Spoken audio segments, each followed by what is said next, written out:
Shadow Slave Audiobook by Kevin Chapter 1051. The Fall of Falcon Scott, 69. After battling the harrowing corrupted Titan for 3 long months, Saint Tyrus of the White Feather clan had finally been defeated. Even though she had miraculously managed to survive, with Sky Tide incapacitated, there was no one left to stop the winter beast from advancing on the city. The Titan was already moving closer to the largest and only siege capital left standing in the region. The temperature was falling and the winds were picking up, heralding the descent of a terrible blizzard. Inevitably, a series of disastrous events was bound to happen. The first of these events, and the catalyst that sparked the chain reaction, was the withdrawal of the White Feather clan from the Antarctic Center. They had been sent here to support the first evacuation army on behalf of the great clan Valor, but were not part of it. Naturally, their first priority was to preserve their saint's life. Even if the awakened of White Feather had decided to stay, for whatever reason, Army Command would have insisted that they retreat in haste. The life of an allied transcendent was too precious of a resource for the government, too. As the clan's compound turned into a hub of frenetic activity, with everyone hastily preparing for departure, Sunny and Jet were left to their own devices. After their conversation with Roan ended, they found themselves all but ignored by the hurrying members of the clan. No one even remembered to shoo the two ascended away. They were not in a hurry to leave, either, mostly because neither of them really knew what to do. The situation had changed too fast and too dreadfully. Sunny felt lost and resigned, and although Jet was trying to hide it, he could see that she was shaken as well. The two of them found a place out of the way and just stood there for a while, silent. Eventually, Sunny said, "Roan is wrong. It's not all over. Even without Tyrus, we still have a transcendent. You, me, Bloodwave, we should be able to give the winter beast a fight. We already killed one Titan, so why can't we kill another?" Jet somberly shook her head. "There's an abyssal gap between a fallen Titan and a corrupted one in terms of power.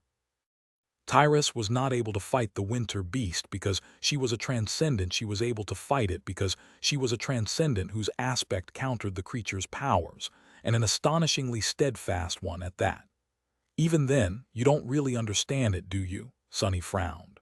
"I guess not. What is it exactly that I don't understand?" Soul Reaper let out a grave sigh. "Sunny, there's currently around 30 million people left in Falcon Scott, as well as 20,000 soldiers. There are also 1,000 or so awakened veterans. However, all of them combined wouldn't be able to do anything against a corrupted Titan. Even if there were 10 times more, the result would be the same. Yet, Tyrus alone held the creature back for 3 months. What does that mean?" He stared at her silently for a while, then turned away with a dark expression on his face. "It means that one saint is worth more than 30 million people, 20,000 soldiers, and 1,000 awakened." A corner of Jet's mouth twisted slightly.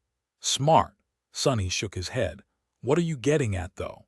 The hint of a smile disappeared from Soul Reaper's face. She lingered for a few moments, then said, "I am trying to tell you that there are no you, me, and Bloodwave. Bloodwave is going to leave with the White Feather clan. Do you think they are going to let Tyrus travel across the strait unprotected? She is unconscious and vulnerable. What happens if something attacks the ship?" Neither Army Command nor Valor would allow that to happen. So the House of Night will do their best to protect the most valuable asset, which means that Bloodwave won't be here when the winter beast arrives. Sunny gritted his teeth, trying to suppress the blinding fury that threatened to consume his mind. "This is such crap." Jet's face twitched, but she calmly shook her head. "No, it's simply resource management." Sunny stared at her with bewilderment for a few moments, then suddenly laughed. "So what? This is it. It really is all over. What about the rest of the poor fools who are still stuck in this city?" Soul Reaper remained silent for a while. Then she said evenly, "Well, there are 30 million people left here. With the current speed of evacuation, if the winter beast comes tomorrow, 20 million will die. If it comes the day after tomorrow, 10 million will die, theoretically. Of course, in reality, things are not going to go that smoothly. Sunny gave her a dark look. How so? Jet sighed. Something like that. It won't remain a secret for long. As soon as the rumors spread, this whole city will go crazy. Evacuation queue, forget about it. People will be storming the port and jumping off the cliffs. It's going to be pandemonium. Sunny opened his mouth, startled by her callousness. However, it only lasted a moment. He was just as jaded, after all. If he had used his brain for a moment instead of allowing himself to be rattled, he would have come to the same conclusions. He cursed. So what are we supposed to do? The two of us, I mean. I refuse to believe that there's no way to slow down the winter beast. Come on, we just need to hold it off for a couple of days. Soul Reaper gave him a long look. After a while, she said, Sunny, you might survive the descent of the winter beast. Maybe I can survive it too. My cohort is gone, though, while yours is not. And your soldiers, they will definitely die. Ascended like us have no business facing a corrupted titan. As for awakened, they don't stand a chance. So if I were you, I would make sure that they get on a ship as fast as possible. Everything else comes later. He smiled bitterly. That's it. You're a damn colonel. Can't you do something? Jet simply shook her head. Once the news breaks, my rank won't have any meaning anymore. Who cares about hierarchy in the face of annihilation? Sunny, this is going to be an every man for himself situation very soon. We are all going to have to make some choices. The best we can do is make sure that we don't regret them later. So keep that in mind and do your best. That's all the advice I can give. She sighed, then briefly glanced at the star insignia on her shoulder and walked away. Before she left, however, Sunny shouted, Oh yeah, so are you going to get on a ship yourself? Soul Reaper paused. She remained silent for a few moments, then said without turning back, I sort of hate ships, to be honest. It is really a pity. And then she left. Sunny found himself alone, staring at the empty space where Master Jet had been a few seconds ago. Shaking his head, he scoffed and turned away. What a coincidence. I sort of hate ships too. Chapter 1052. The Fall of Falcon Scott, 70. The first thing Sunny did was go find Belle, Dorn, and Samara. However, none of them had returned from the dream realm, yet all three were peacefully asleep in their pods, not knowing that back in the waking world, Falcon Scott was not on the verge of destruction. For now, all he could do was wait. Not wishing to waste time, Sunny tried to go through the official channels to make sure that his cohort was not going to be left out of the evacuation plans. At that point, however, things had already started going out of control, just as Master Jet had predicted. The government complex was in a state of frenzy. The information regarding the withdrawal of the White Feather clan and the impending doom approaching the city was supposed to be kept strictly secret. But with people responsible for withholding it realizing that they themselves would most likely be left behind, there was no way for the truth to remain hidden. The news spread through the city like wildfire. With it came panic. Sunny spent some time fruitlessly trying to get the logistics officers, or anyone at all, to issue an order for his cohort to evacuate, but no one knew what to do, or even if they had authority to do anything. Worse still, as soon as St. Tyrus had been defeated, the influence the winter beast was exerting on the region seemed to have doubled in strength. Now, even the robust communication array of the siege capital was having trouble connecting the local branch of Army Command to central headquarters. Even if there was a leader who could bring order to this complicated situation, they were simply too far away. In the end, all he could get from the administrative personnel was a vague promise of a priority placement while boarding the leaving ships. They did not seem to know quite what it meant themselves, but the underlying message was clear: if he could get a spot on one of the evacuation vessels, no one was going to stop him. In fact, this was true for all the surviving soldiers of the First Army. If they wanted to leave, they could. Who was going to stop them? After all, the soldiers were armed while the refugees were not. In the ruthless mathematics of war, their lives were also more valuable. In short, the situation had deteriorated to the point of turning into complete lawlessness. The government officers were simply unable to control it anymore.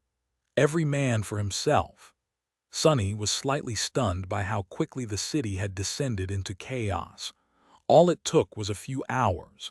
There were some exceptions, of course. For example, someone high up in the chain of command managed to enforce the evacuation of the wounded from the army hospital.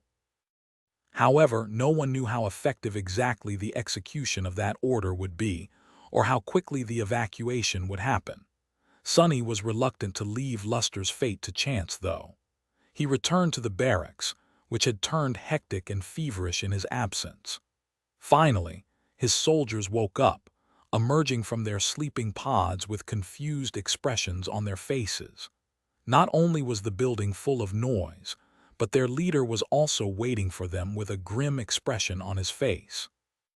Sparing the three awakened a single glance, Sonny said, "Let's go get Luster and Kimmy.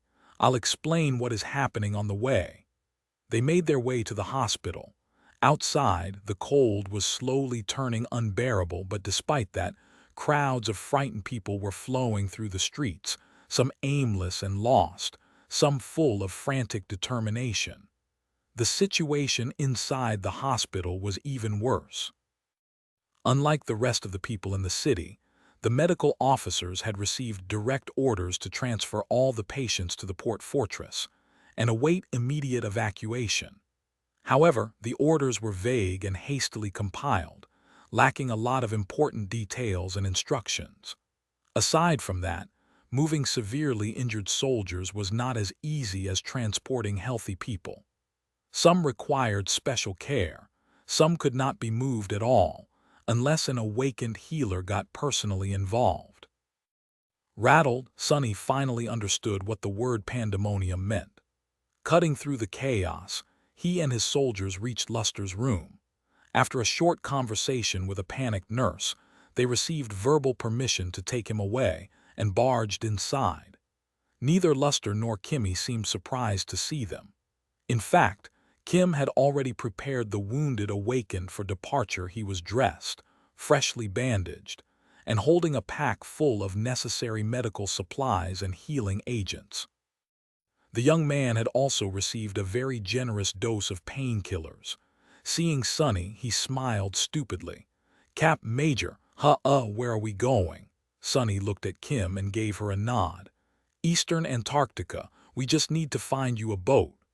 The young woman silently took the medicine pack from Luster, hung it across her chest, then forced him to climb on her back. Considering that she was much smaller than the young man, the two of them looked rather comical, but of course, as an awakened, Kim was more than strong enough to carry a person. Before they left, Samara suddenly spoke, her usually calm face turning slightly pale. "Captain, what about Quentin? We can't just leave him here." Sonny looked at her for a moment, then somberly shook his head. "We have to. It doesn't matter anyway, he is in the nightmare by now. If he survives, the spell will create an ascended body for him. If not, taking him with us won't make any difference."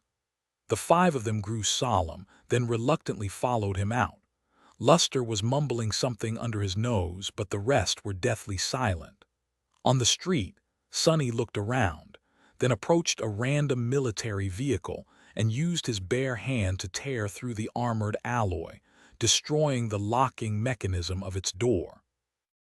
With how many soldiers had perished during the siege, there was a surplus of machinery in the city. No one was going to miss one PTV. It was just that he had no time to request proper access. Luckily, Army transports did not have a complicated startup sequence. All he had to do was override the controls with his military ID, then access the internal computer and assign the vehicle to the first irregular company. After that, the PTV recognized Sonny as its valid driver. "Damn, I never even got close to stealing a PTV when I lived in the outskirts, and now I'm swiping one as an ascended. What kind of logic is that?" darkly amused. He sent the vehicle barreling forward and maneuvered it through the crowded streets at high speed. "Hold on tight. We need to make a stop first before going to the port." Soon, he reached the dormitory tower where Professor Obel and Bate were living.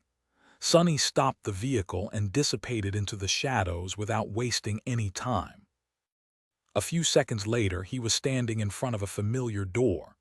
Sonny knocked on it several times, praying that they were both home. Luckily, they were. Walking inside, Sonny quickly looked around the apartment, then turned to Professor Obel and Bate. From their expressions, he understood that they already knew what was happening. Bates' eyes were wide and shaken. "Sonny, is it true?" He nodded, then said steadily, "Get your things. We need to leave as soon as possible." The young woman seemed startled. "Leave? Leave to where?" Sonny spared her a quick glance. "To the port, of course. You need to get on a ship." She took a small step back. But our tickets are not due until—" Taking a step forward, Sonny took her by the shoulders and looked her in the eyes. "Forget about the tickets. You are leaving today. Now go. There's no time to waste." Neither Bate nor Professor Obel had a lot of things to gather, so they were out of the apartment in less than 15 minutes. The old man remained quiet throughout all that time, only speaking when spoken to. His eyes were calm but burdened. Diving from the chilling cold into the warm interior of the PTV, Sonny checked to see if everyone had settled and drove off. Two beams of light cut through the darkness as the vehicle sped through the snow-covered streets. Once again, they were heading north this time, toward the port fortress of the doomed siege capital. Chapter 1053. The Fall of Falcon Scott, 71. Getting close to the port turned out to be complicated. There were too many people and too many vehicles heading the same way at some point. Driving forward became simply impossible. The road was utterly jammed, which was a truly strange scene. Back in NQSC, PTVs were somewhat of a rare sight, but Falcon Scott was brimming with military transports of all kinds. Understanding that their vehicle was truly stuck, Sonny grimaced and told everyone to get out. As they did, a litany of sounds assaulted their ears: the rumbling hum of engines, the ear-piercing wail of electric horns, the anxious shouts of countless people, all of it fused into a cacophonous cloud of noise. Around them, a vast crowd of people was flowing through the congested road, the vehicles waiting hopelessly for a chance to move forward. There were men, women, and children, some carrying bags and backpacks containing their belongings, some empty-handed. A driver of a massive transport was standing on the side of the cabin, screaming furiously for everyone to get out of his way, and that he had orders to reach the port. His yells were useless, of course. Even if the crowd of people parted, there was another vehicle right in front of the transport, and another one after that, and another one after that, all similarly stuck. The people moving toward the port on foot were acting senselessly, as well. It was not like they had a chance of getting on a ship simply by reaching the fortress. Most of them had simply panicked and lost all reason. Some had not even wanted to go, but were swept up by the crowd. In any case, the mob presented a serious obstacle to Sonny. Luckily, his uniform had turned out to be good enough of a deterrent. Where he walked, a small bubble of empty space magically appeared, allowing his group to advance forward with sufficient speed. Even in this state, the people were able to recognize a master. Some moved aside out of respect and reverence, some out of fear. Damn, Sonny had considered himself an experienced person, and not without reason.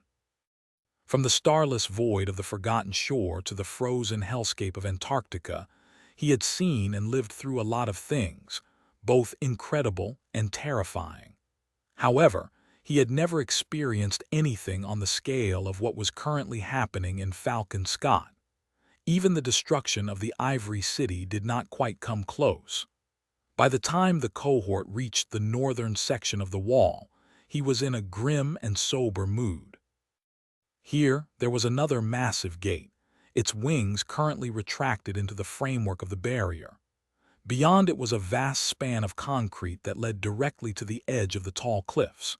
Usually, there would be several organized lines of refugees waiting for their turn to use the elevators, and a lot of loader robots carrying cargo to and from the fortress.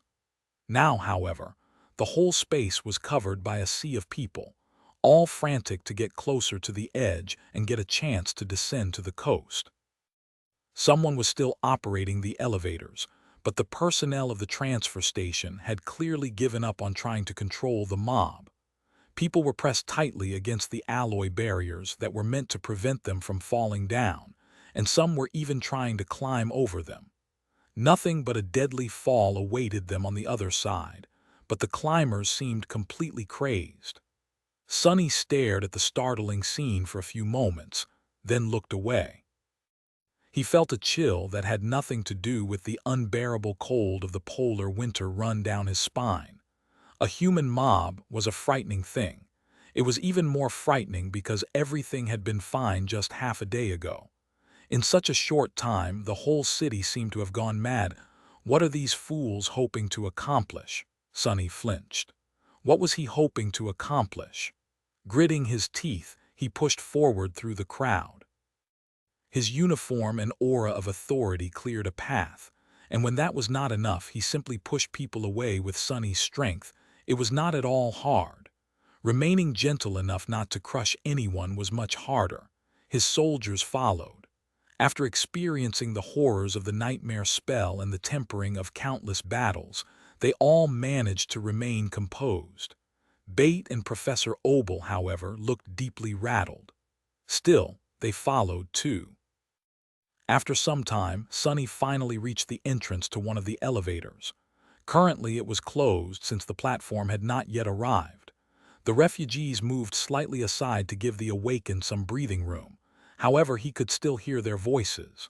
"Look, a master! You there, officer, what the hell is happening? Please take me with you. Curse you!" He kept looking forward, ignoring the yells. Some people tried to ingratiate themselves with Sonny, some cursed him out and demanded explanations. Some stupidly became overjoyed, as if the appearance of an ascended was going to solve everything. At least it's not as cold. With so many bodies around, the oppressive cold had retreated a little. Eventually, a massive platform arrived from the bottom of the cliffs, and the barrier retracted into the ground. Sonny led his group forward, taking a place near the opposite side of it. From there, he could see the ocean and the port fortress below. There was only one gargantuan ship currently anchored near it, with several large ferries coursing between the vessel and the pier to bring people aboard. The port itself was as crowded as the transfer station, and so was the pier. The situation inside seemed even more chaotic than here. After around 2,000 people and several large transport vehicles entered the platform, the barrier rose once again, and the elevator plummeted down. It seemed to be moving at a greater speed than usual, causing several passengers to yelp in fear. However, the platform safely reached the bottom of the cliffs in less than a minute. There was a walled road leading from the elevators to the port. Half of it was designated for pedestrian traffic, half for the vehicles. That road was congested as well, but further away. Sonny noticed soldiers standing watch above it, carrying out their duty with lost expressions on their faces. Luckily, no nightmare creatures had chosen today to attack the city from the coast. "Let's go." Glancing at Kim, who was still carrying Luster, he continued toward the port. It took some time to reach it as well. The closer they got to the pier, the more frantic the atmosphere became. Some of the people here arrived after the terrible news of Sky Tide's defeat had spread, but some had been here even earlier, happily waiting to be brought away to eastern Antarctica as per the government queue. Now their chances of getting a spot on the ship were suddenly uncertain. But we were scheduled to be relocated today. Look, we have tickets. Get the hell out of my way. Sir, please just let me through. When is the next ship arriving? When is? The port officers were desperately trying to create some semblance of order, but it was useless. Still, only so many people could get aboard, so there were soldiers standing guard at the entrance to the pier, and a barrier of alloy mesh that slid up and down, letting groups of refugees proceed further from time to time. Every time the barrier retracted, the crowd grew agitated and tried to push forward, only to be thrown back by the heavy gazes of the guards. Sonny hesitated. What now? Chapter 1054. The Fall of Falcon Scott, 72. He looked around, studying the barrier and the crowded pier that could be seen through the mesh. Then suddenly Sonny heard a familiar voice. "Move back, damn it. Don't push. If you have a spot in the queue, present an id. If you are a member of the First Army, come that way. Get a hold of yourself and behave like people." He looked around and saw a tall, handsome man with indigo eyes and hair that seemed somewhere between black and blue standing in front of the barrier, struggling to hold back the panicked crowd. Sonny raised an eyebrow. Pushing closer to the man, he called out, "Neve, what the hell are you doing here?" The man, it was indeed Master Neve of the House of Night, blinked a couple of times, then looked in his direction with a confused expression. "Sonny, gods, it's you. What are? Ah, doesn't matter. I'm now in charge of boarding, I guess." Sonny led his group to the barrier, stopping right in front of the Nightwalker. Neve gestured for a nearby awakened to assume his position and took a step to the side. He gave Sonny a somber look. "That ship over there is where I'm assigned to. We are going to leave once we're at capacity. Actually, we are already over capacity, but a few more people can still be squeezed in, so." Sonny frowned. "What about Bloodwave?" The Nightwalker sighed. "He led the other ship away a few hours ago with St. Tyrus aboard. There will be more ships tomorrow and more the day after that if the winter beast does not arrive sooner, but Uncle won't be coming back. He'll guard the strait until the relocation is over, and then we will resume evacuating people over the ocean to the northern quadrant." Sonny nodded. "Figures." "Listen," Neve spoke first, interrupting him. "Do you need to get on the ship?" Sonny grew quiet, suddenly ashamed for no reason. Strangely, he felt thankful to the Nightwalker for not forcing him to say it aloud. After a few moments of awkward silence, Sonny shook his head. "Not me. I just need to place a tether inside." Ascended could simply retreat into the dream realm whenever they wished. Even if their tether remained in the Antarctic center, a saint would then be able to bring them back to the waking world, to a safer region. Granted, there were no saints on the Ivory Island, so Sonny was a bit more inconvenienced in that regard. Of course, leaving the waking world was not an instantaneous process.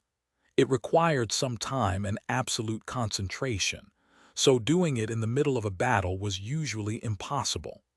Any ascended that remained in the city would have to travel to the dream realm before the winter beast arrived, or risk annihilation with the rest of the mundane people.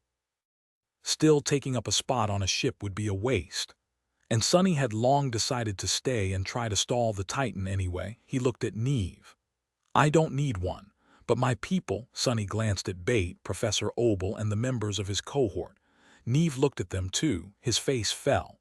The Nightwalker hesitated for a few moments, then said quietly, "Sonny, I have 3 spots reserved as a member of the crew. I will give you those. Beyond that, however, I can get the rest of your cohort on board too. Members of the First Army have a priority right to be evacuated, but those additional spots, they will come at the expense of civilians with officially issued tickets. So, it's your decision." He paused and then added apologetically, "Sorry, but you have to make it quick. This is going to be the last batch we let in tonight." As though to echo his words, the mesh barrier suddenly slid into the ground with a metallic screech. The soldiers started checking the ids and letting people pass through one by one. Sonny froze for a moment, his face grew still. His heart grew heavy. So this is what it came to, 3 spots, or having to displace civilians who had a spot in the queue. His soldiers had all heard what Neve said. Sonny turned around, looking at them. Kim, Luster, Dorn, Samara, Bell, Bate, Professor Obel, What was he supposed to do? Curse it all. As Sonny studied the faces of his soldiers, Bell, Dorn, and Samara briefly glanced at each other. Then the giant man looked at Sonny and slightly shook his head. There were no words spoken, and yet for a moment Sonny felt as though his heart was pierced by a sharp blade. He lowered his head, then looked at Professor Obel. The old man met his gaze, and the two of them remained motionless for several seconds, as if having a silent conversation. Finally, Sonny looked at the mob of frightened refugees crowding behind the line of the barrier, all desperate to be saved. He sighed. How terrible! Why the hell did I want to be an officer? Gods, no amount of the damned contribution points was worth it. Then Sonny straightened his back and said confidently, "Bait, Professor Obel, you go in first." Bait gave him a startled glance, but the old man gently pushed her forward. They moved past Neve, the young woman crossing the line first. However, as soon as she did, Professor Obel silently took a step back. At the same time, Sonny pushed Kim and Luster. His push, though, was not too gentle. The two stumbled past Neve, ending up on the other side of the line, too. They were one of the last people to be let through. A moment later, the barrier rose with a screech, and a wall of alloy mesh cut off the pier from the rest of the port. Sonny, Professor Obel, Samara, Dorn, and Bell remained on one side. Kim, Luster, and Bait were on the other. The young woman turned around, confused. When she saw the old man behind the fence, her eyes widened. "Professor, why are you?" Professor Obel smiled. "It's all right, Bait. We already had that conversation, remember? Stop being stubborn and forgive this old man." "Ah, my old bones really can't endure another journey." She grabbed the mesh, frantic. No, you can't. How could you?" He sighed. "I only have a few more years left to live at best. Bait. I might have accomplished a lot in this life, but it's coming to an end." The old man chuckled. "You will accomplish even more given time. What do you think, I was already brilliant at your age? Gods, no, I barely knew how to tie my shoes. Letting someone young take my place is a privilege of mine, especially someone like you or awakened Kim over there." Bates stared at him for a few long moments, her eyes glistening. Then she turned to Sonny. Sonny, what about?" He scoffed. "I'll be fine. It's like you don't know me. There's not a single selfless bone in my body, so you don't really have to worry about my safety." At that point, Kim finally spoke. "Captain," Sonny glanced at her and frowned. "You keep Luster and Bates safe. Who knows what will happen? Go board the ship and get the hell out of here, Kim. That's an order." He remained silent for a moment and then added, "Also, it's Major, damn it." And that was that. Soon, Kim, Luster, and Bait boarded a ferry and were taken to the towering vessel. Sonny and the rest remained in the doomed siege capital, in Falcon Scott. The air was getting colder and colder. Chapter 1055. The Fall of Falcon Scott, 73. After things were settled, Sonny did not really know what to do. Professor Obel wanted to go back to the dormitory, for now, so Sonny asked Bell, Dorn, and Samara to take the old man there. After that, they were supposed to return to the barracks. Left alone, Sonny remained motionless for a few minutes, then used Shadow Step to sneak aboard Neve's ship. Placing a tether there did not take him much time. After the invisible mark was created, he used the same method to return to the port fortress. It was already night, of course. Night and day were absolutely the same during the long winter here in Antarctica. Still, it meant that the winter beast would arrive in around 12 hours at the earliest, and in no more than 40 at the latest. Sonny slowly made his way back to the elevators. No one was moving in the opposite direction of the port, so he did not have to force his way through the crowd. He just walked slowly, moving aside to let vehicles pass from time to time. The elevators were going up entirely empty as well. His lonesome figure startled the crowd of people waiting for the platform to arrive at the upper transfer station. Sonny spared them a heavy glance, then sighed and dissipated into the shadow. He had no desire to travel through the mob again.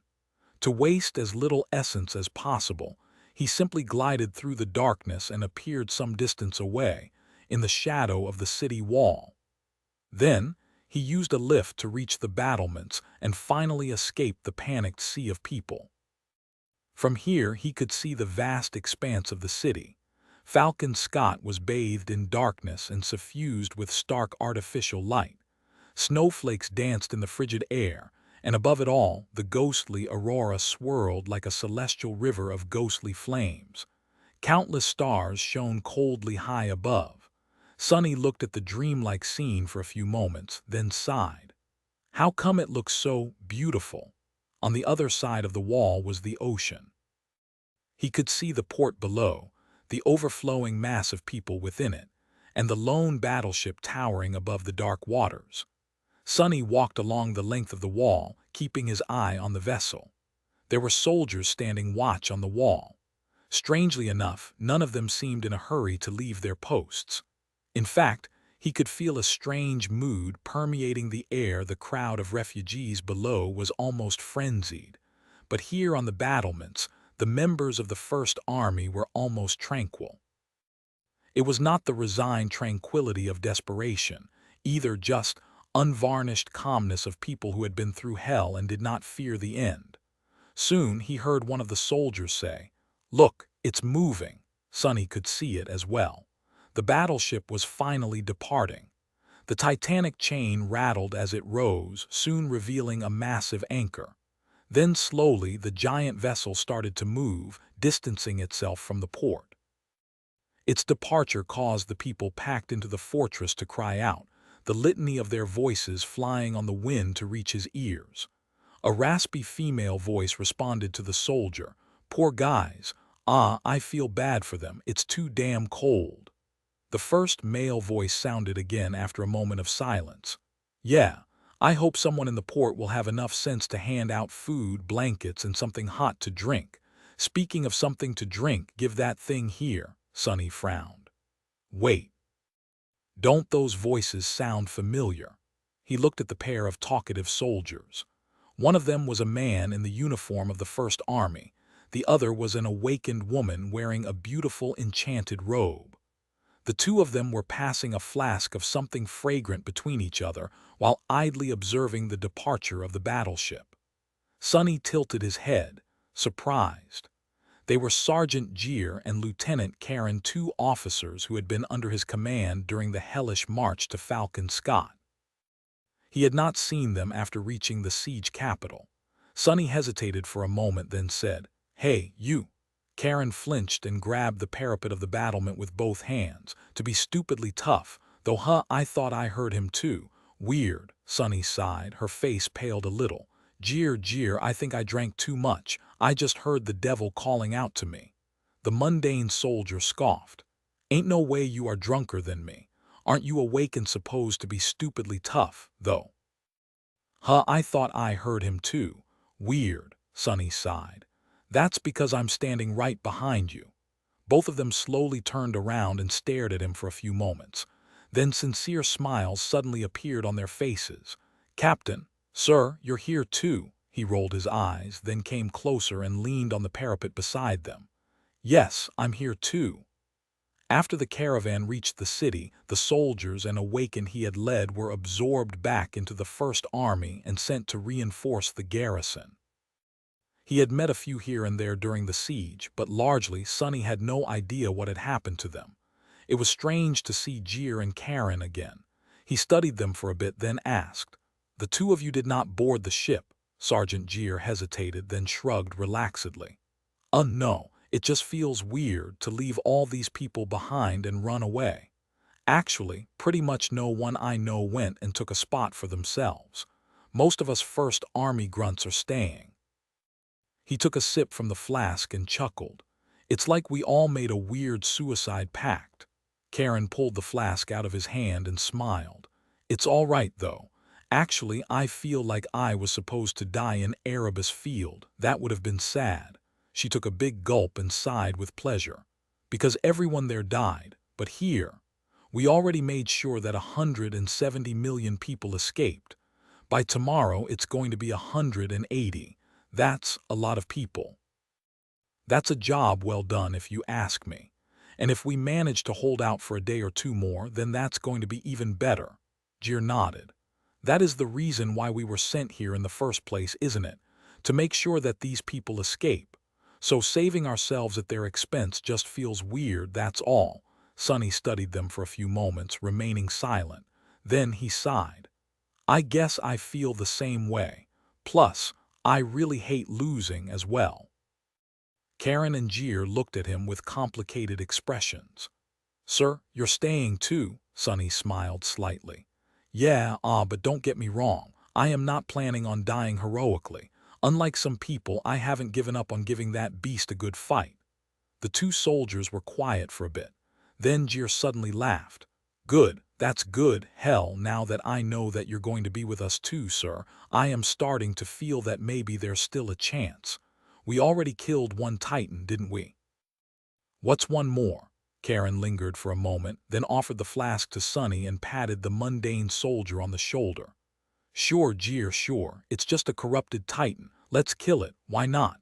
Sonny received the flask and took a sip of something bitter, flavorful, and absolutely searing. He grimaced and coughed, feeling his eyes turn wet with tears. Gods, what the hell are they drinking? After a while, when he regained his ability to speak again, Sonny wiped his eyes and passed the flask to Karen. Feeling a pleasant warmth spread through his body, he said, Yeah, you're right. It's just a corrupted Titan. Chapter 1056.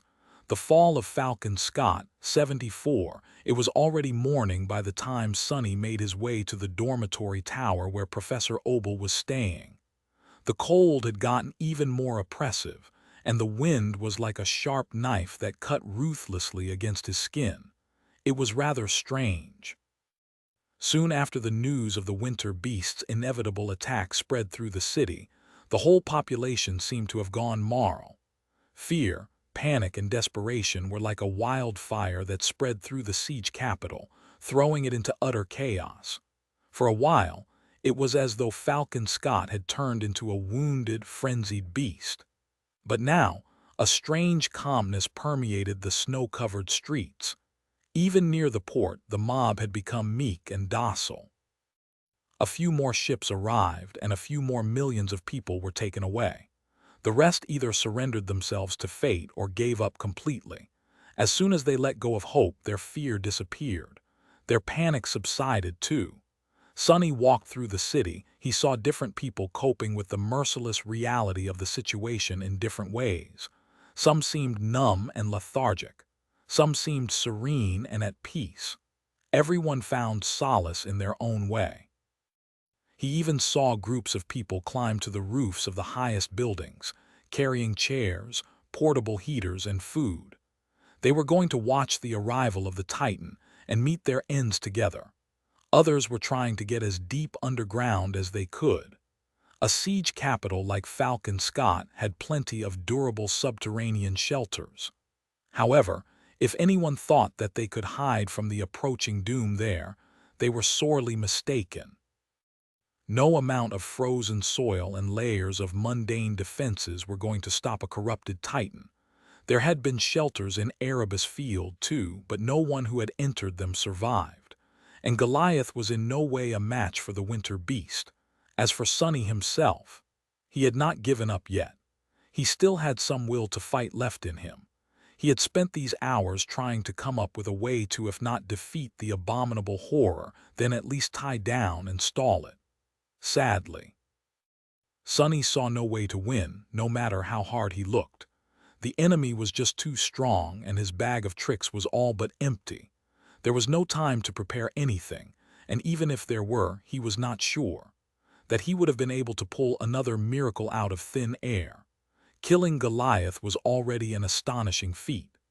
In the past, before the transcendence of the first saints, it had taken all of clan valor decades to slay a fallen Titan. But Sonny destroyed the dreadful stone colossus in a single second. If he had been a couple seconds slower, the city would have probably already been destroyed. That was how terrifying Titans were. The further one walked on the road of ascendance or corruption, the greater the distance between individual steps. There was a vast chasm between a terror and a Titan, and an even more boundless abyss between a fallen and a corrupted one. Sonny had not come up with a single good idea. His own strength was insufficient, and there was no one stronger around to borrow it from. Is it really hopeless? Despite it all, he was reluctant to accept that fact. And yet a shadow of doubt was weighing on his heart. As Sonny was approaching the dormitory tower, his thoughts wandered to Jeer and Karen. His mood turned dark as he remembered all the people he had brought to Falcon Scott and how much effort had gone into preserving their lives. Where were they now? The nameless sleeper, the kid who had called him uncle once, the brave soldier who had lost his arm to the devouring cloud. Had they been evacuated? Or were they still out there somewhere within the doomed city?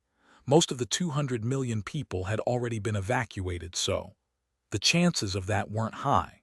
Standing in front of the entrance to the dormitory, he looked at the piles of snow on both sides of it.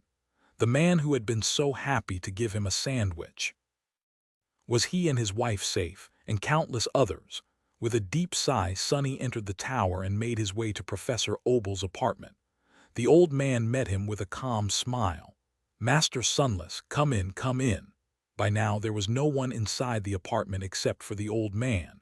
The two of them remained silent for a while. Eventually, Professor Obel sighed. "I wanted to thank you. Some time ago, I made a request of you, to not choose to save my life over someone else's. Back then, you didn't agree. I am glad that you changed your mind." Sonny looked at the old man with a bleak expression. He remembered that conversation. Back then, he had foolishly proclaimed that he would not have to choose, because he would simply save everyone he decided to save. Technically, Sonny had kept that promise. The convoy had made it to Falcon Scott, and although there were some casualties, he never ended up having to put Professor Obel's life over that of other people. Who could have known that their woes would only grow more calamitous after reaching the distant siege capital? Sonny pursed his lips, and then said in an even tone, "I am not going to lie, Professor. I am unhappy with your decision. After all the effort I've put into keeping you alive, you still chose to stay. It makes me feel as though all those struggles of mine were meaningless." They had not been, of course. Tens of thousands of people and maybe even millions were alive because of what Sonny had done. But millions of people were faceless. To him, Professor Obel had long become somewhat of a personification of all the mundane humans the First Army was meant to save him and bait. The old man smiled wistfully. "I knew that you would feel that way. People who are as principled as you, young man, are a rare breed. They can't help but feel responsible for the entire world. However, the world is too vast, Major Sunless. You can't defeat it all by yourself, and you shouldn't be forced to either." Sonny looked at him with surprise. "Now that is very amusing." He couldn't help but snort. "Principled me, Professor? You are deeply mistaken. I have no principles to speak of. I am just stubborn, spiteful, and a little bit mad. That's all there is to me." The old man laughed. "If you say so, young man. Anyway, you must be really busy. I won't keep you. However, I do have one last favor to ask. Would you mind escorting me to the communication array? My work schedule is technically suspended, but a bunch of us old engineers decided to gather there. Who knows, maybe we'll even manage to restore function to the whole thing. In any case, it will be an extremely interesting problem to solve. I already have a few ideas." Sonny stared at him for a few moments, then silently nodded. Together, they left the dormitory tower and ventured through the streets of Falcon Scott, chatting idly as they did. Time seemed to slow down a little. Nevertheless, they eventually reached the base of the communication array complex, where a dozen or so old men and women were standing waiting for the latecomers to arrive. Some of them waved to Professor Obel, calling out to him with boisterous voices. The old man waved in response, then turned to Sonny and smiled. "We're here. Thank you very much, young man, for everything." Sonny felt as though a lump was stuck in his throat. He lingered for a few moments, then forced out a few words. "Don't mention it." "And thank you too, Professor. Please stay safe." Professor Obel patted him on the shoulder. "You must survive, Major. Don't hesitate to save yourself when the time comes. Farewell." With that, he smiled one last time, then turned away and headed to the other old engineers. They welcomed him with friendly greetings. Sonny remained motionless for a while, then turned away too. Damnation! Grilling his teeth, he shivered in the cold and started walking. The shadow weighing on his heart had become heavier. Chapter 1057. The Fall of Falcon Scott, 75. He found his soldiers calmly preparing for the nearing and most likely their last battle. Sonny had chosen the members of his cohort based on their mental resilience, but even still, he was surprised and slightly disturbed by how nonchalant all three seemed. Samara had lost her rifle, but was now in possession of Kim's carbine. She was sitting on an alloy crate, silently charging one bullet after another with essence. Bell was sharpening his sword with a vague smile on his face. Memories did not need to be sharpened, but the swordsman had a habit of doing so anyway. Dorn had been wounded by the scavenger. The deep cut on his chest had already been dealt with by an awakened healer, but he was yet to fully recover. The giant man was moving his shoulder through a set of stretching exercises, wincing from time to time. His sledgehammer was nearby, its handle leaning against the wall. When Sonny entered, the three awakened glanced his way and saluted. "What's the news, sir?" He shook his head. "No news yet. If we're lucky, the bastard will show up tomorrow. If we're not, it will be here today." Sonny remained silent for a few moments, then added, "In any case, we will have to deal with the blizzard first. Keep those charms I gave you summoned. Protection against cold is going to play a big role when the winter beast comes." Sonny possessed the memory of ice, but he had also created lesser versions of the ascended charm for each of his soldiers. Those memories were not as potent, but also required much less essence to sustain the enchantments. They nodded, summoning the artificial charms. Looking at his soldiers, Sonny couldn't help but feel a hint of fear. He had only known these people for a few months, but they had gone through a lifetime of struggles together. Even if he wasn't responsible for their lives, he would still have been fiercely reluctant to see them die. Bell, Dorn, Samara. They were admirable warriors each. More importantly, they were his people. Sonny sighed. "You just had to go and stay, huh?" He had been fully prepared to have Neve load the whole cohort on the ship, but the three awakened silently refused. Staying in Falcon Scott was their choice. Bell looked at him and grinned. "Sure, sir. That's our job." Samara simply nodded, choosing not to say anything in her usual manner. Dorn chuckled. "We did, but aren't you here too, Major?" Sonny winced. Of course, it wasn't the same. He was an ascended and one ridiculously hard to kill on top of that. His soldiers, however, were merely awakened. They were not nearly as resilient. "Yeah, I am." Bell put his sword away, the smile slowly disappearing from his face. The swordsman remained silent for a few moments, looking at him with an uncharacteristically serious expression. A heavy atmosphere settled in the barracks room. Eventually, he said, "There is something I wanted to ask you, though, sir. You don't have to answer, of course." Sonny frowned. "What is it?" Bell hesitated for a bit, then asked thoughtfully. "There are rumors going around that you're dating Mongrel, but Mongrel, she is your echo. What's that all about?" Sonny stared at him, speechless. "What the hell are you on about, Feel? I'm not dating anyone." The swordsman suddenly threw his head back and exploded with laughter. I see, I see." Dorn gave him a disapproving look and let out an exasperated sigh. "That guy," Sonny shook his head, suddenly feeling an urge to laugh too. "He's crazier than me. Gods. If you're done, Bell, let's discuss strategy." Sometime later, Sonny walked outside to get some fresh air. The air was much cleaner in Antarctica after all. It would be a waste to remain inside all the time, even despite the cold. As Sonny stared at the distant sky, he suddenly noticed a black bird looking at him from a nearby roof. Then he heard the sound of approaching footsteps. "Sonny, there you are." Master Jit appeared front behind a corner and walked over to him, then stopped.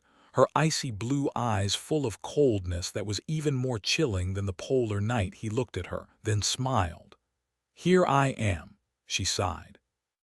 "I sent all the information we have about the winter beast to your communicator. Did you read it?" He nodded. Sadly, there was little known about the Titan and its abilities, even though Saint Tyrus had spent months suppressing the creature. Most of their drawn-out battle had not been a direct one. The winter beast had shown an eerie ability to control cold, snow, and wind. Since Sky Tide commanded the winds as well, their battlefield had been the sky above the Antarctic center itself. It was precisely because the Titan's most dreadful power had been continuously countered by Saint Tyrus that no one knew its true extent. It had to be tremendous, though, considering that the mere presence of the creature was distorting communications across the entire region. All Sunny and Jet could do was make educated guesses. She hesitated. Good, then. After that, both fell silent. Sunny looked at Soul Reaper, remembering the past. She was the first person he had met after surviving the first nightmare. Back then, Jet looked like an unreachable goddess to him. Seeing her cold beauty, he had been stunned. Luckily, she promptly slapped some sense back into him. After that, Master Jet was always in the background of his life, arguably saving it on more than one occasion with her advice and slightly jaded wisdom. And now they were equals. It was funny. The two of them had only met a few years ago, but Sunny felt as though he had known Jet all his life. Maybe because those years felt like several lifetimes. He sighed, then suddenly asked, "Master Jet, I've always wanted to ask, why did you really join the government? Considering your abilities and character, the Legacy clans probably showered you with offers, and incredible ones at that. Well, you must have received a special strategic asset designation as well." They had briefly talked about it in the past, but Sunny always felt that he did not know the full truth. Soul Reaper looked at him with a surprised expression. "What? Where did this come from?" he chuckled. "Just curious, that's all." Jet remained silent for a bit, then scoffed. "Well, all right, but you are really overestimating me. A special strategic asset. I wasn't even designated as a simple strategic asset. Sure, my aspect was a dangerous and unique one, but other than that, I was completely unremarkable. I was foolish, timid, and unsure of myself, too. It was only later, much later, after being beaten by life over and over again, that I got rid of some of my foolishness and bloomed into this awesome and incomparably majestic figure you see in front of yourself today." Satisfied, Sunny smiled. "I guess." After a few moments of silence, he asked, "Do you regret it, though?" "The path that you took." She looked away, a thoughtful expression appearing on her face. Master Jet pondered his question for a bit, then shrugged. Her voice was calm. "Ours is a bitter life, Sunny. From the outskirts of NQSC to here, it has often been bitter and only rarely sweet. A life like that, it would be a waste to make it taste more bitter still with regret. So no. I might be unsatisfied with many things, but I would never waste my time on regret." Jet looked at him and raised a brow. "Why, are you feeling regretful about something?" Sunny laughed. "Honestly, right now I am regretting pretty much every single decision I've made in my life." She stared at him blankly, then rolled her eyes. "Well, get over it. We have a Titan to fight." And so they did. The temperature continued to plunge, and the winds grew more and more frenzied, howling through the streets of the siege capital like hungry wolves. Faster than everyone had hoped, only a few short hours later, the winter beast had reached Falcon Scott. Chapter 1058. The Fall of Falcon Scott, 76. The remains of the field army sent to the Antarctic Center gathered into a formation after marching across the giant crater.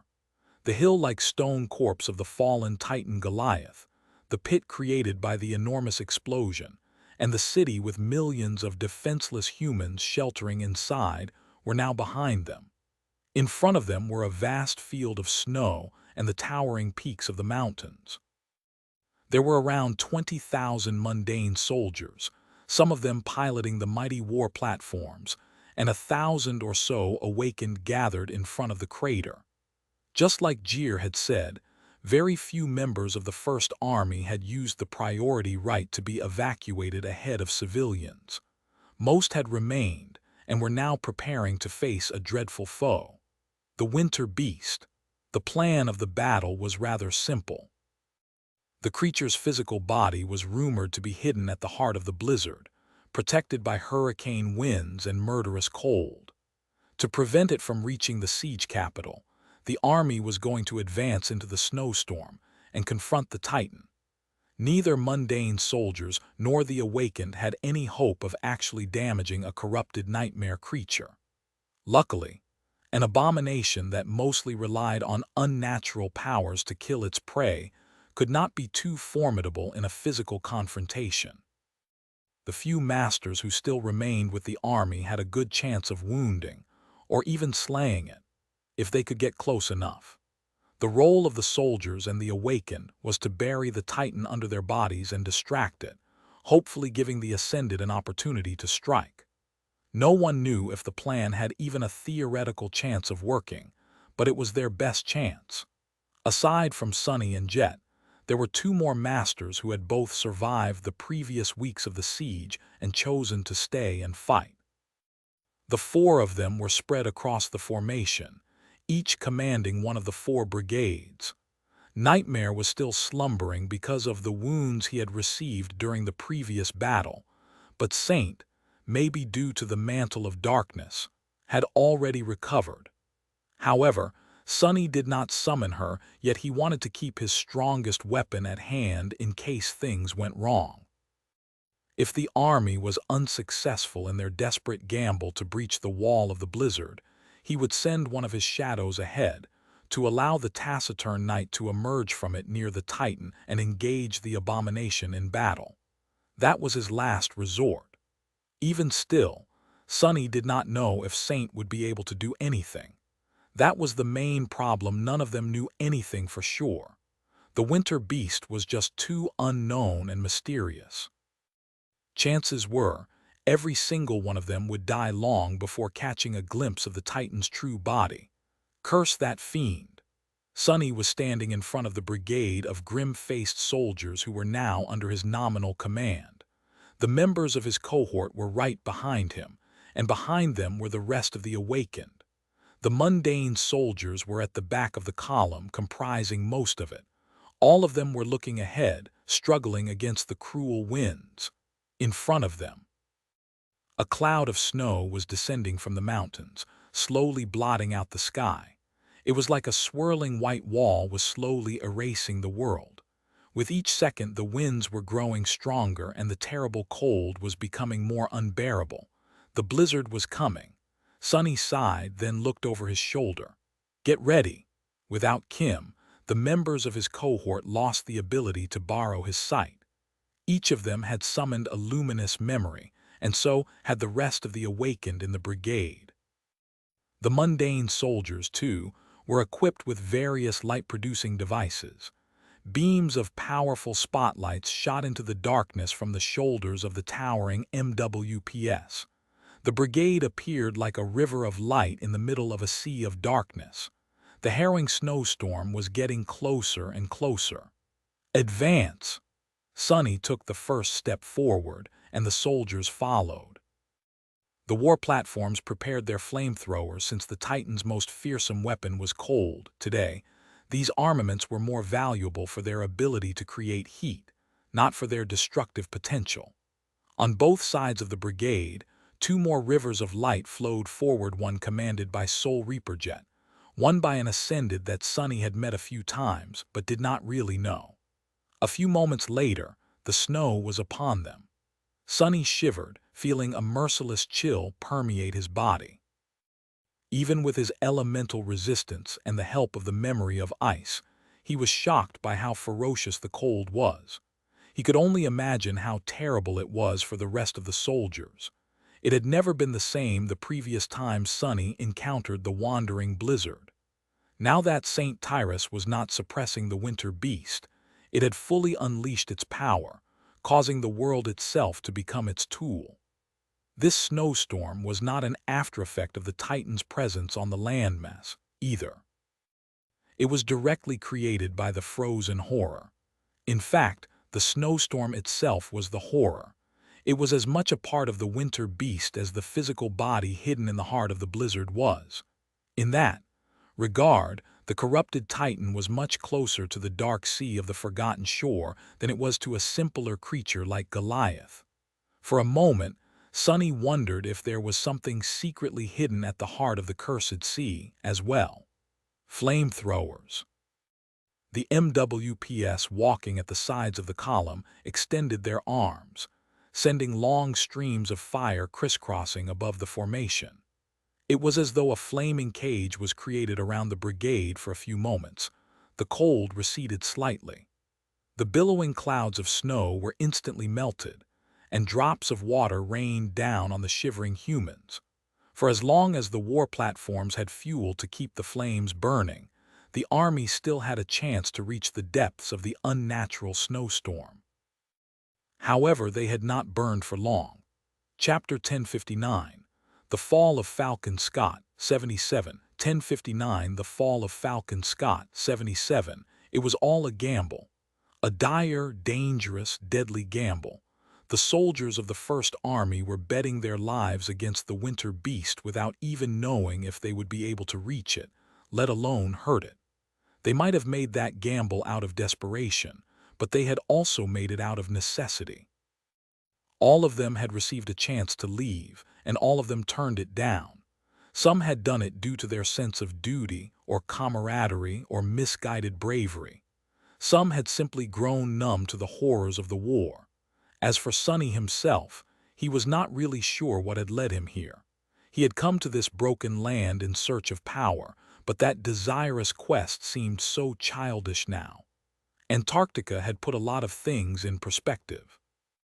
However, this shift of perspective only made things less clear instead of revealing the truth.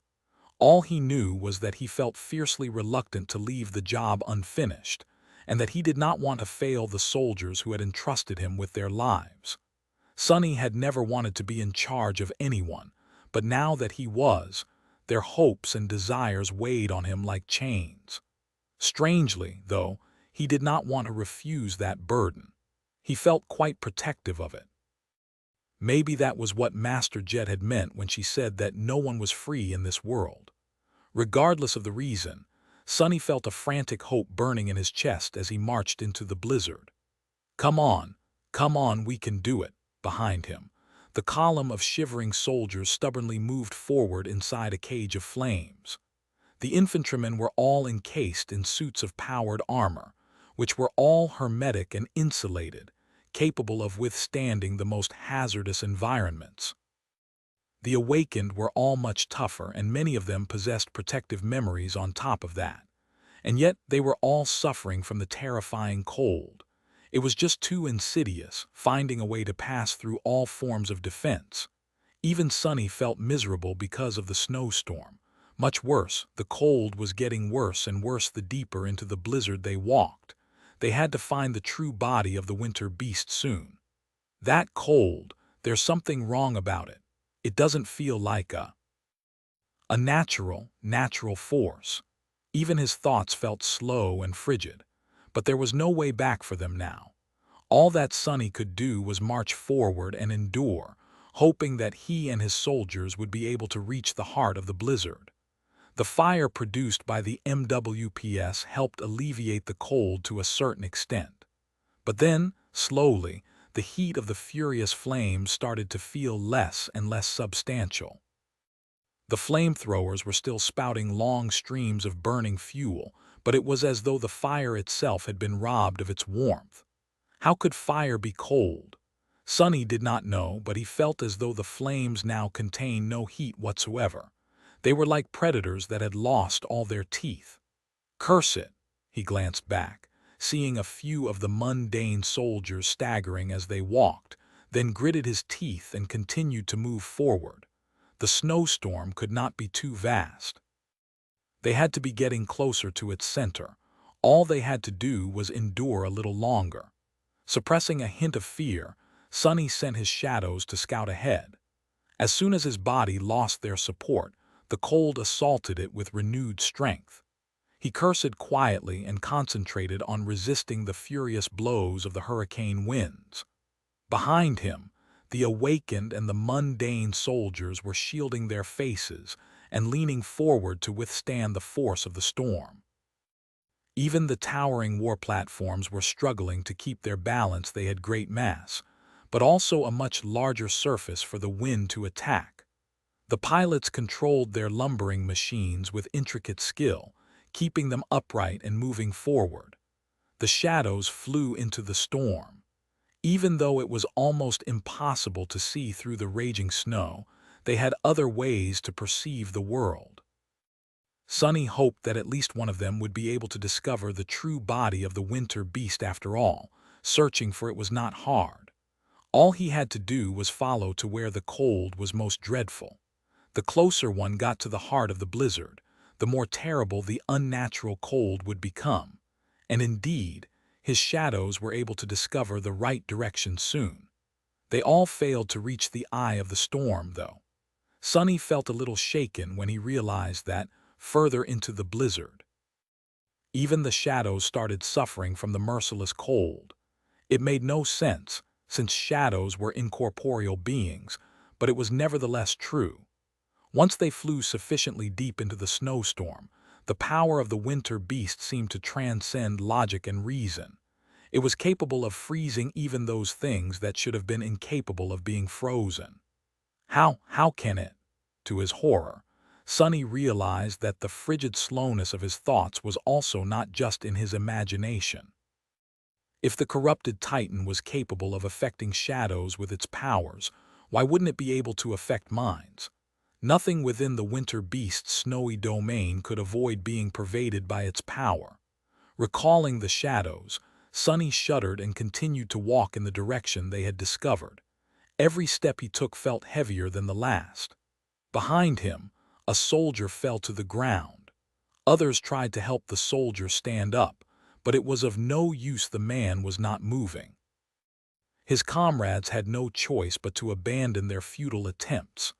The column flowed past the motionless figure, and soon it was swallowed by the haze of the blizzard, disappearing from view. Not long after that, someone else dropped down. Sonny felt dread settle in his heart. No, we need to keep going. I refuse to give up. I refuse to believe that the abomination's power cannot be broken.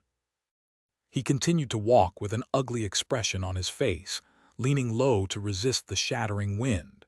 Soon, more people fell into the snow. Sonny could feel their shadows turn lifeless in the distance. Every death cut him like a knife. It was only the mundane soldiers at first. Then one of the MWPs staggered and froze, depowering a moment later. A powerful squall crashed into it, making the towering machine sway and collapse. Eventually, even the weakest of the awakened started dying. And then the strongest of them. Engrossed by grim fearlessness and dogged determination, the brigade continued to struggle forward. The other brigades were advancing into the blizzard by its side, too. However, their rate of progress was becoming slower and slower. The closer they got to the heart of the snowstorm, the more murderous the cold became, the stronger the winds grew, and the harder it was to make even a single step forward. It felt as though an irresistible force was pushing Sonny back and at the same time trying to sap him of his very life, battering his body with blades of wind and ice. Damn it. At first, a soldier or two would fall every minute. Then a new body would fall into the embrace of the snow almost every second. Sonny felt a vast, maddening anguish, and a deep, biting reluctance, and fear, not for himself but for the mission. But then he became scared for himself, too. At some point, Sonny realized that because of the diabolical cold that permeated his mind, he could no longer feel his dream realm anchor. It still existed there somewhere, but it was as though the mystical connection was distorted by a hazy wall of snow. Sonny could not sense the anchor and could not reach for it. He had nowhere to run, just like the rest of his soldiers. Are we going to lose just like that? The thought filled him with indescribable anger and grief. He could tell that they were getting closer to the heart of the blizzard. They were not too far away now, but the snowstorm had become just too calamitous. Sonny had lost count of how many soldiers he had lost. In fact, his senses, even the shadow sense, were slowly failing him. He could not see too far, and he could not perceive too far. The world had narrowed down to a hazy sphere of a dozen meters, while everything else was obscured by snow. In that sphere, there were only a few awakened. As far as he knew, everyone else might have already succumbed to the ruthless cold. Gods, it can't be like this. It can't be, damn it. In his heart, Sonny would have been able to accept if they had reached the true body of the winter beast but failed to defeat it. But the idea of being wiped out without even making it to the eye of the storm was enough to drive him insane. Damn it, damn it, damn it all. And with each second, still, the cold was growing more harrowing. 50. But in the end, that was exactly what happened. Eventually, still surrounded by the wall of howling snow, Sonny realized that he could hardly make even a single step forward. He had lost sight of the brigade and did not know if any of his soldiers were still alive. There were only 3 awakened beside him, Belle, Dorn, and Samara, and with each second still, the cold was growing more harrowing. He closed his eyes. Admit it. Sonny hesitated, staring into the blizzard. Admit it, you lost. He shivered. You fool, what else did you expect would happen? It was almost as if the sin of solace was talking to him. But no, those were only his own thoughts. He had not even summoned the jade sword yet. His own thoughts were much more damning. Sonny let out a soft sigh, then turned around and looked at his soldiers. The members of his cohort were standing close to each other, bits of ice covering their hair. Their luminous memories had grown dim and weak, and their lips were blue. Their eyes, however, were much more calm than his own. Sonny studied their faces for a few moments, trying to come up with a solid thought. Eventually, he simply whispered, "I'm sorry." Bell smiled with the corner of his mouth, then slightly shook his head. That action alone seemed to take something out of him, and the swordsman swayed slightly. Samara reached out to support him, and he placed a hand on her shoulder, gripping it tightly. Dorn struggled a little and turned to face them. He gave his fellow awakened a warm nod, then kept looking at them without saying anything. Maybe he couldn't. Sonny remained motionless, watching. He watched them slowly grow still, and then he watched as the spark of life was gradually extinguished inside them. Samara was first, and then Dorn. Bell was the last to go. Only when their shadows had turned lifeless and empty did Sonny allow himself to dissipate into the darkness, escaping the murderous cold. In the embrace of the shadows, the power of the winter beast was not nearly as overwhelming. It could still reach here somehow, but in a weakened state. Sonny howled with sorrow and fury as he flew deeper into the blizzard. Even if everything was lost, he still wanted to try and reach the wretched abomination. He wanted to hurt, break, and kill it, but he failed. Even if the cold was not as terrifying in the shadows, it was still there. And the closer Sonny got to the heart of the blizzard, the more annihilating the cold became. He still persisted forward, feeling his very soul freeze and start to grow still, dying for a time. He almost made it. Eventually, though, Sonny had to turn back. He ran away. He ran away and hid himself, waiting for the snowstorm to pass. He survived. Chapter 1060. The Fall of Falcon Scott 78. 1060. The Fall of Falcon Scott 78. The winter beast came. And then it left. The last citadel of humanity in the Antarctic center, Falcon Scott, had fallen to the chain of nightmares. The harrowing blizzard had swept through it, freezing the whole city solid and killing everyone inside. Sonny had heard that a long time ago, during the dark times, or maybe even before that, the whole of Antarctica was covered by ice.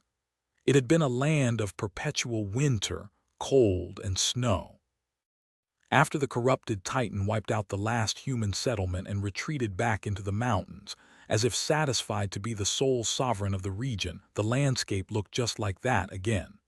The city was drowning in snow. The buildings emerged from it encased in ice. Below the cliffs, a large swath of the ocean was frozen as well. A gargantuan battleship was stuck in the ice, still anchored, the people aboard it all dead. Everyone was dead, except for Sonny. His soldiers were dead. Millions of civilians were dead. Professor Obel was dead too, but he was alive and not even wounded. Sonny had remained in the shadows for a long time, only emerging from them after his essence almost ran dry, and now he was digging a grave. The earth itself was frozen solid, so his task was not an easy one. He had to summon the sin of solace and use the beautiful jade blade to dig. Sonny was standing in a shallow pit, deepening it. His movements were fast and purposeful. Angry tears were streaming down his face, turning into ice before falling to the ground. He was not alone either. A vague shape that looked a lot like him was sitting on the edge of the pit, staring at him somberly. It had his voice, too. "Look at you go." Sonny gritted his teeth, ignoring the sin of solace. The cursed sword remained silent for a while, observing him. Eventually it asked, "So did you find it, conviction, or whatever it was you've been searching for?" Sonny spared the vague shape a glance, then continued digging. No, I didn't find crap." He wiped his face with an elbow. "Actually, that's not true. I did find something. I found out that I was right all along." Sonny plunged the sword into the frozen soil and laughed. "Faith, calling, conviction, all those lofty words, it's all rubbish. It's all meaningless. People like Anvil of Valor and Kai Song have conviction, and that conviction helps them achieve greatness. Well, where are they? What good did it do? Where the hell were they, huh?"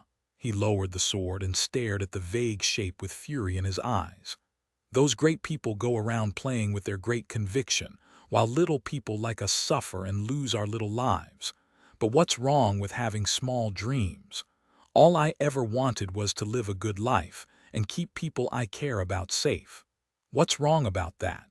Why do I have to have a great goal and soaring ambition to be allowed to exist?"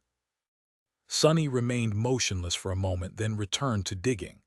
"I'll tell you why. It's because those bastards made it so. That's the world they have built. They can pursue their convictions and trample on millions in the process because there's no one to hold them responsible. They can have their little wars while ignoring the death toll, no matter how much people die. Hate it. I hate it." Suddenly, he stopped and then let out a small laugh. "Effie, she was wrong. Well, I can't blame her. She doesn't know Nephi's as well as I do.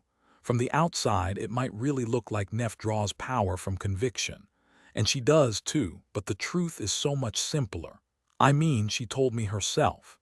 Back on the Forgotten Shore years ago, Sonny had asked Nephi's why she wanted to destroy the spell, and her answer was very simple indeed, because I hate it.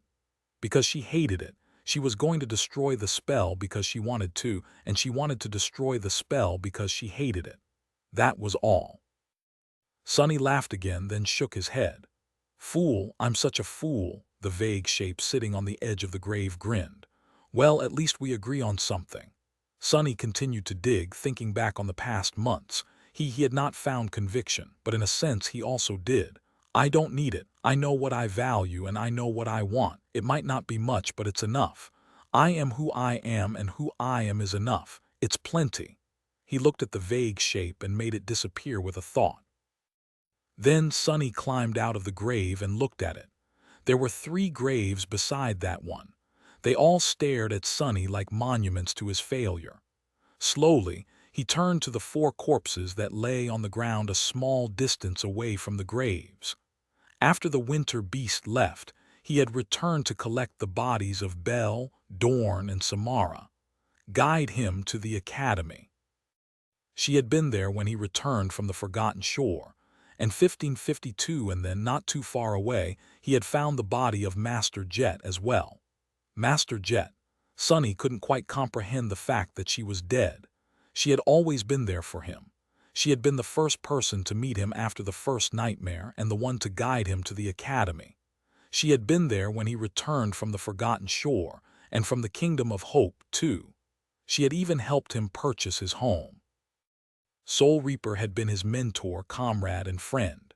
For him, she was synonymous with competence and power and perseverance. If a girl from the outskirts could rise so high, then why couldn't he? And now she was dead. Sonny couldn't believe it, but there was no denying it. Her lifeless body was right there in front of him, unmoving and still. Her beautiful blue eyes were now glassy and hollow. Her lips were never going to curve into a smile again. Soul Reaper Jet was gone. Sonny's heart was empty. Right.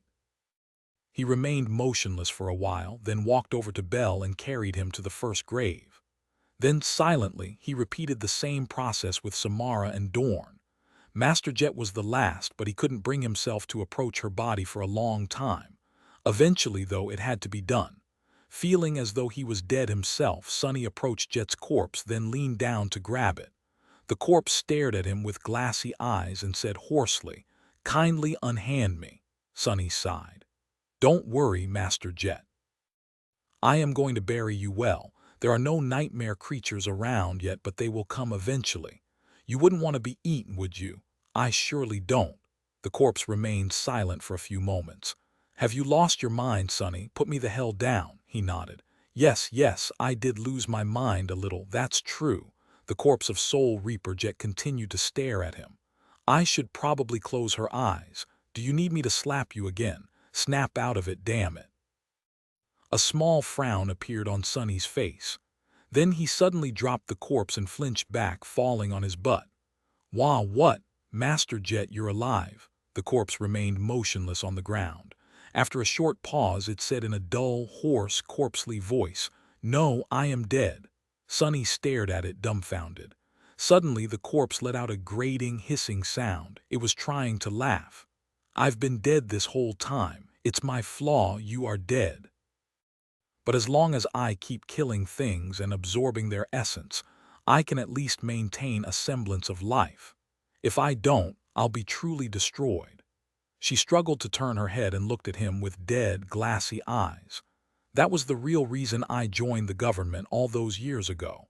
I knew that I'd always have things to kill if I did. Now, Sonny, arg, damn it, can you help me sit up?" He slowly rose to his feet, took a few shaky steps forward, and pulled her up to a sitting position. Then he blinked a couple of times and said, "So, that was why you told me that it's impossible for you to die in Antarctica, because you were never alive to begin with." Soul Reaper struggled for a few moments and then took a labored breath, the first one since he had found her in the snowfield outside the city. Yes, it was a figure of speech. Both of them remained quiet for a while, not knowing what to say. Then Jet suddenly turned her head. Her eyes glistened a little. "Sonny, look there." He turned around, not knowing what she wanted him to see. Nothing seemed to have changed. The graves, the snow, the frozen buildings of the destroyed city were all the same. However, far away, a thin line of pale lilac appeared above the horizon, breaking the rain of cold darkness. Soul Reaper tried to smile but failed. "The sun is rising. The night, it's over." End of Volume 5, Dread Night. The long night is over, and so is Volume 5 of Shadow Slave. I hope that you enjoyed this cold, dark adventure. As for me, I surely had a blast writing it. I'll take a day off and return with the first chapters of Volume 6 the day after tomorrow. Thank you and have a great day. Gilta 3 Chapter 1061, Dire Straits Sonny. "Come here, I'll only kill you a little. Get the hell away from me, you demented zombie." Sonny took a few steps back, easily avoiding the grasp of the shambling corpse of Master Jet. Fortunately, she was not too fast. In fact, she could barely crawl. Her nails powerlessly scratched against the alloy, and Soul Reaper let out a hoarse, disappointed hiss. "Damn it!" Sonny shook his head. Despite Jet's weakened state, avoiding her clutches was a tiresome task, mostly because there was nowhere really for him to run. Currently, the two of them were trapped on an alloy raft that was drifting slowly across the strait between the Antarctic center and the vast landmass to the east. When Jet lost control of herself, all Sonny could do was endlessly circle the raft and wait for her to come to her senses. "Come here, Sonny. I won't bite." He gave her a dark look, then picked up his chair, walked over to the other end of their improvised vessel and calmly sat down. The length of the raft was no more than 10 meters, but for Soul Reaper, that was a vast distance right now. She stared at him for a while, then gave up and rolled on her back with a curse, looking at the sky with a resigned expression. When Jet remained still, she really looked like a corpse, and technically she was. But at least in this cold, she was not a rotting corpse. One had to count their blessings. Unlike the souls of all awakened, hers was not able to generate essence on its own. Worse than that, her soul core was shattered and constantly leaked what little essence she had left. Once the essence completely ran out, Soul Reaper would truly and forever perish. The only way for her to survive was to continuously kill living beings and absorb their soul essence. That was actually Jet's sleeper ability. Her awakened ability allowed her to bypass all forms of physical defense and strike directly at the souls of her enemies, which was where her fearsome nickname, Soul Reaper, had come from. Her ascended ability was to slowly absorb shards of broken soul cores from those she had killed to build up and strengthen her own, both in terms of size and capacity. It also removed the natural limit of essence infusion that the flesh of most living beings had, allowing Jet to oversaturate her body with essence and achieve truly superb levels of strength, speed, and resilience. Hers was a supreme aspect. Sadly, right now, Jet had no essence to spare on strengthening her body. She barely had enough to keep it from collapsing entirely, and even that last reserve was slowly running out. Things had not gone well for them after the destruction of Falcon Scott. Even after the winter beast retreated into the depths of the Antarctic Center, its dire influence remained. Neither Sunny nor Jet had been able to access their dream realm anchors, which meant that they could not escape from the waking world. Eventually, the two of them had been left with only one choice: to try and brave the strait. Actually, there was no need for them to even reach East Antarctica. All they had to do was sail far enough into the ocean to leave the area of influence of the corrupted Titan, which would allow both to return to the dream realm. That would still be dangerous, but not as dangerous as remaining in the winter beast's frozen realm. There were no ships coming, and no seaworthy vessels left intact in Falcon Scott. In the end, Sunny had been forced to improvise. The alloy raft they were currently drifting on was not just a random sheet of light alloy, it was actually the covetous coffer. That memory of his possessed an enchantment called Mendacious Coffer, which allowed it to mimic the forms of inanimate objects. Additionally, the size and intricacy of the simulacrum were dependent on Sunny's shadow core capacity. By now, he was very close to becoming an ascended tyrant, so obviously, that capacity was much greater than when he had first acquired the coffer. So, Sunny had turned it into a raft. It was much larger than the alloy chest the coffer usually looked like, at the expense of the complexity. Even better, the locomotive chiffonier enchantment allowed the raft to propel itself forward at a modest speed. Most importantly, though, the covetous coffer was an ascended memory of the fourth tier, and as such, it was tremendously more durable than even the strongest alloy would have been. If something attacked them from below, which had already happened a few times, the raft was not going to be destroyed unless the attacking nightmare creature happened to be truly terrifying. Sunny and Jet had ventured into the strait on top of the covetous coffer, hoping to leave the winter beast's area of influence in about a day. And they had. Sadly, their situation did not really improve after that. As it turned out, there were numerous nightmare gates hidden below the cold waters of the ocean here. Perhaps there were too many, or perhaps their luck had just been truly atrocious. But even now, a week later, Sunny and Jet had yet to encounter a place where the call of nightmare would not instantly whisk them away if they tried to leave for the dream realm. At this point, it would be easier for them to actually reach East Antarctica. They had made it 2/3 of the way already. The mighty battleships of the government fleet were able to make the trip in a day or two, but the covetous coffer was much slower. So, it was going to take them a few more days to make landfall. Sunny did not feel too much pressure. Saint was standing guard with Morgan's warbow in her hands, warding off most of the sea creatures. Sunny and Saint were capable of dealing with almost every normal threat. If something they could not deal with were to attack from the depths, he could use a combination of memories to take flight. If they were attacked in the skies, he could dive deep into the ocean. The only problem he had was that Jet would periodically lose her mind and half-heartedly try to kill him. Sitting in his luxurious chair, Sunny threw a look at Soul Reaper's unmoving corpse and sighed. Damnation. Chapter 1062. Gone fishing. Sunny was not too worried about being able to reach East Antarctica. Unless something truly harrowing rose from the depths of the ocean to devour them, he was certain of his ability to either kill or escape it. However, he was worried about Jet. A week ago, she had been weak, but not nearly as weak as she was now. Her mental state was also getting worse. He knew that Soul Reaper had been intentionally starving her body of essence in order to conserve as much of it as possible, but still, Sunny did not know how much longer she would last. Right now, she was not even able to afford summoning a memory. Every drop of essence counted, and there was very little of it left in her shattered soul core, which presented a problem. Saint was capable of killing most nightmare creatures that attacked them with her bow, and Sunny was not far behind her in terms of lethality. However, Jet was in no condition to kill anything. But despite that, as he considered his options, the corpse stirred, then started laboriously crawling in his direction again, demented lights burning in its glassy blue eyes.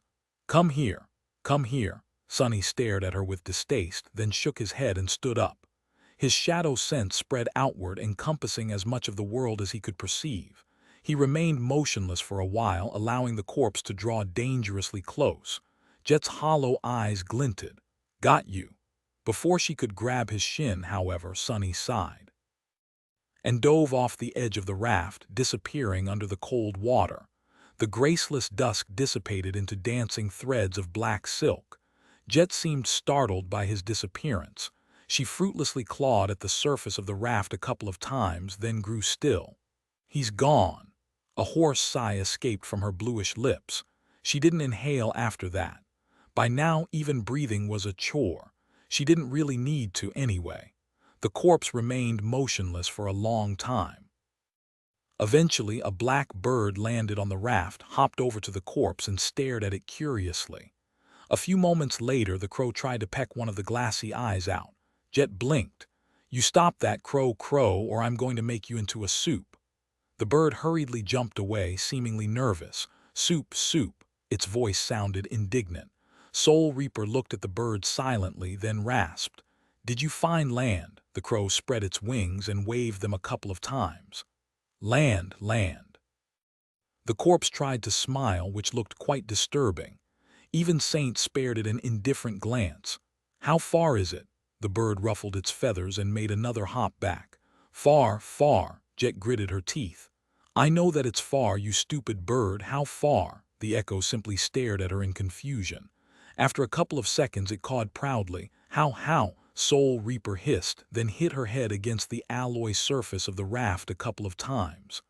"Got him it." After that small outburst, she didn't say anything else, remaining still and unmoving. The raft swayed gently on the waves. Below the raft, hundreds of small metallic feet were furiously paddling the cold water. On top of it, a living statue, a talking corpse, and a small black bird were silently waiting. Sometime later, the water behind the raft suddenly boiled, and a young man with silky black hair and alabaster skin emerged from it, dragging something in a stranglehold. A terrifying creature with long tentacles that were as wide as a man's thigh was struggling furiously, trying to free itself. Its spongy flesh was awash with inky black blood. "Stop fighting, you bastard." Sunny gritted his teeth and ignored a tentacle that was wrapped around his neck. exerting enough pressure on it to crush an armored vehicle. Using one hand, he swam toward the raft, climbed aboard, and dragged the nightmare creature with him. Saint silently moved to the opposite side of the coffer so that the weight of the abomination did not make it capsize. The crow flew up and landed on her shoulder, staring at the monstrous creature with apprehension. Sonny pressed the abomination down and barked. "Stay still." He was rather angry. Yes, he and Saint were enough to slay most of the nightmare creatures that would attack them, either from underwater or from the sky. However, capturing one alive, that was a whole different level of trouble. "Jet, get in here." Soul Reaper slowly gathered her limbs and then sluggishly tried to stand up. After a few tries, she succeeded and stood there for a moment, swaying. Sonny summoned the cruel sight and tossed it to her, using his knee to press the abomination into the alloy. Soul Reaper caught the spear and used its shaft to help herself stay upright. He held the nightmare creature down and cursed. "Hurry the hell up. That thing is really strong." Not to mention that it had more limbs than he did. Immobilizing it was a miserable task. Jet shambled over, then spun the somber spear and thrust it into the center of the mass of furiously dancing tentacles, using the whole weight of her body to give the strike some force. The silver blade pierced the flesh of the abomination and disappeared inside, causing a river of black blood to flow onto the alloy surface of the raft. The corpse of Soul Reaper lost balance and fell flat into the puddle of blood. She remained laying there, not paying the convulsing tentacles any attention. Slowly, an eerie smile of satisfaction appeared on the dead body's blood-stained face. "Ah, that feels better." Sonny let go of the slain creature and sent it back into the water with a furious kick. Saint moved back to the middle of the raft, balancing it with her prodigious weight. The crow slid off her shoulder and landed at the edge of the pool of black blood. It stared at it for a moment and then cawed excitedly. "Soup, soup." Chapter 1063. Lively Corpse. Sonny summoned the graceless dusk back and remained motionless for a while, looking at the dark expanse of the ocean. The sunrise in Antarctica was a long affair. By now, the sky was on the precipice of falling into a long period of twilight, but the cold waters still seemed black.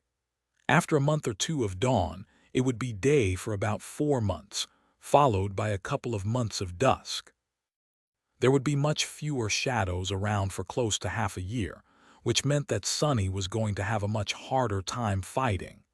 Many of his advantages would disappear. Provided that the forces of humanity would even be able to last that long, of course. There was a good chance that they wouldn't, but there was also a good chance that they would. The situation in East Antarctica was much better than it had been in the Antarctic Center. In fact, it was more or less exactly what the government had hoped for after the tumultuous first phase of the operation. All the population had been relocated to a number of siege capitals. The soldiers had hunkered down, and people were being slowly carried across the ocean to the other quadrants. That process would last until the end of the year, at least. There were 3 field armies of the 1st Evacuation Army currently operating in East Antarctica, which was exactly 3 times more than the single one that had been sent to the Antarctic Center. There were also 2 saints there, one of the government's own and the emissary of the Great Clan Song. Once Saint Tyrus recovered from her wounds, there would be 3. The 2nd Army was on its way, as well. They would be making landfall in just a few days, and once that happened, the human forces on the continent would be incredibly bolstered. The 2nd Army was supposed to be composed of twice as many mundane soldiers, awakened and masters, as the 1st Army had been. Close to 5,000 awakened had died in the Antarctic Center. But by the end of August, there would be 60,000 of them defending East Antarctica. Best of all, there was no winter beast to suppress all forms of long-range communications there, allowing the Army to operate as the well-oiled machine it was supposed to be. That had to be enough to withstand the onslaught of the chain of nightmares for 5 more months. By then, most of the population would hopefully be evacuated. And if not, there was the winter solstice. With how rampantly the spell had been spreading in the southern quadrant, the number of awakened was bound to double, or even triple after the solstice. All the sleepers created by the chain of nightmares would receive the chance to come into their full power. So, although the forces arrayed against the evacuation effort would continue to grow more dire as time went on, the forces of humanity would swiftly increase too. There was a chance. However, Sonny knew that there was one unpredictable part of the equation that could ruin everything: the great clans. Nephi's had told him that the southern campaign was a perfect battlefield for them to wage their war.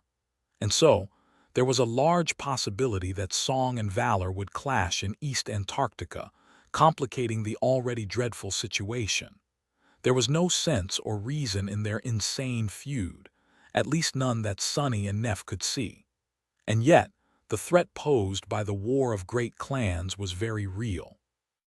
As Sonny looked at the ocean, his eyes glinted with cold, wrathful light. Those bastards! He had not even noticed when his hands turned into fists. Penny for your thoughts. Sonny turned slightly and looked at Jet. She had sat up and was now wiping the nightmare creature's blood off her face, looking slightly less corpsely. But only slightly. She was still a far cry from the fearsome soul reaper he knew. Sonny lingered for a moment, then said evenly, "Just thinking about the future." Jet studied him for a bit. "Really? Because you look like you're about to dive back into the water, this time to butcher a few abominations just for fun." She sighed, then said wistfully, "Why did you throw that one off the raft anyway? We didn't even retrieve the soul shards." Sonny scoffed. "What do we need soul shards for? You can't use them, and neither can I." That thing, meanwhile, was flooding the whole place with its rotten blood. We don't even have a rag to wipe it off. Indeed, soul shards were useless for both of them. Sonny needed shadow fragments, which could only be received by slaying enemies of equal or higher rank, while Soul Reaper could only replenish her essence and strengthen her core by killing living things. In the outside world, a single soul shard was worth a hefty sum of credits, but here on the raft, Sonny would have given 100 of them just for a mop. Well, maybe not 100. Sonny sighed, then returned to his chair and sat down. He was growing hungry, too. Jet stood up, shakily walked out of the puddle of blood, and lowered herself to the alloy surface of the raft. Her eyes had regained a hint of their usual iciness. She remained silent for a bit, then said hoarsely, "You've been in a dismal mood this whole time." Sonny looked at her with amusement. Not only was he amused by the fact that she had apparently had enough presence of mind to pay attention to his moods, with all that crawling around and trying to kill him, but the statement itself was more than a little redundant. How else was he supposed to feel after what had happened in Falcon Scott? Millions of people had died. The members of his cohort had died. And even before that, the first irregular company had been all but wiped out. Considering everything, Sonny thought that he had handled himself pretty well in the past week. He smiled darkly. "Yeah, and why do you think that is?" Jet sighed, then looked away. "Does it matter what I think? I understand. Believe me, I do. In fact, I might just understand it better than you. But Sonny, do you want me to be honest?" He stared at her silently, then shrugged. "I guess." Usually, statements like this were followed by something unpleasant. She looked at the dark waves and shook her head. "I think that you have maybe forgotten who you are and where you came from. I am only saying it because I went through the same thing many years ago. When I left the outskirts, I was tempted to forget the truth of things too, and I did, for a little while. But the world has a way of reminding you what it really is and what you should expect from it. Sonny, don't grow soft. You of all people should know better." Sonny looked at her, his face unmoving. After a few moments, he shook his head. "We are not in the outskirts anymore, and we are not the same people anymore." A pale grin slowly appeared on Soul Reaper's lips. "That is true, too." She lied down and stared at the sky, silent. After a while, though, Jet said, "Maybe you are right. Maybe people like us have to change, too. Inflexible things are the most brittle after all. But look around. With how things are going, the whole world just might end up like the outskirts soon."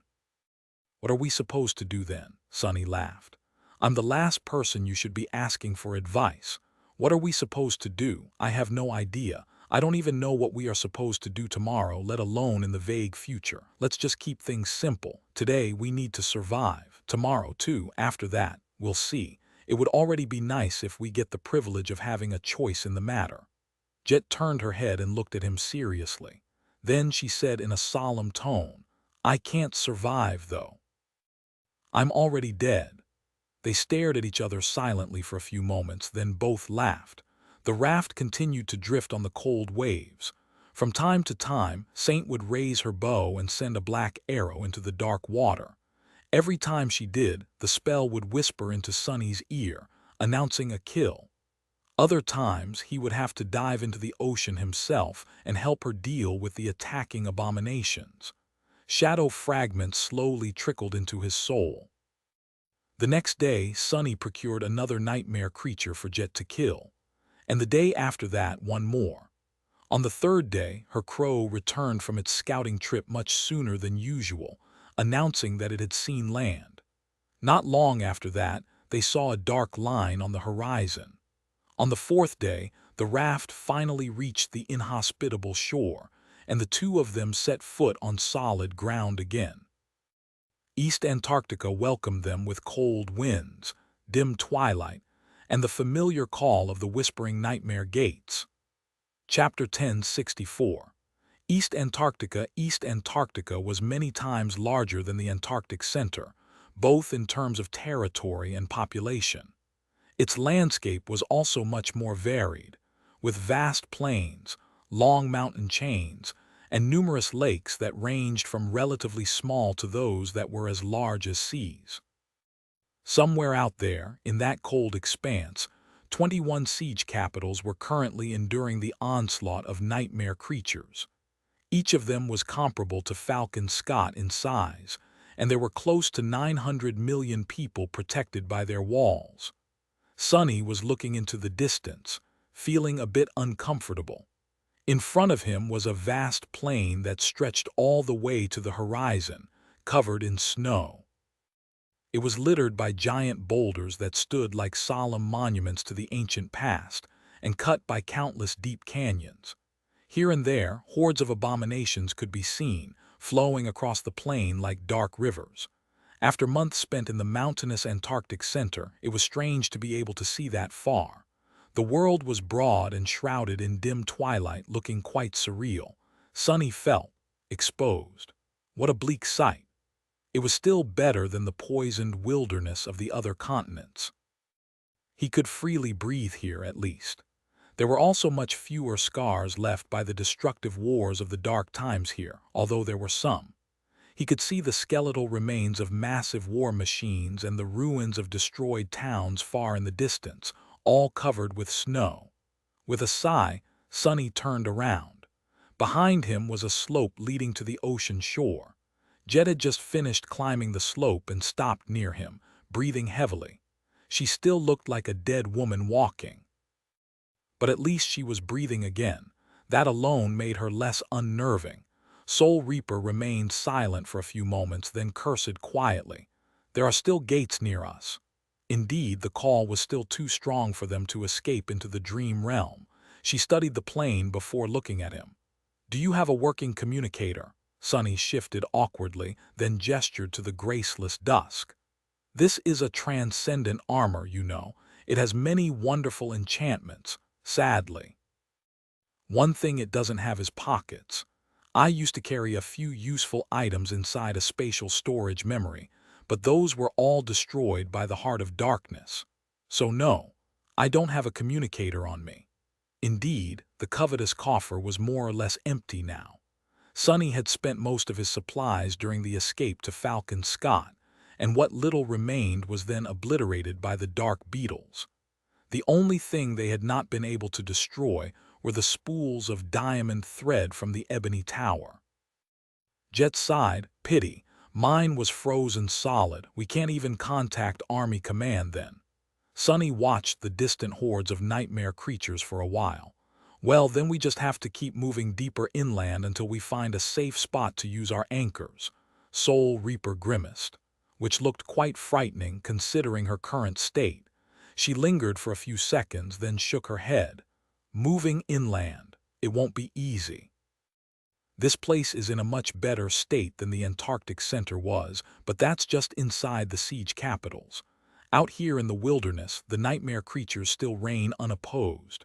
You know better than anyone how hard it is to traverse an environment like this. Sonny smiled darkly.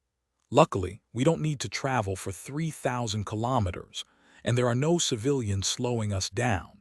Hell, there's not even a murderous sea to flood the entire world every night. Come on. It's going to be like a picnic, he called, and a moment later a Stygian black steed rose from the shadows. Nightmare snorted, ominous red flames burning in his eyes. The stallion's adamantine horns glinted dully in the bleak twilight of the early dawn. Sonny summoned the overpriced saddle and went about strapping it on the black courser. As he did, Jet looked at him with dead eyes. After a while, she suddenly said, "By the way, I never asked, but how the hell did you end up being mongrel?" "That doesn't make any sense." She paused and then shook her head. "Actually, scratch that. In retrospect, it makes too much sense. We even met once when that gate manifested in NQSC. I feel embarrassed now," Sonny coughed. "I just wanted to train peacefully in the dreamscape. Who knew people would make such a ruckus about me learning a few battle styles? This whole thing went out of control really fast. Believe it or not, I actually wanted to use the mongrel persona to stay under the radar. That plan, yeah, it failed spectacularly." Jet laughed, her voice sounding hoarse and disturbing. "Stay under the radar? You call challenging Morgan of Valor staying under the radar?" He winced. "Well, I might have gotten a little greedy. Once or twice. But hey, at least I got a very good bow out of it. It's still my best ranged memory. Those Valor Forgemasters really know what they're doing, huh?" Soul Reaper shook her head. "You're not too bad yourself, Sonny. I still can't believe that you can craft memories. Do you know how rare aspects that allow Awakened to create memories are? There are very few such Awakened outside of Valor, and even those usually only work for the powerful legacy clans." Sonny remained silent for a few moments. By that point, there was nothing really preventing him from sharing his insights into sorcery with Jet. They had already learned a lot of each other's secrets, so one more wasn't going to make a difference. But it would be a long conversation. If he explained that his ability to create and modify memories had not come from his aspect, but rather from an attribute, he would have to explain what blood weave was, which in turn would require him to explain much more. He didn't feel like it.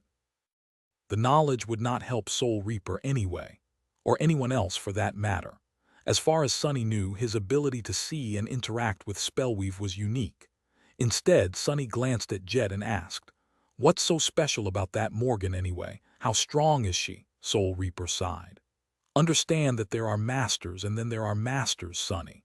Legacies are trained from childhood to be monstrous fighters, and that's just those from lesser clans.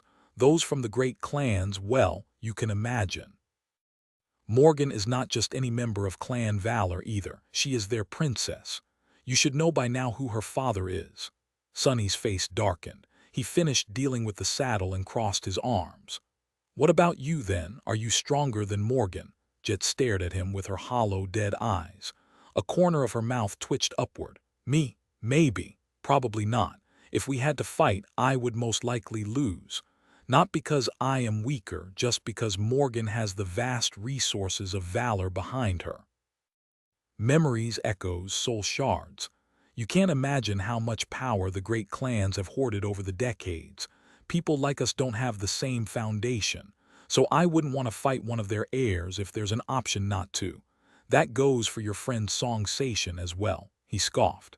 It's a bit of a stretch to call us friends, and I think you are selling yourself short. I fought a couple of masters from Valor, you know, they're not that tough." Soul Reaper grinned. "Oh, really? How come you ended up stuck in the waking world for half a year then?" Sunny stared at her for a moment. "Good point." With that, he jumped into the saddle, looked at Jet from above, and offered her a hand. "Come on, climb up." She hesitated, prompting Sunny to raise an eyebrow. What's wrong?" Jet cleared her throat. "What do you mean, what's wrong? I don't know how to ride a horse." "Why would I know how to ride a horse? I've never ridden one. I've never even seen one before your echo." Sunny blinked a couple of times, then suddenly laughed. That laugh surprised him because he had not thought himself capable of laughing after Falcon Scott. "Gods, you don't need to ride anything. I'll control the horse, you just sit in front of me and don't fall off. I'm sure you can handle that much at least." Jet sighed, then grabbed his hand and jumped up. Nightmare exhaled loudly through his nostrils, confused as to why a corpse was sitting on top of him. Shadow God was also the god of death, though, so the shadow steed must have been accustomed to such things happening, or not. In any case, he would have to deal with it. Jet looked down nervously. "Sunny, how fast is your horse exactly?" he smirked. "Pretty fast." With that, Sunny sent Nightmare forward. Soul Reaper would have yelped, but she was still having trouble breathing, so all she produced was a stifled hiss. The nightmarish steed carried a dead woman and a divine shadow as it raced across the snow-covered plain, moving deeper into the cold expanse of a doomed continent. Chapter 1065. Reaper Nightmare was flying across the twilight plain, ignoring all obstacles. He cut through the snow, maneuvered between giant boulders, crested hills, and jumped across deep canyons, his steel hooves sending sparks flying from the weathered stone. The dark destrier was swift like a shadow, moving with innate grace and incredible speed. Sunny was sitting in the saddle, holding Jet. She was basically in his embrace. In the past, being so close to her would have made his blood boil, but right now, he did not feel anything. Not just because Soul Reaper was cold and lifeless like a corpse, but also because his heart was just as cold and just as lifeless. He did not feel much of anything right now, except for deep, dark rancor. There was no time to either. Sunny might have joked about how this journey would be akin to a picnic, but in truth, their situation was still dire. East Antarctica was teeming with nightmare creatures, and he was not conceited enough to think himself capable of slaughtering entire hordes of them. Sunny knew that he was strong, but he also knew the limitations of his strength. He had just been taught a bitter lesson on that topic by the winter beast, after all. Right now, his best friends were caution and speed. His shadows were scouting ahead, searching for nightmare creatures that lay in wait. Some he would avoid, some he would escape from by relying on how swift Nightmare was.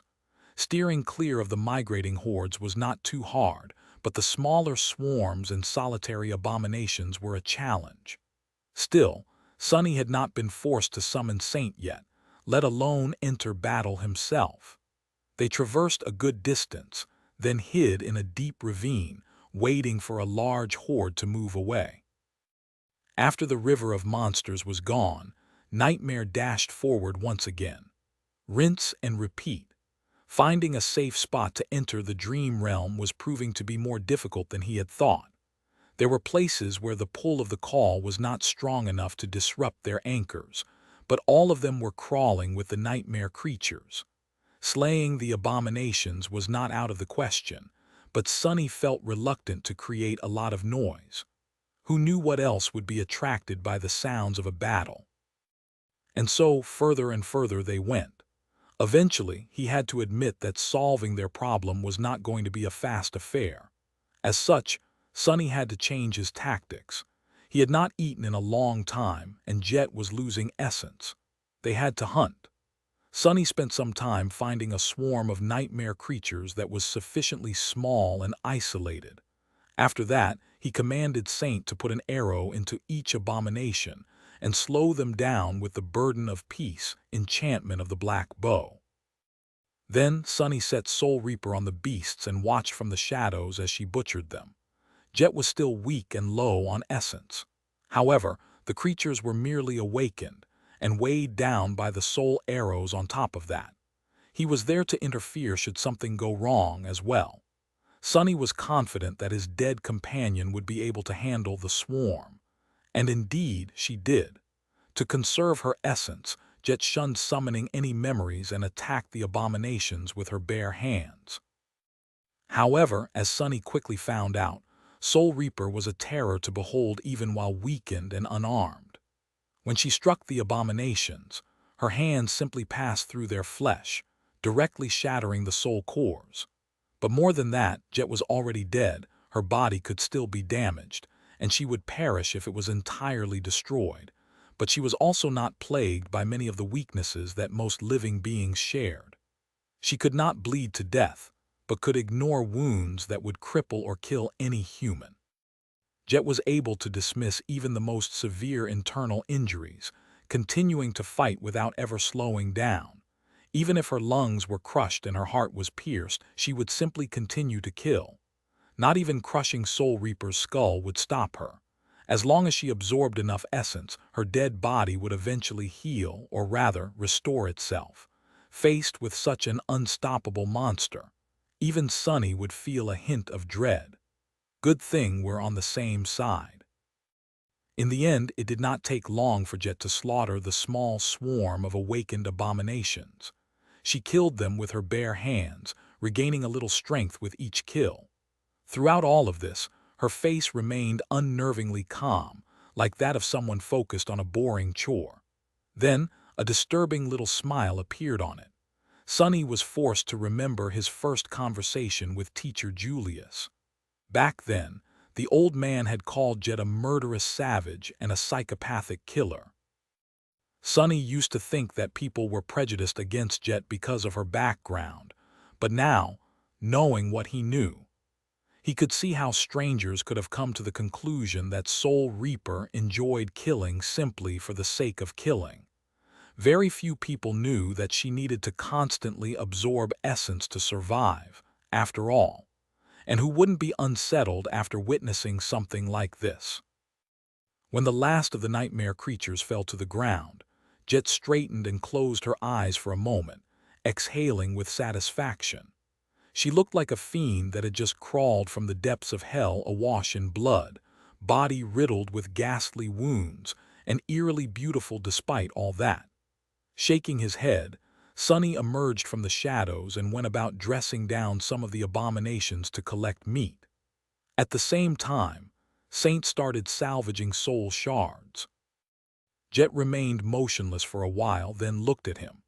There was some vitality now in her eyes. She smiled and said, "What are we doing now?" Sunny looked at her somberly. "Now go wash yourself. You might be dead, but I'm not. I can still smell things." Chapter 1066. Faithful imitation. Sometime later, they were hidden in a small cave at the bottom of a deep canyon, sitting in front of a fire. A piece of monster meat was roasting on it, filling the cave with a delicious smell. Sunny was a bit sullen, because it had taken all his knowledge of wilderness survival to make the small fire. Snowy reaches of Antarctica were not exactly the best place to search for fuel.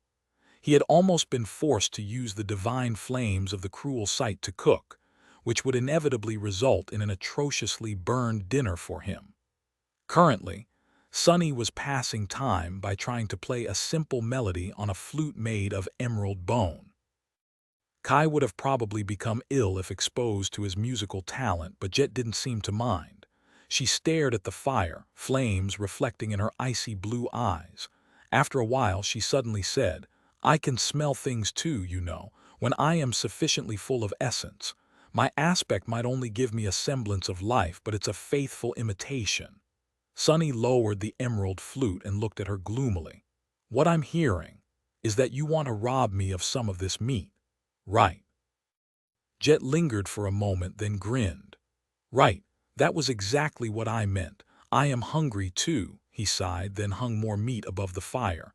"Should have just said so. Gods, What is up with me always ending up with gluttonous women? It just never ends. Sonny turned the meat over. After a while, following a whim, he asked, "How did you end up with such a wicked flaw anyway? I thought mine was bad." But if I survived the first nightmare only to be killed by the spell during the assessment, I would have been pretty upset. He really did not understand how it would work. Jet laid down, staring at the stone roof of the cave. She sighed, then shrugged slightly. No, it wasn't during the assessment. Actually, I did not survive the first nightmare. I was young and weak and frightened, and so I died. Soul Reaper turned her head and looked at him across the fire. But I didn't remain completely dead. I crawled out of the grave somehow and finished the trial. I guess the role I played in the nightmare, or maybe my innate attribute, created the possibility of something like that happening. It had to be an infinitely small possibility, though, because the spell seemed rather impressed with the result. Otherwise, it wouldn't have given me a supreme aspect. Sonny did not answer, considering what he heard. It made sense. He had also made something nearly impossible happen during the first nightmare. If he had not been sent into the body of a temple slave, Shadow God would not have responded to his unintentional call. And if he did not have the fated attribute, he would have never unwittingly climbed on that altar, most likely. Many things had come together to create the possibility. He had been the one to grasp it, though. Anyone else would have failed. Sonny looked at Jet silently, thinking about her flaw. What would happen if he gave her Weaver's mask? Would she come back to life? In his heart, he knew the answer. After learning about Weaver, the spell, and the vicissitudes of fate, Sonny developed an intuition about these things. Jet would indeed come back to life, but her soul would remain shattered, and like all living beings with broken souls, she would instantly die, this time forever. Her cruel flaw, mockingly, was the only thing that allowed her to exist. What about his own flaw? Sonny tried to imagine the life he would have had if not for the inability to lie. Would it have been easier? Would it have been harder? He would not have become enslaved, that was for sure.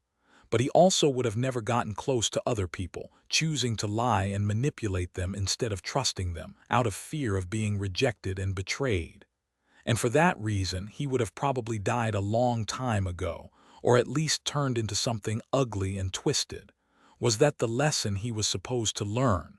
Weaver, you hypocrite, weren't you yourself the master of lies? Sonny shook his head and concentrated on not burning the meat. These philosophical questions were a waste of time. He would still choose to get rid of his flaw in an instant if he could. Jet sighed, breaking the silence. Actually, learning my flaw was not the hardest part. The hardest part was surviving the time between the nightmare and the solstice.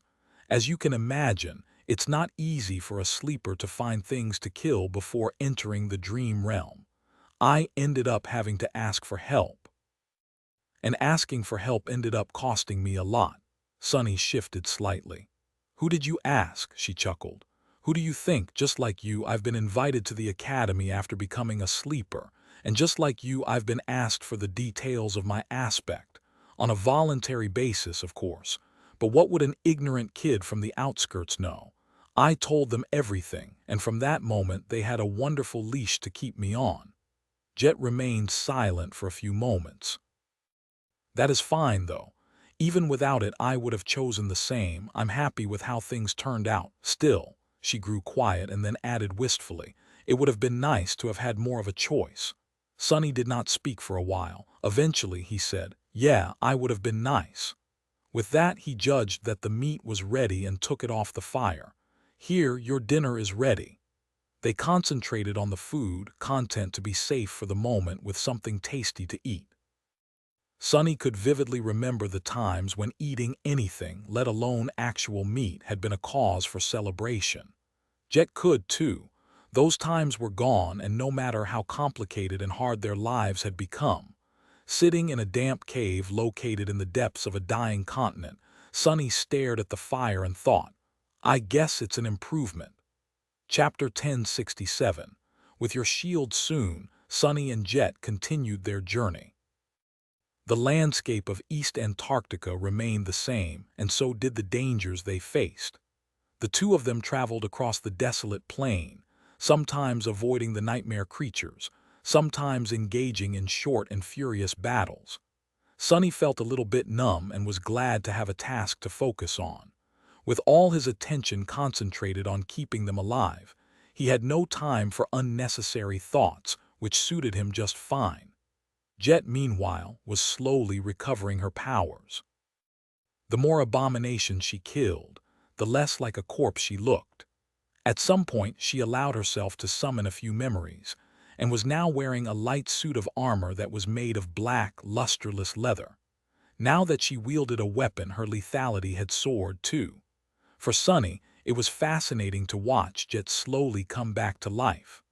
Her eyes were once again the familiar icy blue, her movements becoming as swift, murderous, and purposeful as they had been before. This was the fearsome Soul Reaper he knew. She might not have reached her peak condition yet, but she did not resemble a shambling corpse anymore either. Most interesting of all, her lifeless shadow had regained its vitality. By now, he would have never suspected that the person in front of him was not actually alive. A few days passed, and then a few more. 2 whole weeks had passed since the destruction of Falcon Scott. They had spent half of that time crossing the strait and half traversing the snowy plain. The plain was as inhospitable and vast as ever. Sonny made Nightmare stop, waiting for his shadows to assess the size of a distant horde of nightmare creatures. These past few days, there had been more and more abominations around, all moving in the same direction. Weaving between them was growing harder. Somewhat bored, he shifted in the saddle and asked, "Hey, do you think the government considers us dead?" Jet, who was sitting in front of him, turned her head and gave him an amused look. Sonny sighed. No pun intended. He knew that his friends had to be aware that he was fine. Nephi's could see his runes after all, and she would have informed the rest. However, being pronounced dead by the government was a bothersome affair. His merchant license would have been revoked, for example, which would put Aiko and the brilliant Emporium in a tight spot. His home could be auctioned off, too. Jet chuckled. "I don't think so. They have ways to know such things, the diviners, for example. We were probably marked as missing in action, if anyone even had time to do the paperwork." Sonny wanted to continue the conversation, but then fell silent, a slight frown appearing on his face. Soul Reaper raised an eyebrow. "What is it?" He shook his head. "SHH, listen." At that moment, the wind carried over the sound of distant thunder. It sounded like a rainstorm was raging somewhere far away, but Sonny had spent too much time with the army not to recognize it. The two of them exchanged a meaningful glance. Jet smiled. Railguns. Indeed, the thunderous sound could only be produced by the massive armaments. Commanding Nightmare to turn, Sonny sent his steed in the direction where the thunder had come from. The black stallion flew across the desolate plain, eventually cresting a tall hill. In front of them was a vast lake. In the dim twilight, its surface seemed restless and gray. The shield of ice covering the lake had long been broken, with many gargantuan carcasses floating in the cold water like dark islands. L Cyrillic letter 456 GHTN AV YLWRLDSAM. Smaller nightmare creatures were swarming around them, greedily devouring the flesh of the fallen giants. On the other side of the lake, tall alloy walls rose from the shore, with thousands of armaments unleashing a devastating barrage of tungsten rounds on the encroaching mass of abominations. Sonny could even discern the small shapes of soldiers and awakened on the battlements. A long sigh escaped from his lips. A siege capital. Summoning the sin of solace, Sonny closed his eyes for a moment. Then he sent Nightmare galloping down the hill. The black steed rushed toward the lake, surrounded by a tide of moving shadows. Returning from the dead had turned out to be much more chaotic than Sonny expected. And fighting through the horde of nightmare creatures to reach the siege capital was not the most tumultuous part. He was actually accustomed to things like that. The reactions of the people inside the stronghold were much more intense. At first, the commander of the city defenses seemed polite, but unfriendly. After all, the sudden appearance of two ascended outside the walls during a fierce battle had put a lot of pressure on him. Fields of fire had to be rearranged, a safe corridor created. Perhaps his soldiers would even have to sortie to protect the unexpected guests. However, the latter measure had not been needed. Sonny fought his own way to the wall and then scaled it himself. And when the master in charge learned that the two ascended had come from the Antarctic Center, his demeanor completely changed. Falcon Scott, but the man stared at them with wide eyes for a moment. Then something akin to joyous pride ignited in them. Sonny did not really know what the master was feeling so proud about, but at least the unfriendliness immediately disappeared. Gods, great, this is great. I need to inform the... No, wait. Are you guys wounded? Do you need medical attention? Crap, what am I saying? Wait, Antarctic Center. Then you are Soul Reaper Jet. Ascended Jet, ma'am. Of course you would make it. The news about the annihilation of the Antarctic Center Field Army must have already spread through the quadrant, so the sudden appearance of two ascended survivors had an explosive effect. The soldiers, who had been depressed and despondent about the fate of their comrades, were all suddenly full of joy and ardor. It was as though their own siblings had returned alive from beyond the grave. Sonny had not experienced being stared at so intently even when masquerading as mongrel. The two of them were promptly brought to the local government headquarters and showered with attention, especially Jet. From what Sonny could understand, the government saint stationed in East Antarctica was coming to the siege capital to welcome her back personally. Sonny was soon going to meet the saint, too. After a short debriefing, during which the government agents could not stop staring at him, he could finally exhale and relax a little. That was strangely exhausting. Sonny spoke to Jet, agreeing to meet the next morning and then spent a little time in the living quarters assigned to him. He enjoyed a warm shower, a scrumptious meal, and some peace and quiet. Peace and quiet. It felt so strange to not have to fight for his life and the lives of millions of other people without a reprieve. He wondered how long that peace would last. Eventually, Sonny placed a tether inside his room and quietly slipped out of the waking world. He went to visit the Ivory Tower. Chapter 1068. Changed man on a beautiful island of ancient trees and emerald grass. A lone figure suddenly appeared out of thin air. It was a young man with alabaster skin, wearing a simple tunic of fine black silk. He remained motionless for a few moments, then walked to the edge of the island and froze there, looking down.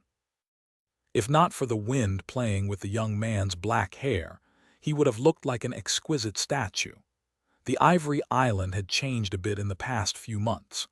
The Great Pagoda itself was the same, of course, but the comely wooden buildings created by the fire keepers now resembled a small, peaceful village that blended harmoniously into the landscape. The ancient trees of the grove now had fruit hanging from their branches, each looking ripe and delicious. The white bones of the ancient dragon were still bathed in sunlight, and a graceful ship was still swaying on the placid surface of the clear lake. There was one big change that startled Sonny a lot, though, pulling him out of his reverie. What the hell? Looking down, he did not see the familiar abyssal darkness of the sky below. Instead, he saw a mosaic of flying islands, all connected by colossal chains, slowly floating by. The Ivory Island was moving. Although the movement was very slow, it had already left the empty expanse of the tier behind and was now drifting through the clouds toward the southern border of the chained isles. Sonny blinked a couple of times. Since when can this thing move? He lingered for a while, studying the landscape below, then walked along the edge of the Ivory Island. It seemed that many things had changed while he was in Antarctica. Soon, Sonny reached the waters of the clear lake, which glinted and shone with the reflected sunlight. There was a stone bench near the shore and a familiar figure sitting on it with a fishing rod in her hand. Tall, attractive, brimming with vitality, Effie was relaxing in the sun and watching the lake. Sonny walked closer and remained silent for a while. Eventually, he said, "There's actually fish in that lake." Effie shrugged lazily. "Who knows, that's what I'm trying to find out. Hopefully, I developed a taste for fish and sea monsters after being stuck on a ship for an entire month." Then she suddenly froze and slowly turned around. Effie's hazel eyes shone with glee. "Sonny, it's you," he smirked. "Who else would it? Our gods, put me down, you savage idiot." The huntress had instantly swept him into a crushing hug, and considering their difference in height, Sonny felt his feet leaving the ground. El Cyrillic letter 456 GHTN AVYA LWRLDSAM. His voice was full of righteous indignation. "I said, gods, don't you have any modesty?" "Let go of me," Effie exploded with laughter and put him down. And it was a good thing, too. Sonny was this close to using the feather of truth to turn himself as heavy as a huge chunk of marble. He only hesitated because that might have had no effect on her. "When did you arrive?" "No, wait, where the hell are you? Neff told us that you are alive, but the news from the Antarctic Center. Doofus, are you really all right? What happened?" Sonny gave her a resigned look, then shook his head. "Just now. East Antarctica, I guess. As for what happened," he sighed, "let me think for a moment. I went through 6,000 kilometers of abomination-infested mountains, received a couple of medals, traversed an endless tunnel full of elemental darkness, got killed by a titan, killed that titan back, led a convoy of tens of thousands of refugees to safety, rode a saint into the depths of the ocean to fight a corrupted terror, killed that terror, got blown up, then killed some more nightmare creatures, then lost to a different titan, crossed the strait on a raft, rode a horse all the way to the nearest siege capital. That pretty much covers it, I guess. Oh, I also learned how to play the flute, a little." Sonny paused, then looked at Effie nonchalantly. "And what's new with you?" She stared at him for a moment, then grinned, wrapped her arm around his shoulder and pulled him toward the tower. "I see, so the usual. Don't think that you're getting out of really telling us what happened, though. We've been worried sick, you know. Kai almost had a heart attack right before we disembarked in East Antarctica, when the news of what happened in Falcon Scott reached us. Even Princess seemed a bit shaken.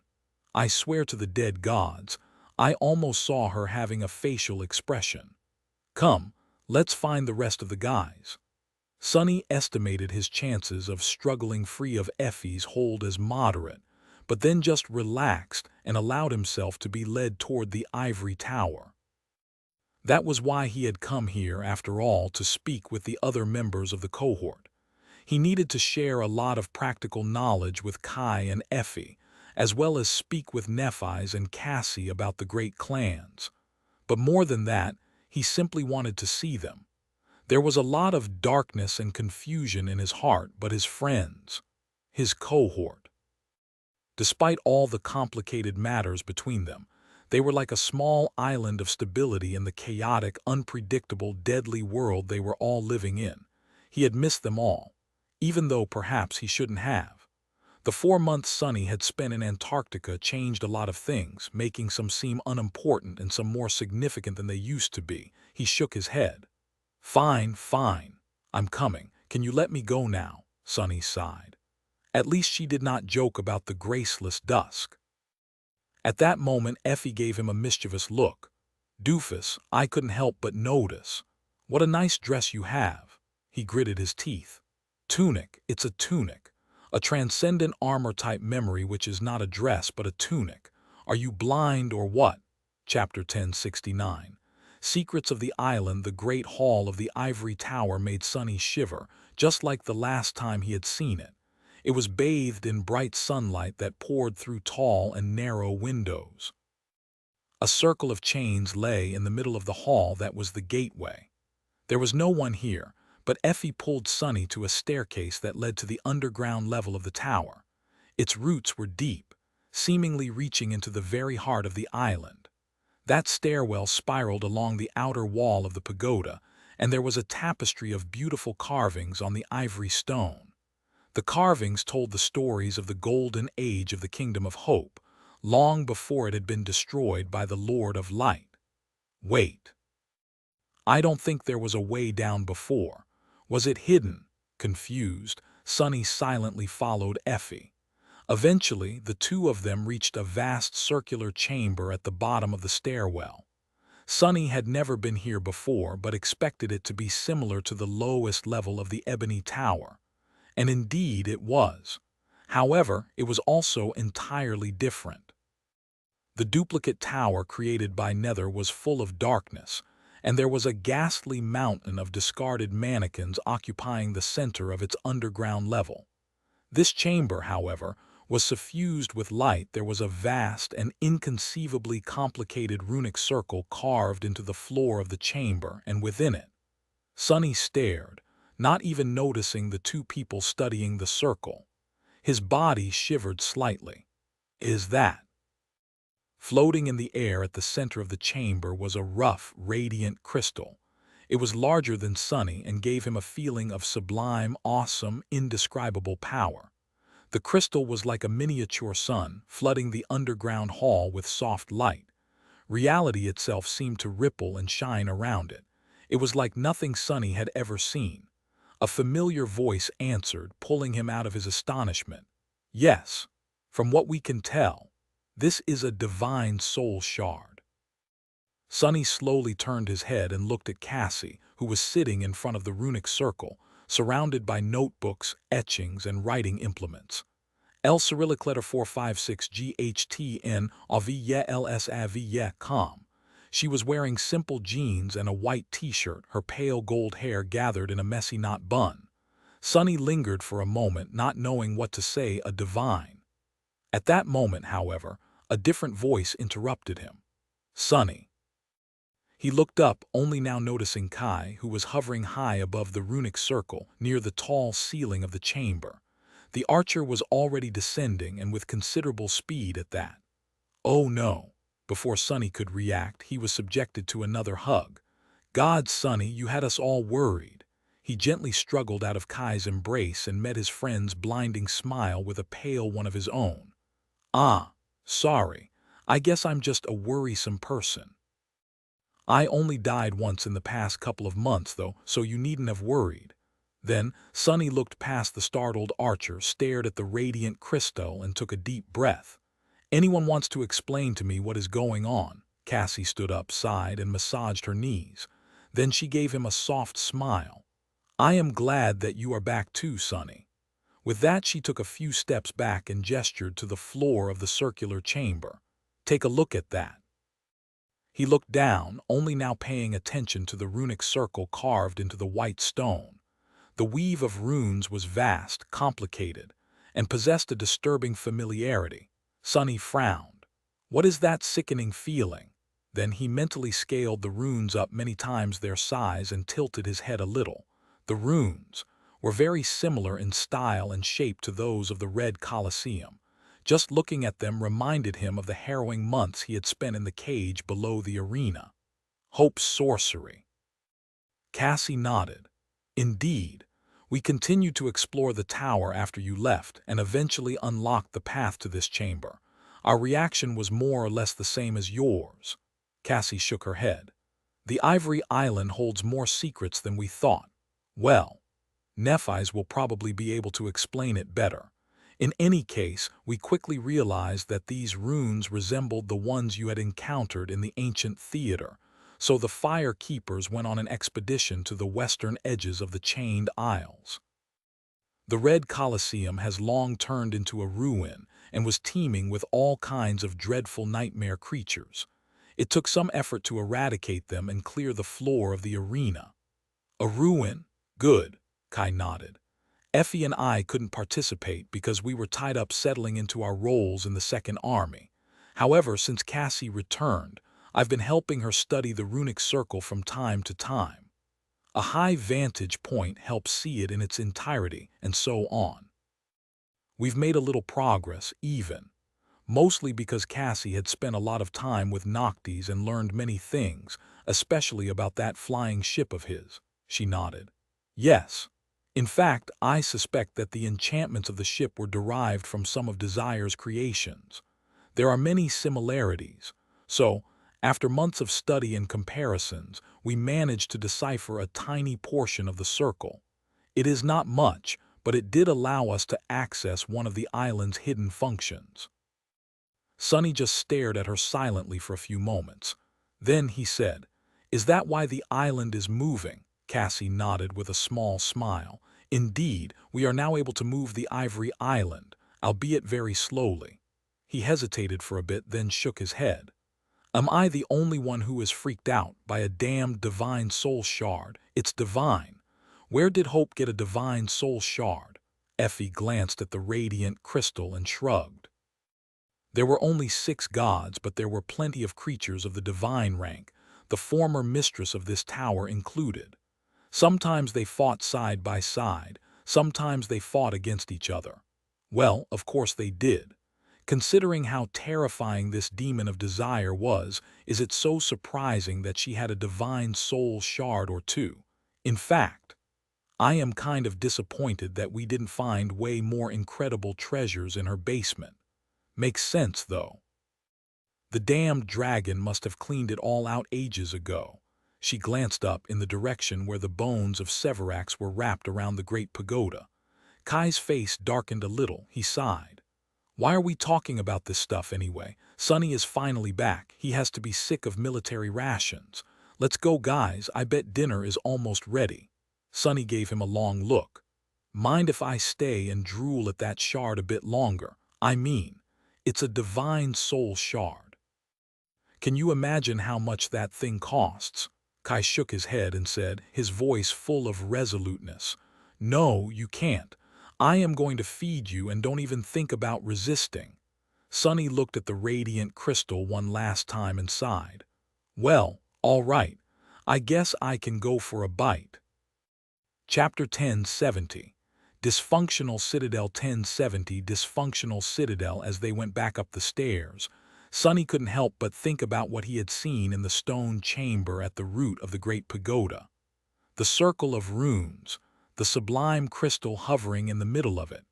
That had to be the core of Hope's Tower, as well as of the whole island. The very heart of the citadel. But what was its purpose? An easy conclusion would be that the divine soul shard was the energy source that powered the enchantments keeping the Ivory Island afloat. But that did not make any sense. The runes had been carved by the demon of desire herself, which meant that the enchantments had been created before her kingdom was destroyed. Back then, it had been simply a prospering latte. There had been no islands, let alone flying ones. Come to think of it, Sonny was not entirely clear on how the Kingdom of Hope had become the Chained Isles. Had she suspended the remnants of her shattered kingdom above the devouring flames herself, in order to preserve at least some of it, or had it been arranged by Sun God? There were other questions, too. If the divine soul shard was the heart of the citadel, was it powering the gateway? But the gateway was only created recently, after the seed of nightmare had been conquered. The spell made it appear, not hope. Had the spell created entirely new enchantments, or built upon the existing ones? Cassie had said that there were other functions of the citadel she had yet to master. What were they, exactly?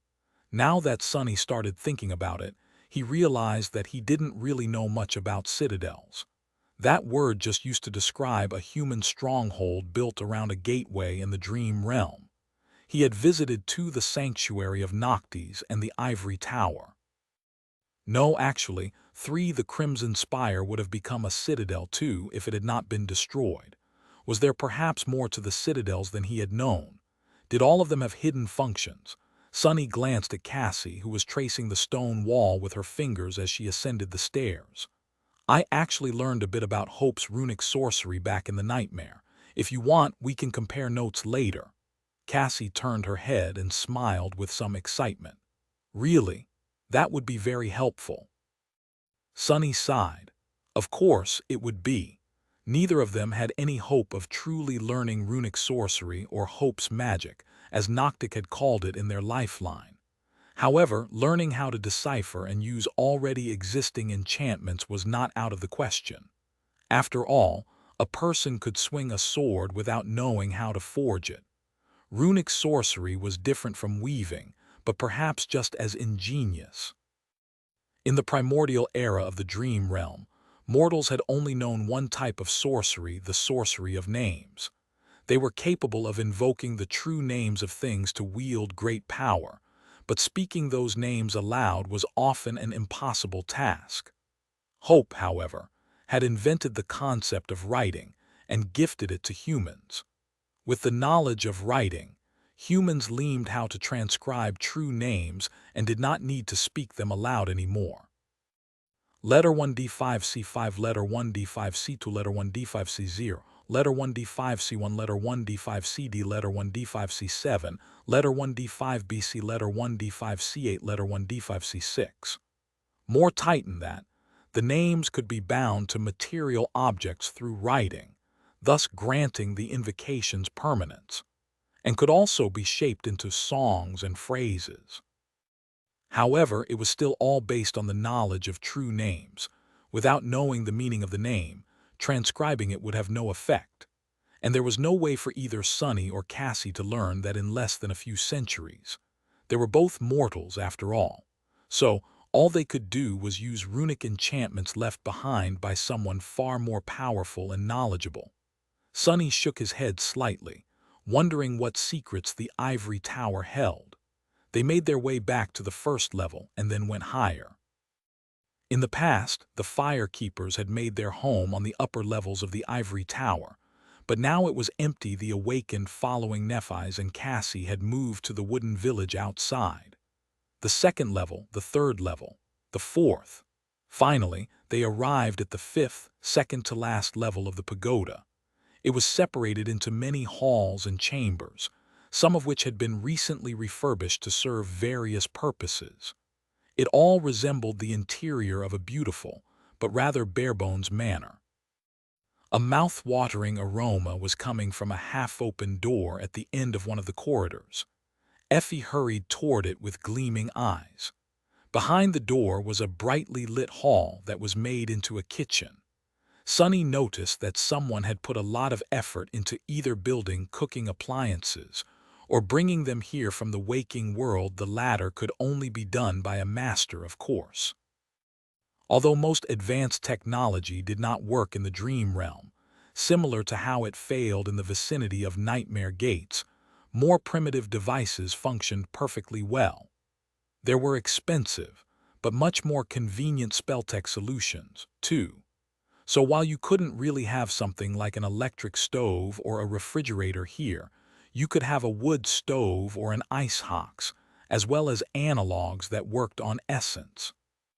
Sunny also noticed several large crates of cooking ingredients, beverages, and snacks, which had obviously been delivered from the waking world by the members of the cohort.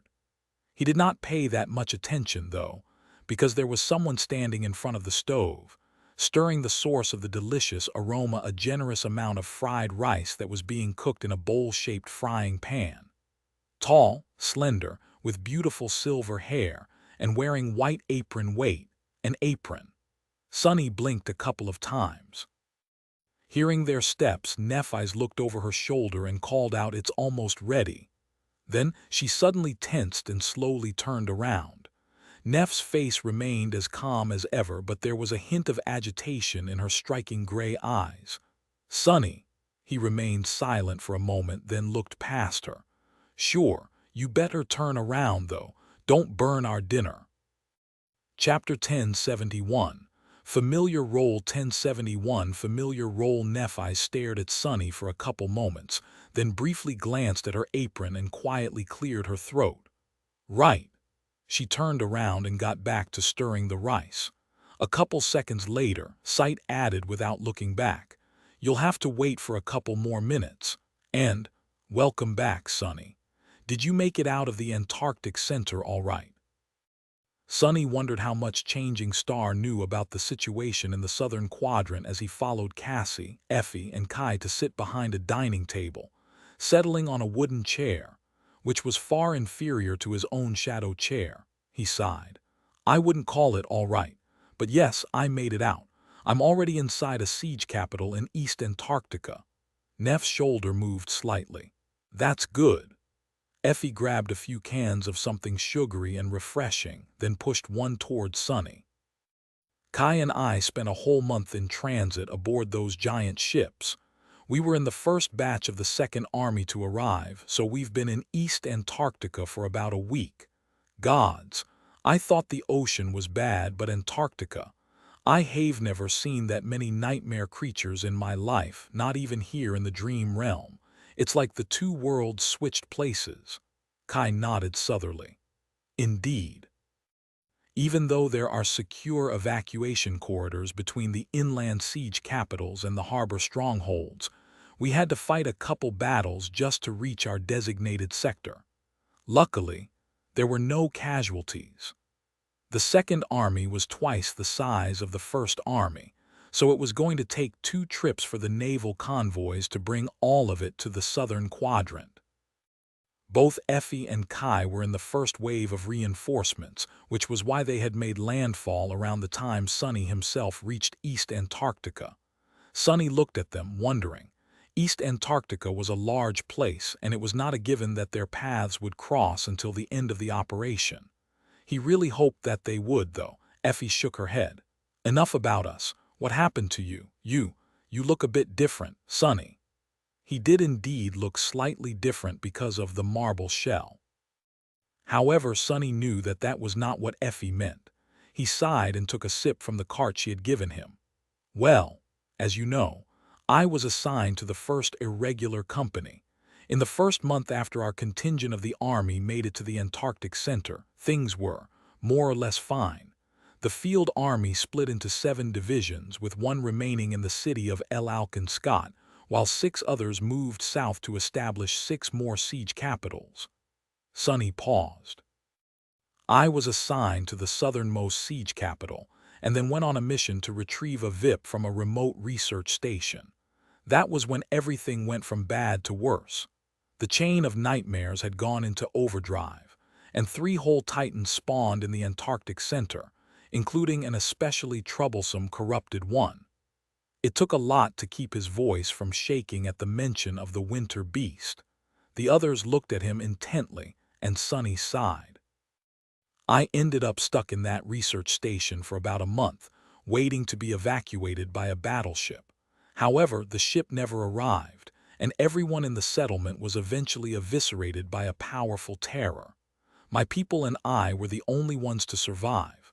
We were in a bit of a predicament, though, because by that point, reaching the nearest siege capital was more easily said than done. He leaned back, remembering L049 and the start of the calamitous march north. His face darkened. And then we learned that the nearest siege capital had actually already been destroyed. So I had to go to the second nearest one, picking up a few refugees in the process. That was when I got trapped in that weird tunnel. Thanks for helping me out, by the way. He forced out a smile, looking at Nephi's and Cassie. Cassie shook her head. Of course. We were quite surprised. The way you delivered the message was very original, to say the least. And Tit, very you. Hopefully the little kernel of insight I gleaned was of some help. Sonny chuckled. It helped. I still don't know what that thing in the tunnel was, but we managed to escape from it. For a time. Sadly, the second nearest siege capital also ended up being destroyed, and so I had to lead the train of refugees all the way back to Falcon Scott. That was a hell of a journey. Letter 1D5C5, letter 1D5C2, letter 1D5C0, letter 1D5C1, letter 1D5CD, letter 1D5C7, letter 1D5BC, letter 1D5C8, letter 1D5C6. But what happened next was even worse. We held the last siege capital for close to 3 weeks, and in that time, about 90% of civilians were evacuated to East Antarctica. After saying that, he remained silent for a while. Eventually, Sonny grimaced. The remaining 10%, though, all died, as did millions of people in the other destroyed siege capitals. St. Tyrus, You know her had been holding back that corrupted Titan I mentioned. Once she was defeated, the Titan swept in and killed everyone. The whole field army was wiped out. I am hard to kill, so I survived. Well, and here I am. A somber silence settled in the brightly lit hall. Nephi's and Cassie did not speak, probably not knowing what to say, and neither did Effie and Cal. The latter two were especially grim because they were now in Antarctica too. So many people had died, and what had happened to Sunny could very easily happen to the two of them as well. Eventually, Kai sighed. "I'm so sorry, Sunny. You've been through a lot." Sunny closed his eyes for a moment. The heart-wrenching memories of the Antarctic center clawed at his heart, making him want to surrender to a dark and boundless emotion. With a smile, he shook his head. "We've all been through a lot. On the Forgotten Shore and in our second nightmares, we've been through hell after hell, but it did really feel different this time. Maybe because I was responsible for other people, and maybe because it was happening right here on Earth, not in some distant place." With that, Sunny glanced at Effie and Kai, then said, trying to cheer them up, "You don't have to worry too much, though. Now that the operation is in its second phase, things will calm down a little. East Antarctica is in a much better spot than the Antarctic Center. There are more soldiers, more awakened, more saints, and much fewer obstacles in the way. Sure, it's going to be a tough campaign, and unexpected variables are bound to emerge. But I feel like the worst part is over. With some luck, we will all manage." He smiled, then secretly threw a glance at Nephi's.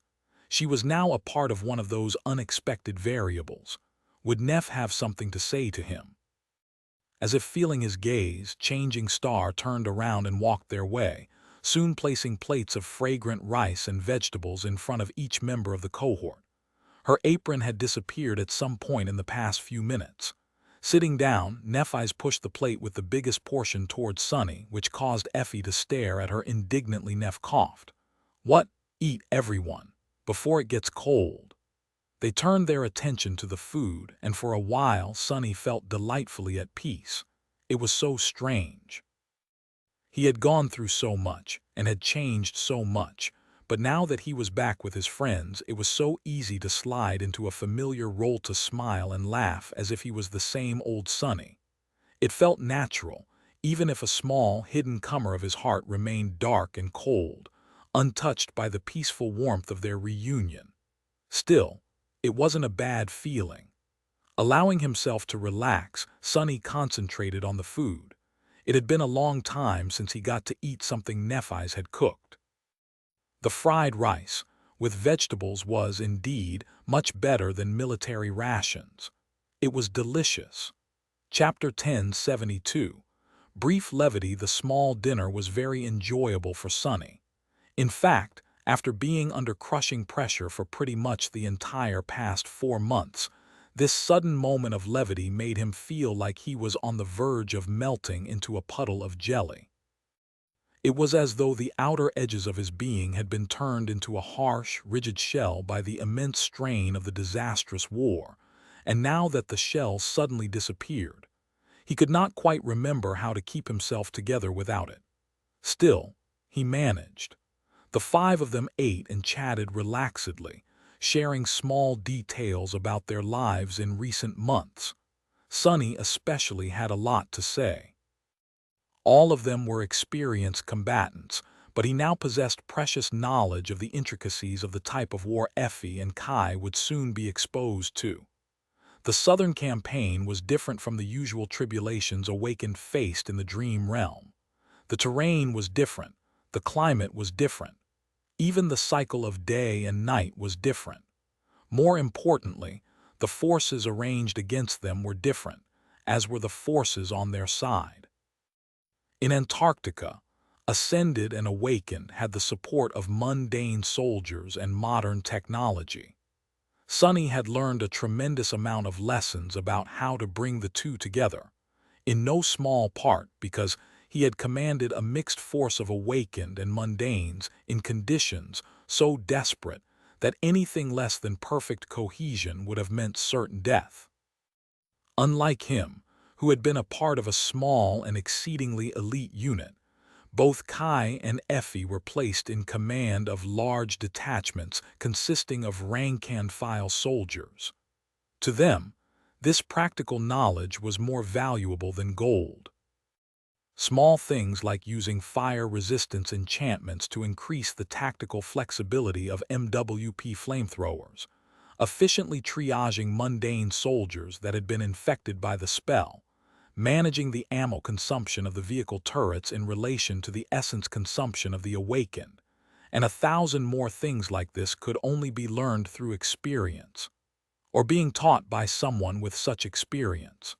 Of course, his friends were bright people and immensely talented warriors.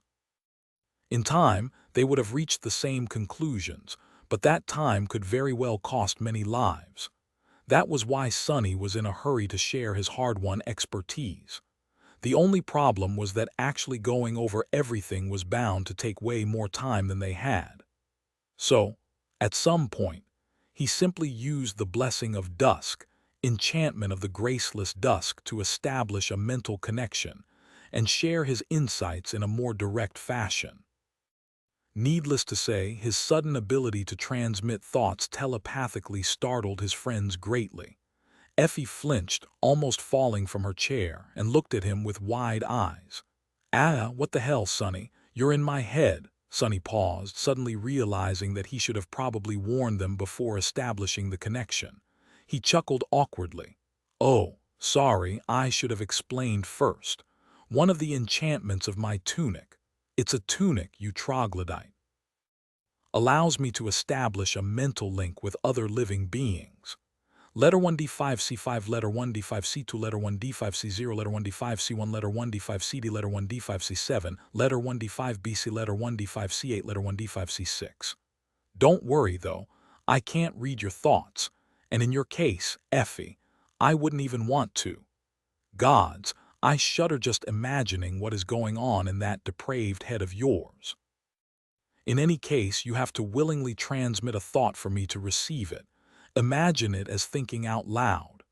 She hesitated for a few moments, then instantly sent over a mental image that made Sonny spit out his drink and glare at her with murder in his eyes. Effie grinned, then waved a hand. All right, I get it. What a great enchantment." With the help of the blessing of dusk, the conversation flowed much faster. Eventually, though, both Kai and Effie had to leave.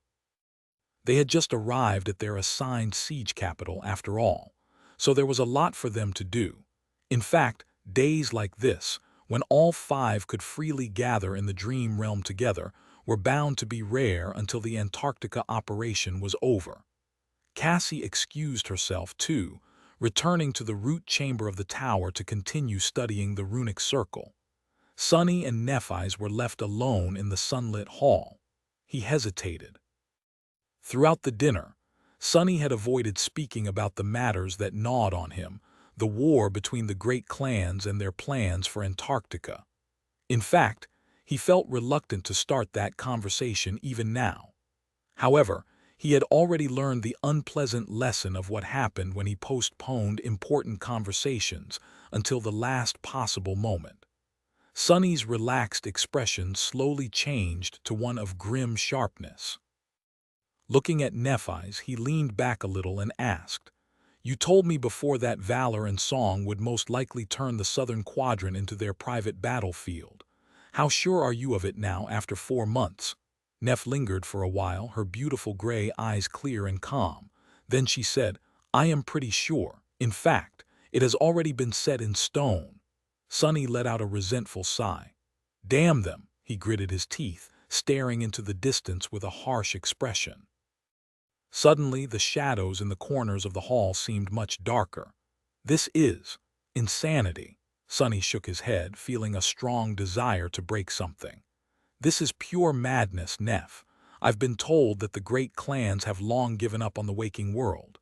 Standing aside and watching the lives of hundreds of millions of people be destroyed is already unforgivable. But coming to mess things up even further is just beyond all reason. I just don't understand." Changing Star looked at him evenly. Then a strange, joyless smile slowly appeared on her face. "I can help you with that," Sonny frowned. "What exactly do you mean?" Nephi sighed, then looked away. "You've done a lot in the past 4 months, Sonny. Cassie and I might not have gone through as much as you have, but we haven't been idle either. We've managed to discover a few things, although not as many as I would have liked. After all, it has only been a few months. They don't trust me much yet." She paused for a moment. This war between valor and song has always seemed a little strange, and now I think I know why. A lot of things still remain unclear, but we did solve the most important mystery. Changing Star looked at him and said, "The true reason why the great clans are at war. Do you want me to tell you? That will certainly help you understand." Chapter 1073. The fourth step. 1073. The fourth step. Sonny remained silent for a while, looking at Nephi's with a somber expression. Eventually, a dark smile appeared on his face. "Pray tell." Neph sighed, then stood up and started gathering the dirty plates. Her movements were calm and unhurried, as if they had not been discussing matters that could very well decide the fate of the whole world. "Help me do the dishes." Sonny blinked, amused by the mundane banality of her request. He lingered for a moment, then shook his head and went about giving Changing Star a hand. As they cleaned the plates in the cold water produced by either a memory or the ivory tower itself, she started talking. "I've known for a long time that the great clans, especially Song and Valor, were opposed to each other, despite being outwardly unified. The symptoms of the approaching war were quite apparent, if one knew where to look. However, the reasons for this animosity have always eluded me. Kai Song and Anvil had been comrades once after all. Well, I guess it doesn't really matter. My father was their comrade too." Sonny hesitated for a moment. "Do they really need a reason, though? Power is already reason enough. Both have an unimaginable amount of it, but in my experience, those who possess great power are the ones most greedy for more." Nephi slowly shook her head. "Maybe, but they are not fools. This war of theirs is too ill-timed, too destructive. The great clans stand to lose more from it than they would gain. There are other powers to consider, too, the House of Night, for example, even the government or Asterion, wherever he might be. If both Song and Valor are weakened by the clash, the lesser threats might very well swoop in to finish off the victor." She paused for a bit. "So, I suspected there had to be something else at play, and as it turns out there is, although I only learned of it recently. I still don't know why the hostility between the two great clans has suddenly escalated so much now, of all the times it could have. Now seems like a terrible time to go to war. However, I think I do know the true source of their conflict."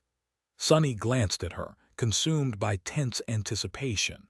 It felt as though he was about to learn a great secret, one that would finally let him see the full picture clearly, or at least show him the way to the truth. Very few people in the world could have uncovered this mystery, but Changing Star herself had infiltrated one of the great clans while Cassie was helping her. El Cyrillic letter 456 GHTN AVYA LC AVYA SAM, and now he was going to benefit from their effort. Sonny remained silent, waiting. Nephi calmly wiped the last plate, put it on the drying rack, and turned to him. White sparks ignited in her eyes. "It has to do with the sovereigns and their domains." He raised an eyebrow. "Domains? I've heard a few people use that word, however I still don't know what it means." Nephi nodded, then headed toward the stairs to the sixth highest level of the tower. "Come, if you want." Sonny gave her a dark look, then followed. As they ascended the stairs, Neph spoke. "To people who know about the existence of the sovereigns, domains are synonymous with their rule. So one might say that they belong to a domain, meaning that they serve one of the supremes. However, there is a deeper secret here. As I've found out, domains are not just an abstract concept. In fact, they are very real. A domain is an extension of a sovereign's aspect." Sonny stared at her silently. He had suspected as much. Hilt never had any proof. More than that, he had no idea what that statement actually implied. So it is an ability like the transformation ability that the saints possess, one that affects an area perhaps. Neff frowned. Not exactly. Once a transcendent becomes a supreme, they do unlock another ability, one that is tremendously powerful at that. You might call it a supreme, ultimate, or pinnacle ability, I guess. But a domain is something separate from the supreme ability. It is another innate function of the aspect, just like controlling soul essence or accessing the soul sea is a natural progression of one's ability to express their power. She lingered for a moment. Within their domain, a sovereign's is nearly invincible. Mind you, I don't know everything about it just yet. I've just gleaned bits and pieces of information where I could. The point is, each step of the path of ascension, as well as of the path of corruption, has its own meaning. The first path is the ascent toward divinity, while the second is the descent into profanity. They reached the sixth level, which, just like the first, only encompassed one spacious hall. This one was smaller than the great chamber where Hope had once been chained, and suffused with bright sunlight. It was empty and Spartan, with only a few pieces of wooden furniture and a bed occupying small section of the vast stone floor, the white curtains of the bed's canopy billowing in the wind. Apparently, this was where Nephis herself lived. She led Sunny to one of the 4 large balconies and stopped there, looking at the breathtaking vista of the boundless blue sky. The clouds were rolling past the ivory island like a swirling, radiant sea. Those who are dormant can awaken. After that, some rise above the mundane and take the first step toward the divine, becoming ascended. Others descend into the abyss of corruption and become fallen. That is the meaning of the second step, rise or fall. The essence of the third step is transformation. Ascended truly transcend their mundane origin, becoming transcendent. Fallen become corrupted by the dark abyss and are thus called corrupted. Sunny looked at her and frowned. Awakening, ascension, transformation. What about the fourth step then? What about the great and the supreme? Nephis met his gaze, her cold gray eyes shining with the reflected sunlight. The essence of the fourth step is authority. I guess a god has to be a god of something, or someone. At the fourth step, the sovereigns start to coalesce their domains. And that, I think, is much more important than all other forms of power they possess. I think only the domain can pave the way for a supreme to take the next step on the path of ascension and become sacred. Chapter 1074. Authority. Sunny looked down at the rolling sea of clouds. He was considering Neff's words. Some of what she said was common knowledge. People had long theorized that there was a profound meaning to the way the spell named different ranks. Ascended were called ascended because they had risen above their human nature. Transcendent were called transcendent because they had broken past it, assuming some traits of the divine. The Supremes, then, took another step toward godhood, and that step seemed to be tied to authority. It made sense, really, because that progression was similar to how nightmare creatures grew in class. The tyrants were all about rule and authority, too. However, there was something in what Nephis had told him that caught Sunny's attention. He glanced at her and asked, "Did you say start to coalesce their domains?" That word meant much more than one would think. If there was a start, there also had to be an end. Much more importantly, it hinted that a domain was not something that Supreme simply gained. There was a process to it. Neff smiled. Indeed, you caught on to the very heart of the issue. The domains are not set in stone. As all other forms of power, they can change and be changed. Simply put, a domain can grow. In fact, I suspect that it must grow for a supreme to realize his or her potential, and therefore a domain can also be diminished. Sunny's eyes gleamed. He was starting to understand. I see now. Of course, it makes so much sense. He looked at her intently, the shadows around him growing darker. And how exactly do domains grow? Changing Star lingered for a moment, then turned to look at the sky. Well, it is hard to say. All domains are unique, after all, just like all aspects are unique. However, there are some common things that all of them most likely share. So, I would say that there are two ways. One is the natural way. That was how the ancient people of the dream realm spread their authority and built their domains. Sunny slowly nodded. People like Noctis and Otto of the Nine had also been awakened. However, he knew very little about how they reached higher ranks of power. There had been no nightmares in the ancient past, nor had there been the spell. The spell. Nephis noticed the look of realization on his face and nodded. Yes, the spell provides training wheels for the awaken of the lower ranks, creating a harrowing but swift and streamlined road for them to reach greater power. There are so many tools it gives us that we take for granted. So why wouldn't it provide assistance to the sovereigns as well?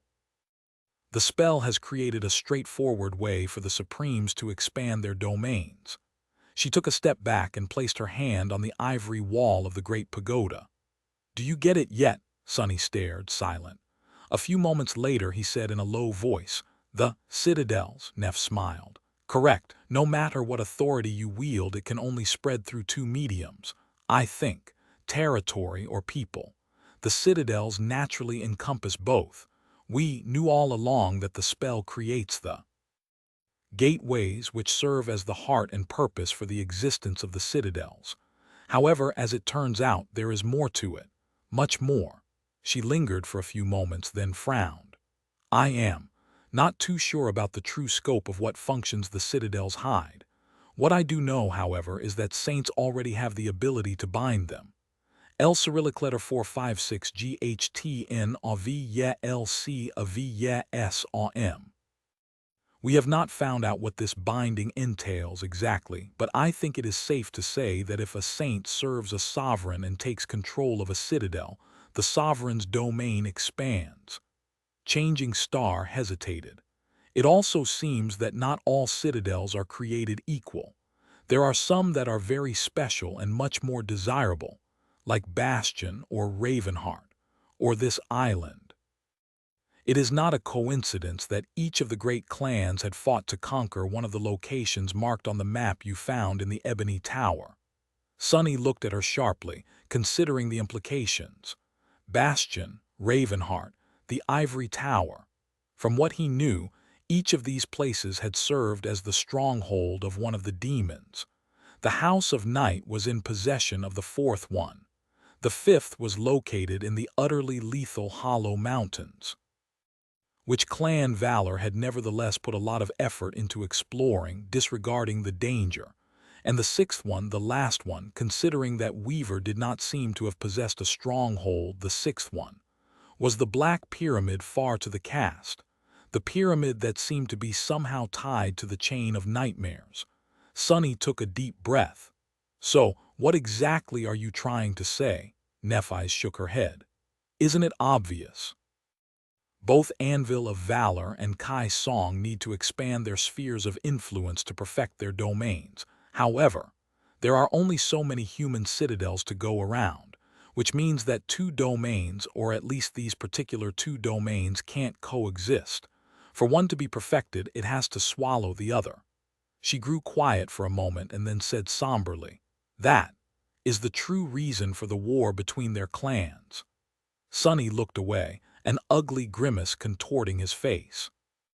A sense of dark, Vikot's anger was smoldering in his heart. Neff sighed. "Antarctica will be the first major battlefield of this war, but it won't be the last.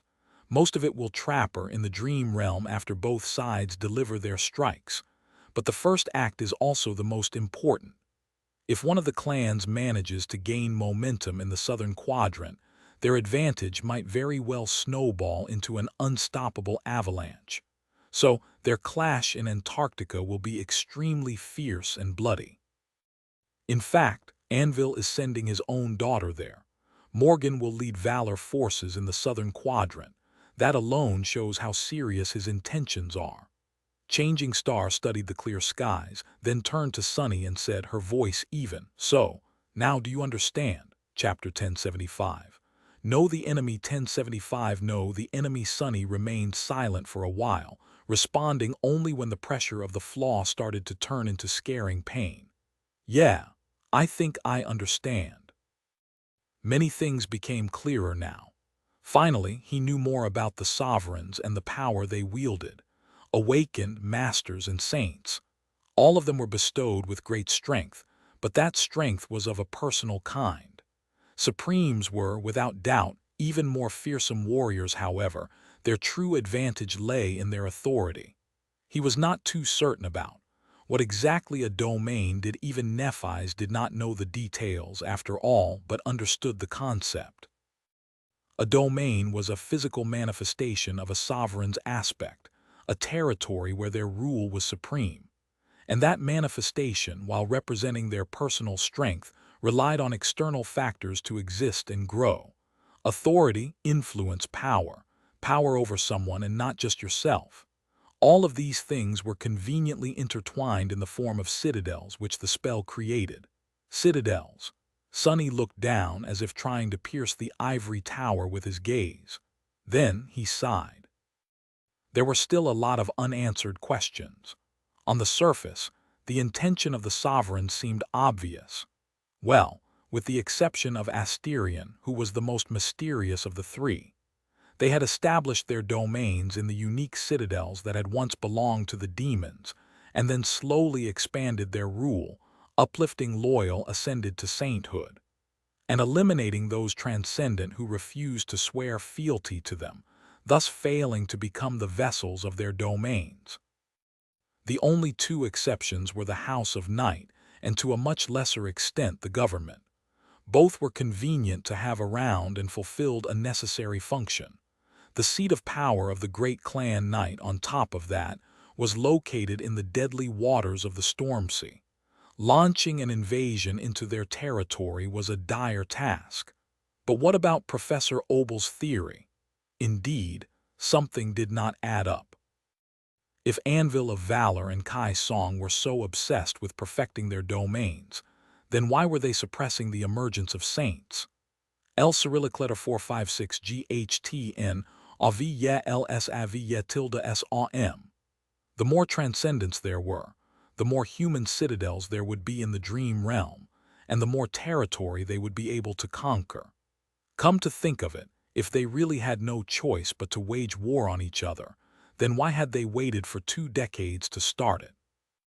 Why were they only attempting the conquest now? Why had they waited for the chain of nightmares to descend upon the southern quadrant?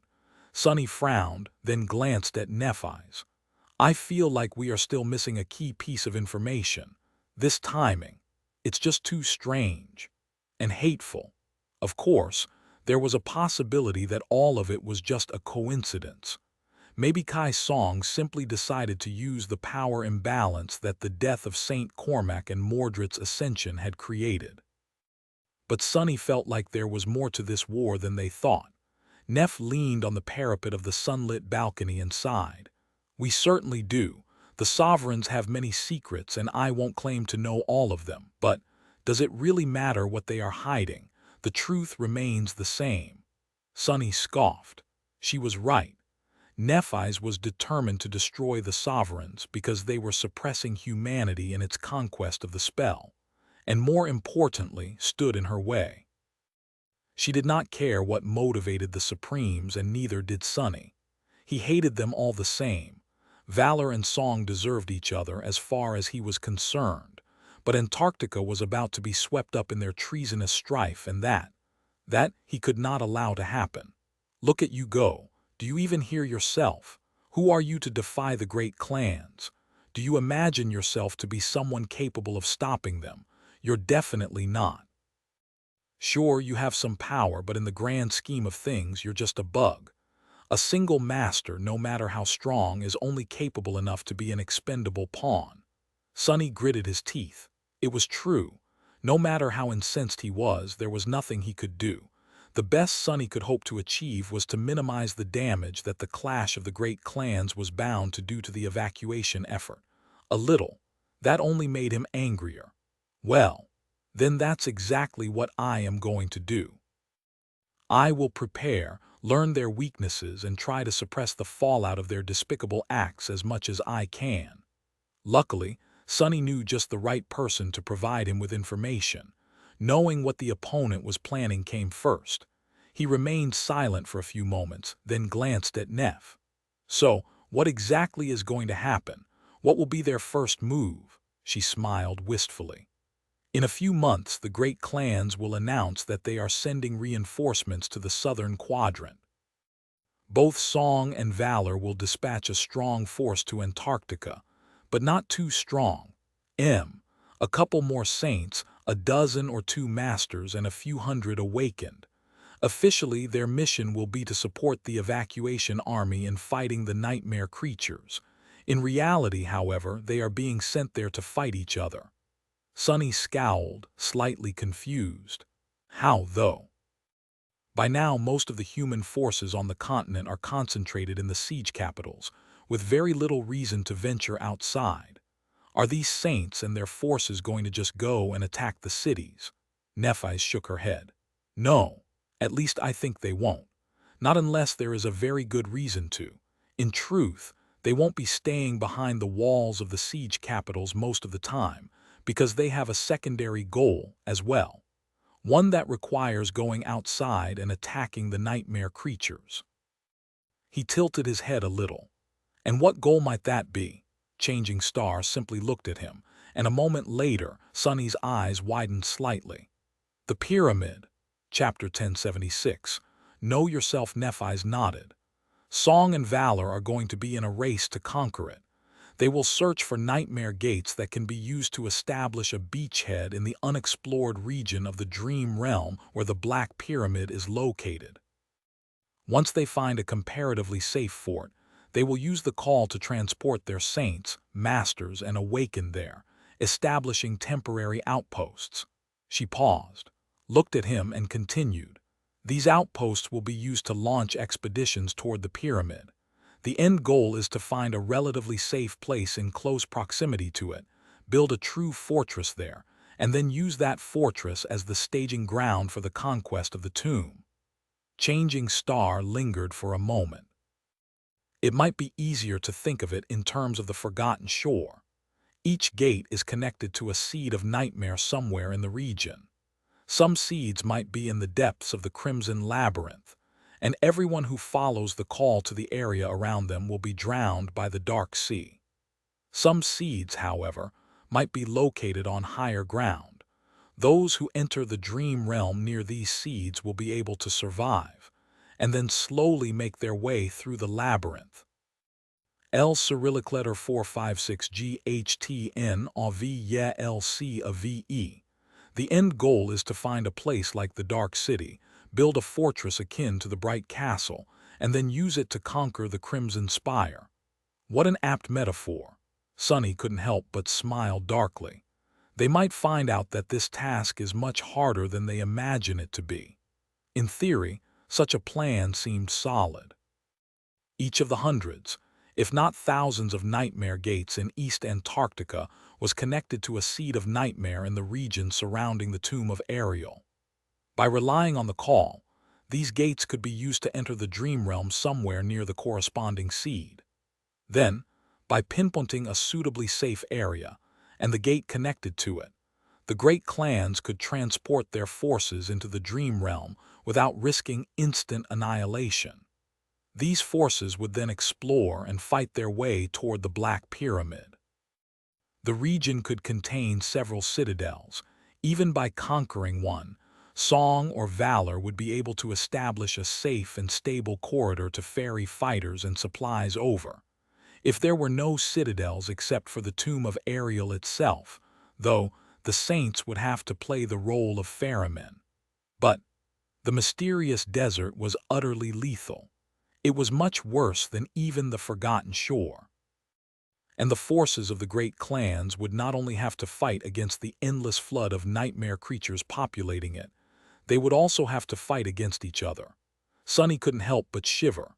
Nephi's, meanwhile, simply nodded. "The task will be a hellish one indeed, but these are the great clans, Sonny. No matter how you and I might feel about them, their fearsome reputation is not unearned. Both valor and song represent the absolute pinnacle of human achievement in warfare. If they can't do it, no one can. He remained silent for a while, thinking. The real goal of the great clans was to kill each other, while their secondary goal was to conquer the tomb of Ariel. One naturally led to the other. He now knew that the siege capitals in Antarctica would remain mostly untouched by their war, at least, unless something unexpected happened. However, both clans would be feverishly seeking suitable gates in East Antarctica, without doubt ambushing and slaughtering each other in the process. Army patrols and the infrastructure of the evacuation corridors could very well become collateral damage in their clashes, not to mention that they were bound to send the nightmare creatures into a frenzy, and maybe even lead the abominations back to the cities. There would be some violence within the siege capitals, as well, or at least, bloody clandestine operations. All three of the saints currently present in East Antarctica belong to the warring factions after all. If the servants of Kai Song had an opportunity to deal with Saint Tyrus in Falcon Scott, they would have taken it. Without a doubt, the consequences for the civilians sheltered in the city be damned. Bastards. In any case, Sonny had some idea about how things would progress in the coming months now. This was already enough for him to start thinking. Eventually, he glanced at Nephi's and hesitated for a few moments. There was one question that was still gnawing at him. Sonny sighed. "And where will you be while all of this is happening?" Nephi's looked at him. White sparks danced in her eyes, and then she suddenly smiled. "Where do you think? Of course, I will be accompanying Morgan, sister dearest, to Antarctica. Cassie, the fire keepers, and I, all of us are going there with her. El Cyrillic letter 456 GHTN AV LC of VE. I've told you that valor does not trust me much yet. What better way to earn trust and merit than on the battlefield?" He stared at her silently for a while. "I guess there is none, so we are going to meet in the southern quadrant," Changing Star shrugged. "If you wish, or you can stay out of this mess entirely. You have made it very clear that you don't want to have anything to do with the great clans and their war, so it's up to you if and how much you get involved." Sonny smiled darkly. "Up to me, huh? Yeah, no, that ship has sailed." He really could hide in some remote siege capital, use his service record and exalted status to get himself a cushy assignment, and spend the rest of the campaign relaxing. As much anyone could relax in Antarctica. However, was he willing to? Did he want to? Not really. "If I do not go to hell, who else will go?" Sonny had once told the Sin of Solace that the great clans were free to act with impunity because there was no one around to hold them responsible. He did not wish to teach anyone lessons in responsibility, but he did want to teach those bastards a lesson in humility. The harsher and more painful the lesson, the better. "I'll make them pay. If I go to hell, I'll drag them with me." Sonny looked at the boundless blue sky, then turned to Nephi's and smiled. "See you in Antarctica, then." Chapter 1077. Midnight Sun's summer had come to Antarctica. The wind still brought with them a piercing chill, but it was warm enough for the snow to thaw under direct sunlight. Gurgling streams of water turned East Antarctica into a land of countless brooks and numerous lakes, which all glistened in the sun or drowned in the shadows of the tall mountains. The sun itself was distant and cold, but it never disappeared from the blue expanse of the sky. Just like there had been no end to the night, now there was no end to the day. The twilight of the long dawn had gradually turned into daylight, and now that October was in full swing, the whole continent was suffused with bright radiance, and would be for the next 5 months. The situation on the continent, however, was far from light. It was grim and dire, as if Antarctica had submerged deeper into an endless cycle of dreadful nightmares. The chain of nightmares was escalating with each day, and the evacuation army was forced to take more and more desperate measures to withstand it. The remains of a once thriving city were buried under thawing snow, with the skeletal remains of tall buildings rising above it like dark cliffs. This settlement had not been chosen to become a siege capital, and so it was abandoned at the start of the campaign. Now, it was nothing but a desolate ruin. From time to time, that ruin would turn into a battleground, sustaining even more damage. Currently, a furious battle was coming to an end on the streets of the abandoned city. A patrol of soldiers had been chased here by a swarm of nightmare creatures and forced to stand their ground. The humans had fought violently and almost defeated the attacking abominations. But sadly, the sounds of the combat awoke a fiend that had been slumbering in the ruins. The creature had Tom a bloody path through the remaining abominations, and then slaughtered the soldiers. Now only one of them remained alive. Lieutenant Catfiend was struggling desperately with the controls of her MWP. But it was of no use. The mighty machine had been damaged too severely and toppled, its vestibular systems going completely offline. She could have brought it back up relying on nothing but her piloting skills, but most of the limb hydraulics were destroyed, and the frame itself was bent and torn, large sections of the alloy armor already missing. Even the coolant pathways were breached, turning the pilot's cabin into a scorching inferno. The paint she used to decorate its walls with drawings was blistering and melting. Catfiend herself felt as if she was going to melt, too. But of course, she wouldn't. The abomination that had slaughtered her squad was currently on top of the MWP, clawing at the war machine with its powerful limbs. The armor was parting before the terrifying claws like paper. Each strike sent a concussive shockwave through the frame, tossing Catfiend up and down in the tight confines of her safety harness. The creature was going to kill her long before the heat had a chance to. Curse it! There was just no way for her to fight against a fallen demon. And that was what the creature was, most likely. At least the awakened leader of the patrol had called it that before being killed by the fiend. But even knowing how hopeless the situation was, Catfiend stubbornly controlled the only functioning arm of the MWP, bending it at the elbow to press the 7 barrels of the kinetic machine gun installed on the forearm of the war platform to the abomination's side. The barrels spun, unleashing a flood of heavy tungsten rounds into the demon's impenetrable hide. In just a second, the machine gun spat close to 200 armor-piercing bullets. However, all of them simply ricocheted off the harrowing creature's skin, not even bruising it. The fiend was pushed slightly to the side, then glanced at the firing weapon with its mad, burning eyes. In the next moment, the abomination's claws struck, ripping through the MWP's arm and severing it entirely. The next blow finally breached the cockpit, destroying the screens and letting Catfiend see the fiend with her own 2 eyes. She gritted her teeth. At least there's some cool air now. She knew that she was about to die. But she didn't. The battle had caused plumes of thick smoke to rise above the ruins, obscuring the sun and submerging the battlefield in deep darkness. At that moment, the darkness suddenly surged and moved forward. Catfiend blinked, thinking that she was seeing things. 2 giant hands suddenly rose from the ground, grabbing the fallen demon by the shoulders. The hands had matte, inky black skin, slender wrists, and long, dexterous fingers that ended with sharp claws. These claws cut through the abomination's indestructible skin with ease. Then the dark hands pulled and ripped the fiend apart. Half of its monstrous body landed to the left of the fallen MWP, the other half to the right. A river of blood and viscera splashed, falling into the turned-up dirt. Just like that, the terrifying creature had been slaughtered. What? Catfiend suddenly felt cold. The fallen demon was a harrowing monster.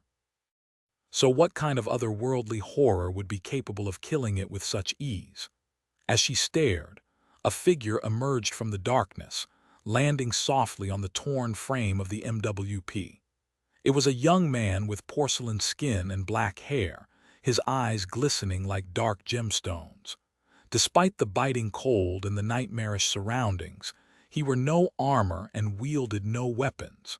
His slender body was covered only by a light tunic of black silk. When the young man appeared, the darkness enveloping the destroyed city suddenly seemed to become deeper, darker, and more frightening. The sight of him was in such stark contrast with the ravaged, war-torn ruin that he seemed more like an apparition than a living being. Catfine gulped. The young man lingered for a moment and then looked at her calmly.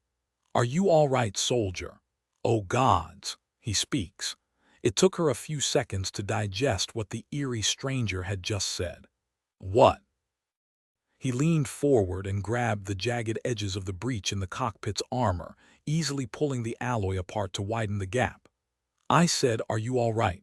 Catfine lingered for a moment. "Ah, why yes." The stranger nodded. "Good. I'm Ascended Sunless of the Special Reconnaissance Unit. You can call me Master Sunless or Major Sunless. Let's get you out of this thing." Chapter 1078. Army Scout Sonny helped the pilot climb out of the ravaged MWP, then looked around somberly. The ruin of the city was covered by the signs of a fierce battle. Sadly, he had been too late to arrive. Most of the soldiers were already dead. Damn it! He had noticed the commotion in the ruins by chance while making his way through the wilderness to accomplish a different mission. If not for the habit of sending his shadows in a wide circle around him, Sonny would have never even known that a squad of human soldiers had been trapped here. He used Shadow Step to arrive as swiftly as he could, but ended up saving only one. With a sigh, Sonny helped the young woman climb down from the wreck of the MWP, summoned the endless spring and handed it to her. "Here, drink some water." The pilot kept staring at him strangely, but he was long used to such stares. He gave her some time, then took the glass bottle back and asked, making sure to keep his voice neutral, "I am sorry about your comrades. But how did you guys end up in this sector? Did you not receive the message that it was designated as a black zone by Army Command?" The young woman grimaced. "We did, sir, but by then it was already too late. We were on a routine patrol along the 17th evacuation corridor when we came under attack from a swarm of nightmare creatures. We beat them back and pursued. Sadly, a few minutes later, a gate opened right behind us. We were quickly surrounded and had to run for our lives. We ran all the way to this city and," she sighed. Sonny awkwardly patted the pilot on the shoulder. "I see. I know a thing or two about bad luck, Lieutenant. It can get anyone. You did your best." Internally, he was shaking his head. "Corridor 17. That place just attracts trouble, doesn't it?" Corridor 17 connected one of the largest siege capitals in the region to the coastal fortress. Maintaining it was of vital importance to the evacuation effort, but recently, it had become harder and harder to keep the area clean. Sonny himself was on a mission to scout out a potential threat to that corridor. After reaching East Antarctica, he had basically received carte blanche to choose any assignment he wanted out of those suitable for an Ascended, of course. In the end, Sonny refused another command assignment and requested to be sent to the Special Reconnaissance Unit. The SRU was responsible for prowling the abomination-infested wilderness in search of targets that could pose a serious threat to the siege capitals, keeping tabs on their movements, and even attempting to lure them away from the cities from time to time. Powerful tyrants, terrors, and even titans. Those were the creatures that Army Command had them observe and track. Needless to say, the task was extremely dangerous and often lethal. The SRU consisted exclusively of powerful masters, and each of them either had an aspect uniquely suitable for such work or was an absolute elite. As for Sonny, he was both. The assignment suited him fine despite the tremendous danger, partially because it granted him a lot of freedom in his movements and actions, partially because he was reluctant to be put in charge of soldiers again. Being a leader had never been something Sonny enjoyed. The previous time was enough. It was too much, really. He glanced at the MWP pilot and sighed. "Catch your breath. We can't stay for long, though this place isn't safe and I am on a timer." Looking at her, he couldn't help but remember the irregulars. Sonny's face darkened. Most of his people were dead now. Only Bate and Luster remained. And perhaps Quentin. There was no news of the gallant healer, so he was most likely gone as well. Luster had been shipped back to NQSC long ago. He was now slowly recovering in the hospital complex of the academy, and doing quite well. Sonny knew of it because Kim remained in close contact with the lucky guy. In fact, he suspected that there was something going on between them. Their young relationship, however, had to remain a long-distance one for now. Kim herself was still here in East Antarctica, but was kept far away from the battlefield. After returning from the Antarctic Center, she had been transferred to the Strategic Intelligence Department of Army Command. Now, her aspect was being used to determine the vulnerabilities of various nightmare creatures on a wide scale and disseminate that knowledge to the troops. There were many such specialists stationed at Army headquarters, but Kim was doing especially well for herself. Bate had been evacuated and reached safety a while back, too. Sonny and she kept in touch, sending each other messages once in a while. However, he had a feeling that the young woman wanted to forget what had happened in the southern quadrant, at least for now. Talking to him was perhaps a painful reminder. So most of Sonny's communications were with Rain. His sister was doing well in the safety of NQSC. She was training diligently and not showing any symptoms of being infected by the spell. The serpent was protecting her, too. At least in that regard, Sonny felt somewhat assured. As for himself, ever since reaching East Antarctica, Sonny only had 3 goals: turn the ravenous fiend into a shadow, become a tyrant, and prepare for the arrival of the great clans. Eli had spent fragments on the little imp first, then hunted down numerous abominations in hopes of forming the 5th Shadow Corps. Now, he was mere days away from catching up to Neff. As for the 3rd goal, Sonny had made good progress on that front, too. As he thought about it, his communication device suddenly came alive, and a familiar voice resounded in his ear. "Where the hell are you, Sonny?" He smiled slightly. "Sorry, Jet, I've been delayed a little. Are you still en route?" Her voice came through the static, sounding a little out of breath. "Yeah, and I have a nasty swarm of abominations on my tail." Sonny nodded. "I'll send Mongrel your way. Lead them to the rendezvous point and she'll take care of everything. I'll arrive in a few hours." With that, Sonny glanced at the MWP pilot and sighed. "Time to go, soldier. Say your goodbyes. Then I'll bring you to the nearest army outpost." He turned away, giving the young woman some space, and looked up at the cold sun hanging motionlessly high above. A long sigh escaped from Sonny's lips. How bright! I never thought I would miss the polar night. Chapter 1079. Imp the pilot did not spend a long time bidding farewell to her comrades. By that point in the campaign, everyone had experienced loss and defeat. The soldiers had not grown numb to watching people die, but they did become used to it. Death had always surrounded those who fought against the nightmare spell, and here in Antarctica it was even more inescapable, both for the awakened and for the mundanes. When the young woman returned, however, a confused expression appeared on her face. Sonny raised an eyebrow. "What?" The pilot pointed.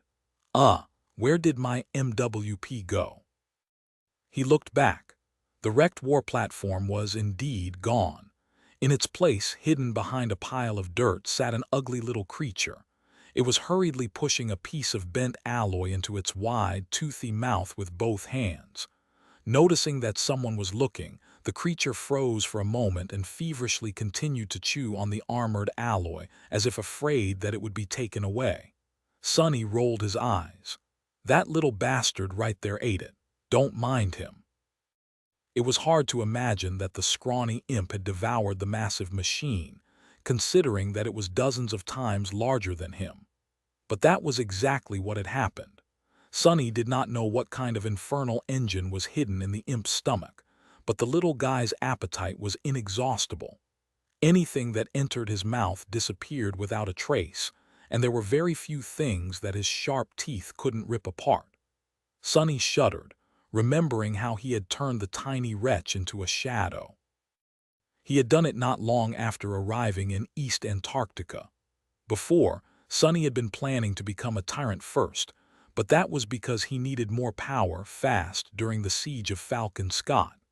Now that things had calmed down, the circumstances were not as pressing.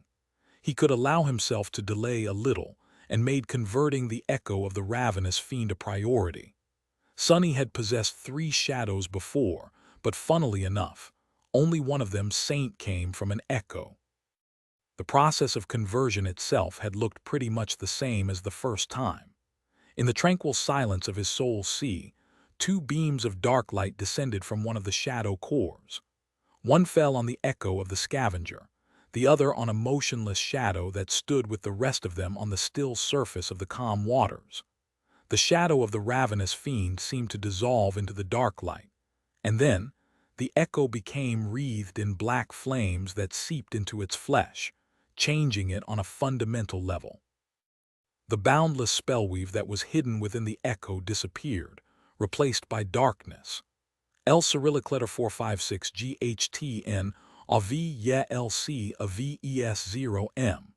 A living shadow was now dwelling within the body of the imp instead, 4 transparent and empty embers burning in its depths. Granted, that scene was not as majestic and awe-inspiring as when Saint had become a shadow. The scrawny little bastard could not compare to the magnificent stone knight in any shape or form, after all. Nevertheless, that was how Sonny had acquired his 4th shadow. What came next, however? That he did not like to think about one bit. The trip was a blank slate and had tremendous potential for growth, but Sonny had to be careful about what he fed the gluttonous creature. Some types of food were easy to come by, but would produce mediocre results. Worse tighten that, be strongly suspected that some advancements would prevent more beneficial powers from taking root in the future.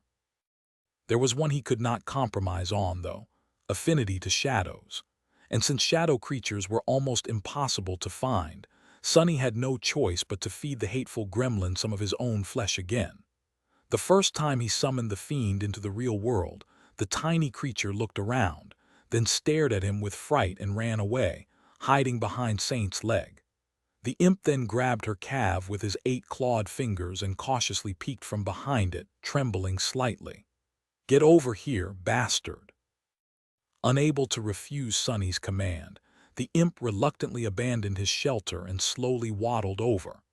The moment Sonny offered the gremlin his forearm and ordered him to take a bite, the bastard's eyes ignited with ferocious glee, though.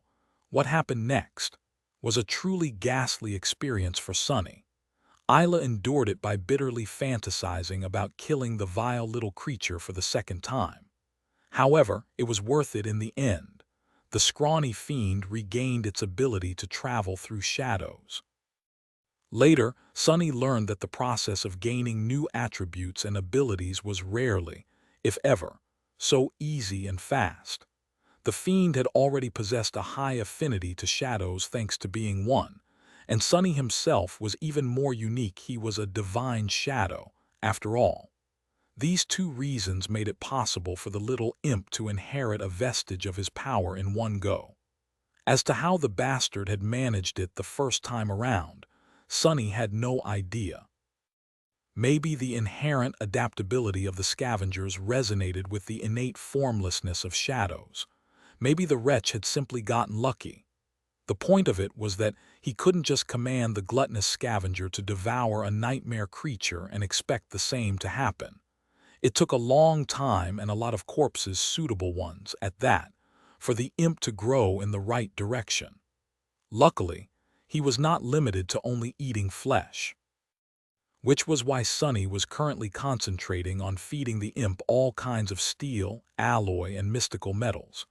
The ravenous fiend's bone armor had been rather spectacular, but he was determined to come up with something even more indestructible. Watching as the scrawny bastard hurriedly finished chewing on the last piece of the broken MWP, Sonny smiled slightly, his eyes shining with ominous glee. "Eat, eat, eat more, trashling. I need to fatten you up." The imp suddenly shivered and looked at Sonny with wide, terrified eyes. Sonny suppressed a menacing grin and dismissed the imp, then looked at the pilot. I got him as an echo. Come, let's go. We need to hurry. Chapter 1080, Marvelous Devil as a Scout.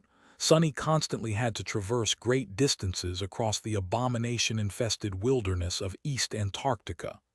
He would usually ride atop Nightmare or glide through the shadows with incredible speed, but right now, neither of these methods were an option. His steed was with Saint, and he obviously couldn't leave the stranded MWP pilot behind by turning into a shadow. Theoretically, Sonny could carry the young woman on his back and run, which would be faster than limiting his speed to that of a mundane human. But he was not too desperate to save time. There was an army outpost relatively close to the ruined city, and although normal patrols would be slaughtered if they tried to take the convenient shortcut, nothing that dwelled there could threaten Sonny. As they followed a small river that snaked between barren hills, Sonny summoned the runes and glanced at the list of his shadows. It read, Shadows, Onyx Saint, Soul Serpent, Nightmare, Ravenous Fiend. Sonny concentrated on the last string of runes, summoning a detailed description of the little bastard. Shadow, Ravenous Fiend, Shadow Rank, Transcendent. Shadow Class, Devil. Shadow Description, a pitiful little creature traveled through a nightmarish land, harboring a bitter grudge in its tiny heart. Driven by resentment and spite, it suffered many trials and conquered untold dangers to become a marvelous devil, but fate was unkind. The ravenous devil met a much more terrible fiend, and turned into his shadow. Sonny stared at the runes with a bleak expression. The spell had always liked to tease him. At least he thought that it did. But this one was just unfair. How come I'm the fiend? The bastard literally has the word fiend in his name. Shaking his head, he moved past the description and continued to read. Shadow Attributes, Lucky, Marvel, Ravenous, Shadow Sworn, Lesser Iron Body. Lucky Attribute Description, this shadow is favored by fortune, Sonny sighed. His own attribute, Fated, attracted both incredible and absolutely terrible luck. The imp, however, was blessed with only good fortune. It was most likely the small scavenger's very first, innate attribute. No wonder the bastard had survived meeting him twice.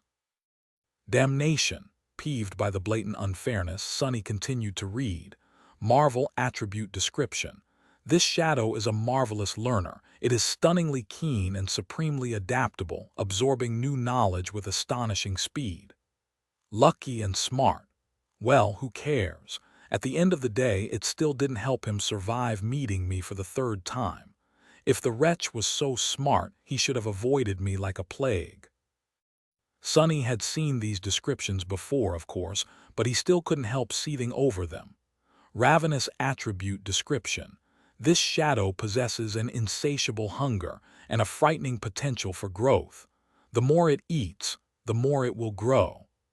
This attribute already seemed rather great, despite the fact that the imp had not grown even by a centimeter in the last 2 months.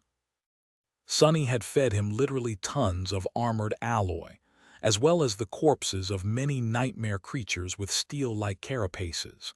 He had no idea how much the little fiend had to gobble up to become bigger, but knew that the result would be worth it. The true benefit of the ravenous attribute was much more subtle, though, and incredibly precious. It was the fact that, unlike Nightmare and Saint, the imp did not need to consume memories to rise to a higher rank. L Cyrillic letter 456 GHTN AV LC VEC tilde AM. There was no counter of shadow fragments. Instead, the fiendish shadow simply had to devour. It could become a supreme devil by simply devouring nightmare creatures, or any creatures, really, in great numbers. The more powerful, the better. That put Sonny, who was already suffering terribly from the need to procure countless memories, at ease. This imp is indeed lucky. If I had to choose between feeding memories to Saint and Nightmare or him, well, the poor bastard would have definitely starved. Sonny smiled slightly and turned his attention to the last 2 attributes. Shadow sworn attribute description. This fiend is known to shadows. That one was without surprise, and appeared after Sonny had fed the imp with his flesh. It was the same as what shadow blade Kurt had possessed, and showed a high affinity to shadows. Lesser iron body attribute description. This shadow's flesh possesses qualities of metal. He grinned in satisfaction. Finally, progress. The lesser iron body had been nascent iron body before. It seemed that munching on that MWP had finally pushed the imp over a threshold. He would be much sturdier now, and in the future would even have a chance to become truly indestructible. There had to be a greater iron body as well, after all. Happy to see the ankle-biter achieving something, Sonny finally glanced at the imp's abilities. The runes read, Shadow abilities, Scavenger, Devourer, Shadow Step. Scavenger ability description. This shadow can attain the traits, attributes, and abilities of the creatures it consumes. Devourer ability description. This shadow's teeth possess unnatural sharpness and strength. It can rend and maul even the most resilient things. Shadow Step ability description. This fiend can move freely between shadows, traveling from one to another in an instant or diving into them to move with great speed. And that was it. Sonny's fourth shadow. The critter was a sorry excuse of a transcendent devil, for now, but it would grow to be a real menace one day. In fact, Sonny had a feeling that the imp might just become one of the most terrifying weapons in his arsenal. The ravenous fiend had been an exceedingly dire enemy, but now that he was serving Sonny, and thus enjoying the support of a benevolent, selfless, and supremely generous master, just how much more terrible would the wretched waif become? Walking along the small river, Sonny used shadow manifestation to slaughter a nightmare creature that was waiting to ambush him, and the MWP pilot then sighed. I need to find a couple more of those iron golems I killed last week.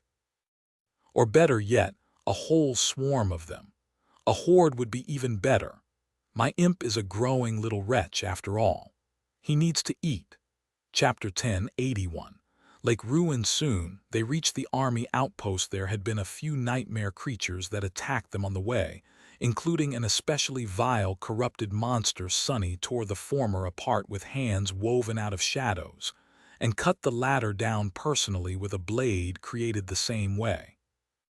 These days, he tried to avoid getting his own hands dirty, mostly using shadow manifestation to slaughter the enemy. Sonny wanted to hone and refine his mastery of manifestation. For that, he needed a lot of practice.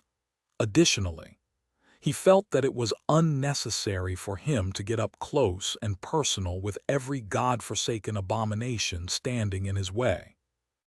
Perhaps it was the nature of his current mission as a solitary scout, or perhaps Sonny had simply received a chance to return to being cautious and stealthy after years of being forced to play the role of a frontline fighter.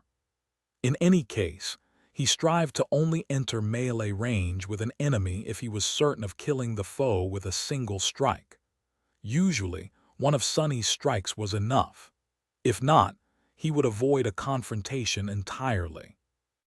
The army outpost was located underground, similar to the supply depot he had visited once in the Antarctic Center. However, as a member of the Special Reconnaissance Unit, Sonny knew very well where all the Army assets were hidden.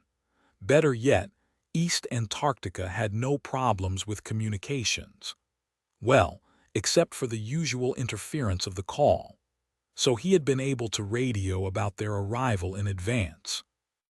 Sonny and the surviving MWP pilot were met by a cohort of sleep-deprived awakened. Despite their visible fatigue, the soldiers stood at attention and saluted him respectfully. Their eyes betrayed a hint of reverence. This again. Sonny was met with such stares anywhere he went in Antarctica, at least among the soldiers. The First Army and the Second Army were merged into one military now, but within it, people who had been in the southern quadrant since day one of the chain of nightmares, were treated with silent respect. That went tenfold for those who had been a part of the Antarctic Center contingent. The Antarctic Center had been the most terrifying battlefield of the operation yet, and almost the entire field army sent there had been wiped out. There were only a few survivors here and there, mostly those who had been among the evacuated wounded. Needless to say, Sonny was both a veteran of the Antarctic Center and an ascended. That was why most soldiers treated him with veneration. "Master Sunless, sir." He nodded at the welcoming party and handed over the MWP pilot to them. The young woman had done well keeping pace with him on the way to the outpost, but now that they had reached safety, she looked to be on the verge of collapse. Of course, it was not at all surprising. Sonny sighed and glanced at the awakened. "At ease. Take good care of the lieutenant. Oh, and by the way, I've cleared a path through the hills and dealt with the corrupted monster that had been stalking the area. If you hurry, you might harvest what is left of it before more abominations show up." The soldiers looked at each other, their eyes glinting. That monster had been causing a lot of trouble, or the outpost, especially considering that it had blocked the pathway through the hills. L Cyrillic letter 456 GHTN AV YE LC AVEC tilde OM. With the creature gone, logistics would become much easier for them. "Thank you, sir," Sonny nodded. "Well then, I'll be off." He looked at the MWP pilot, lingered for a few moments, and then said awkwardly, "Stay alive, soldier." With that, Sonny stepped through the shadows and disappeared from view. He had wasted a lot of time already and was running late for the rendezvous with Soul Reaper. The soldiers remained standing there for a while, staring at the empty space where he had stood before. Eventually, one of them said, "That was him, the devil." Another nodded with a stunned face. But of course, Sonny was already far away and did not hear any of it. The sun was circling in the sky, never falling behind the horizon. He glided through the shadows where he could, ran where he couldn't.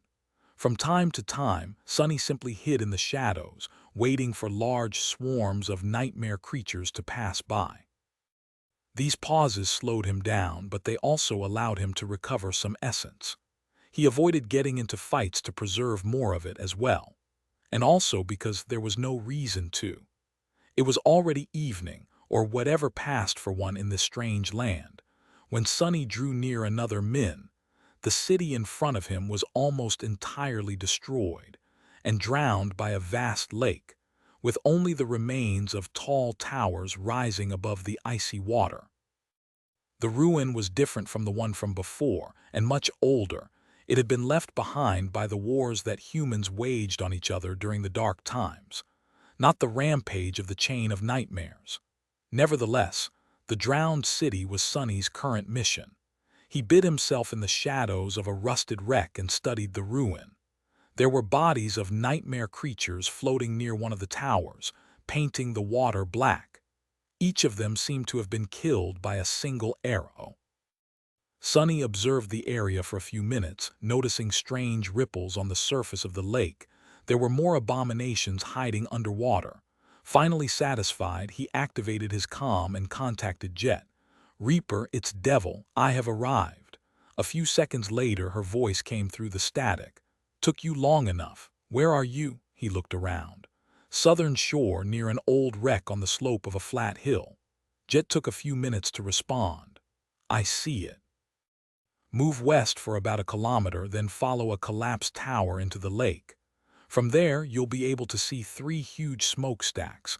Item in the middle one, near the top. Get here as soon as possible, and be careful of the water. It is teeming with schools of tiny, hungry fishes." Sonny lingered for a moment. "Got it. What about the target?" Soul Reaper responded in a few seconds, her voice sounding a bit tense. "It's in the middle of the lake. I was waiting for you to arrive before trying to get a better look."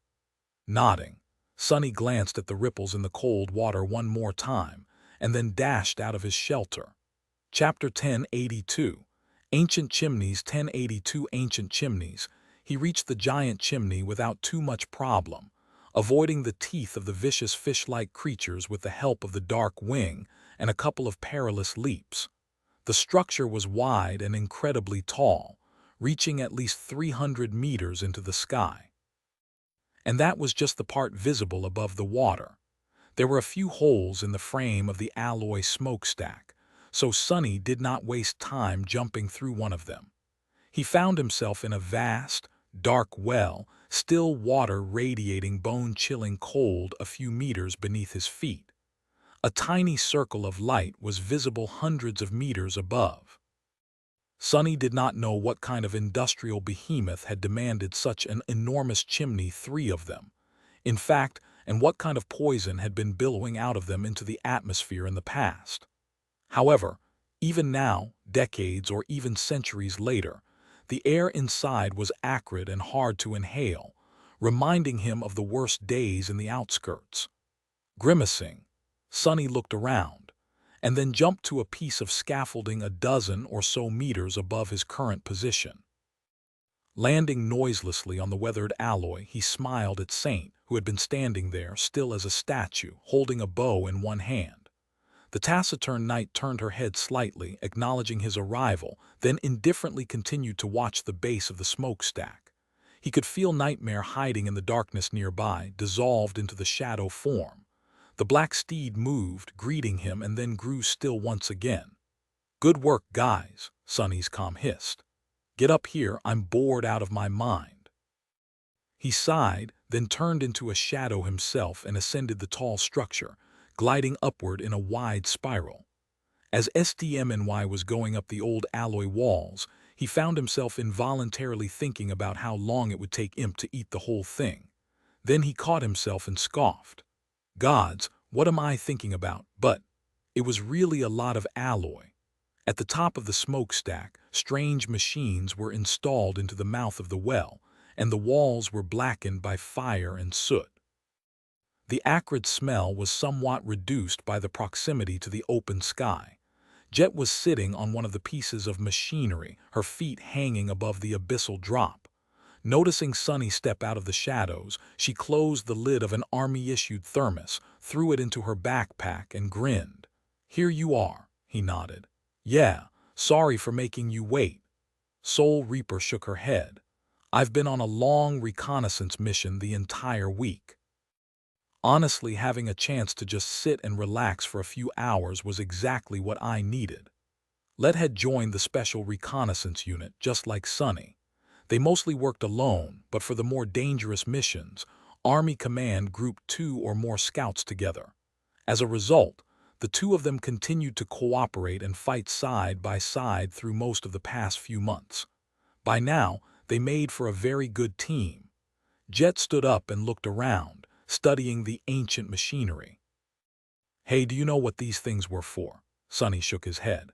"No, do you?" She walked along the edge of the alloy platform and nodded. "It's a filtration system.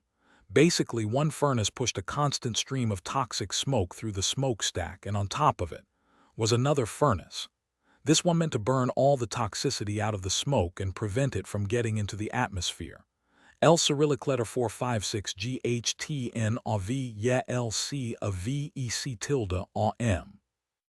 So each of these chimneys used to shoot out a colossal plume of fire into the sky.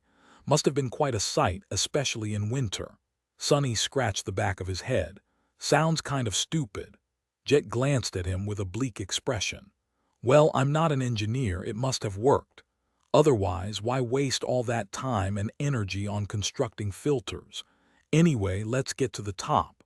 The faster we finish the mission, the faster we can get the hell out of this stench." They scaled the last dozen or so meters of the smokestack using an ancient, rickety ring ladder and climbed onto the lip of the giant chimney. It was as wide as a road. From here, most of the lake and the city drowned by it could be easily seen. Sonny stared down, appreciating the surreal beauty of the desolate landscape beneath them. Almost at the same time, 2 of his shadows reached the top of the other 2 giant smokestacks. Let glanced at him. "Well," he hesitated for a few moments. "The one to our left is empty, but the right one, there is something hiding inside, something huge." All the shadow could see were loops of flesh coiled inside the dark well of the ancient smokestack, filling almost a third of it. Jet sighed with relief. Well, good, because we need to get to the left one. Leave that thing, whatever it is, alone. Sunny nodded, ordering his shadow to hide itself and keep an eye on the gargantuan creature. The three towering chimneys were not too far away from each other, so getting from one to another was not a problem to them.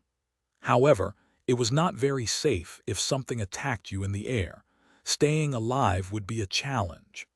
So, unless someone like Kai was around, at least two people were required to keep each other safe. Sunny temporarily borrowed Morgan's barbow from Saint and covered Jet as she glided across the wide gap between smokestacks using a flight memory. She reached the next chimney, then summoned half a dozen sharp throwing stars and did the same for him. Sunny used the dark wing to breach the gap and soon joined Jet. Now they were very close to coming in sight of the target of this mission. He frowned. "Do you feel it?" Soul Reaper slowly nodded. "Yeah, the call is much stronger here. There must be a Category 3 gate nearby." They walked to the opposite side of the smokestack and looked down. From that position, nothing obstructed their view of the middle of the lake. And there, nestled between the ancient ruins, Sunny sighed. "That is going to be trouble." Chapter 1083. Reconnaissance. The two of them lowered themselves to the weathered alloy, looking cautiously over the edge. Far away in the middle of the ruined city, an enormous body of a ghastly creature was hidden between the rubble. Long swathes of it submerged into the water. The creature resembled a monstrous centipede that was at least 100 meters long. It was encased in pale chitin. No, not chitin. Bone. The giant centipede seemed to be covered in countless thousands of human skulls, all of them stuck together to form a morbid carapace.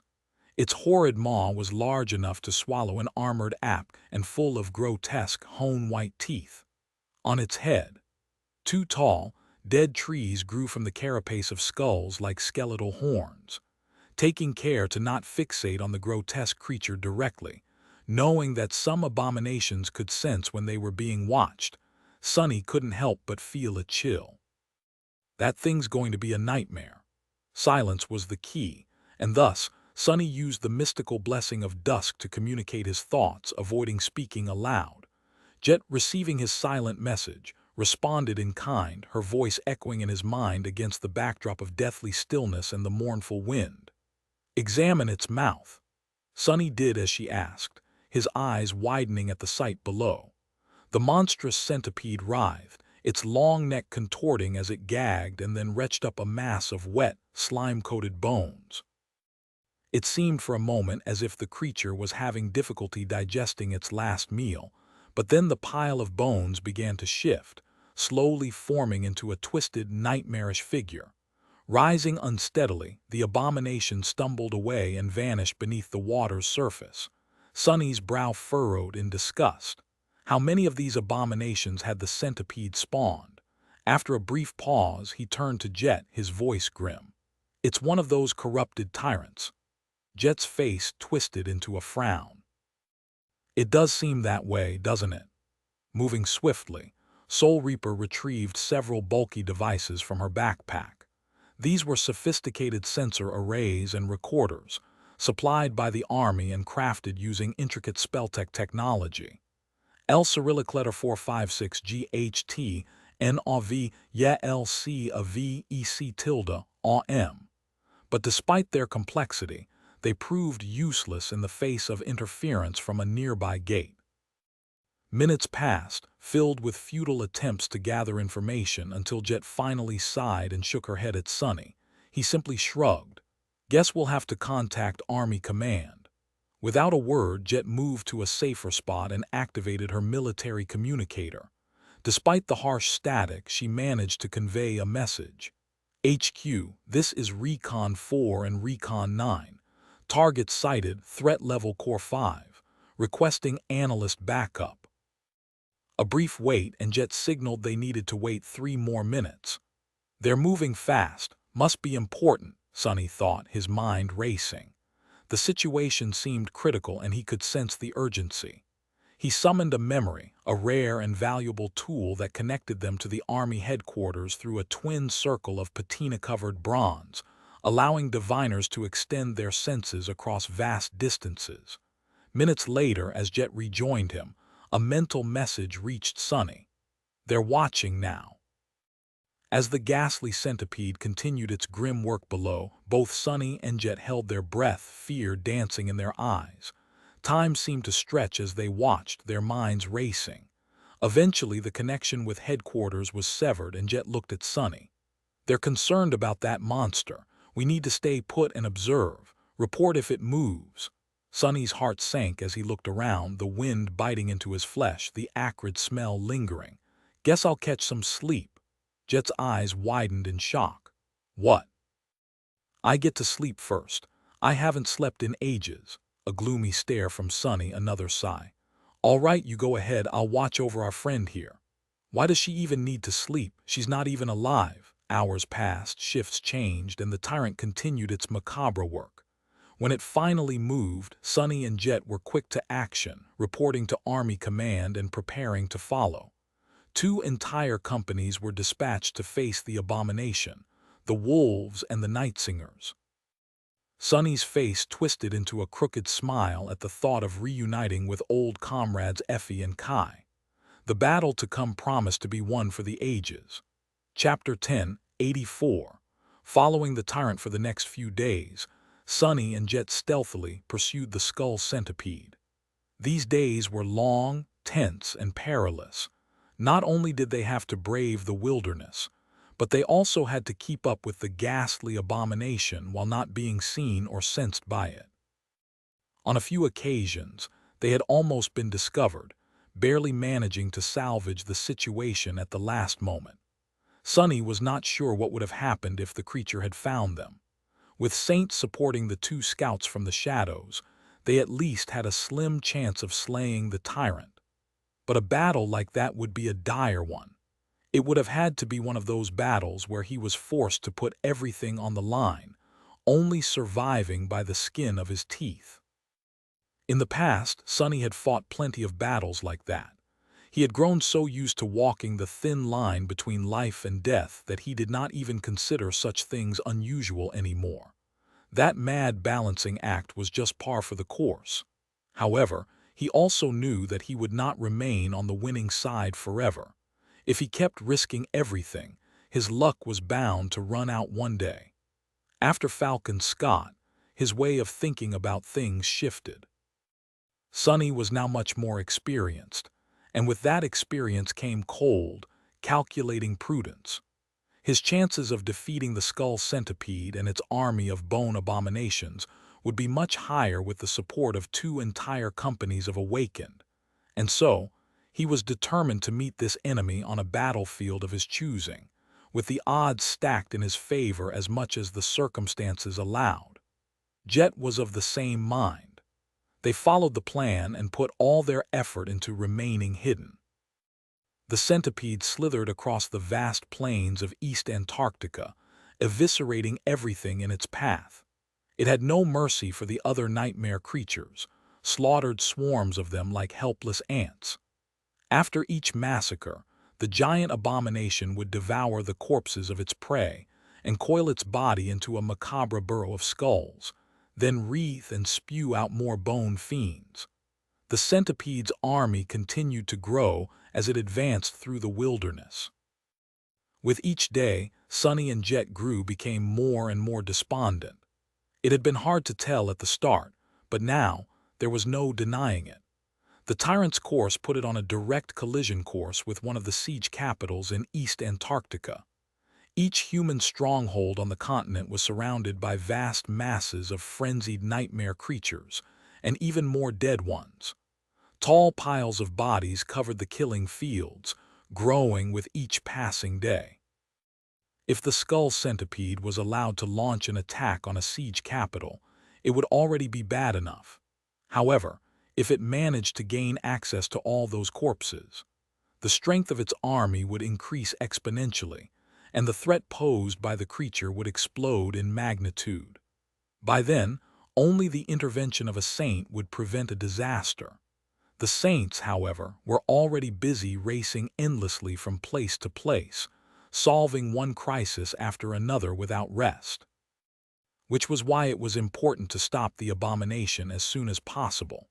On the fourth day of the pursuit, the centipede clashed with a whole horde of nightmare creatures, butchering hundreds of them and scaring the rest away. It dragged its massive body onto the battlefield, then got to the grisly business of consuming all the mangled bodies. One dead abomination after another disappeared into its massive maw, emotionlessly swallowed by the dreadful tyrant. Sunny and Jet were observing the process from a safe distance as they hid between two enormous boulders.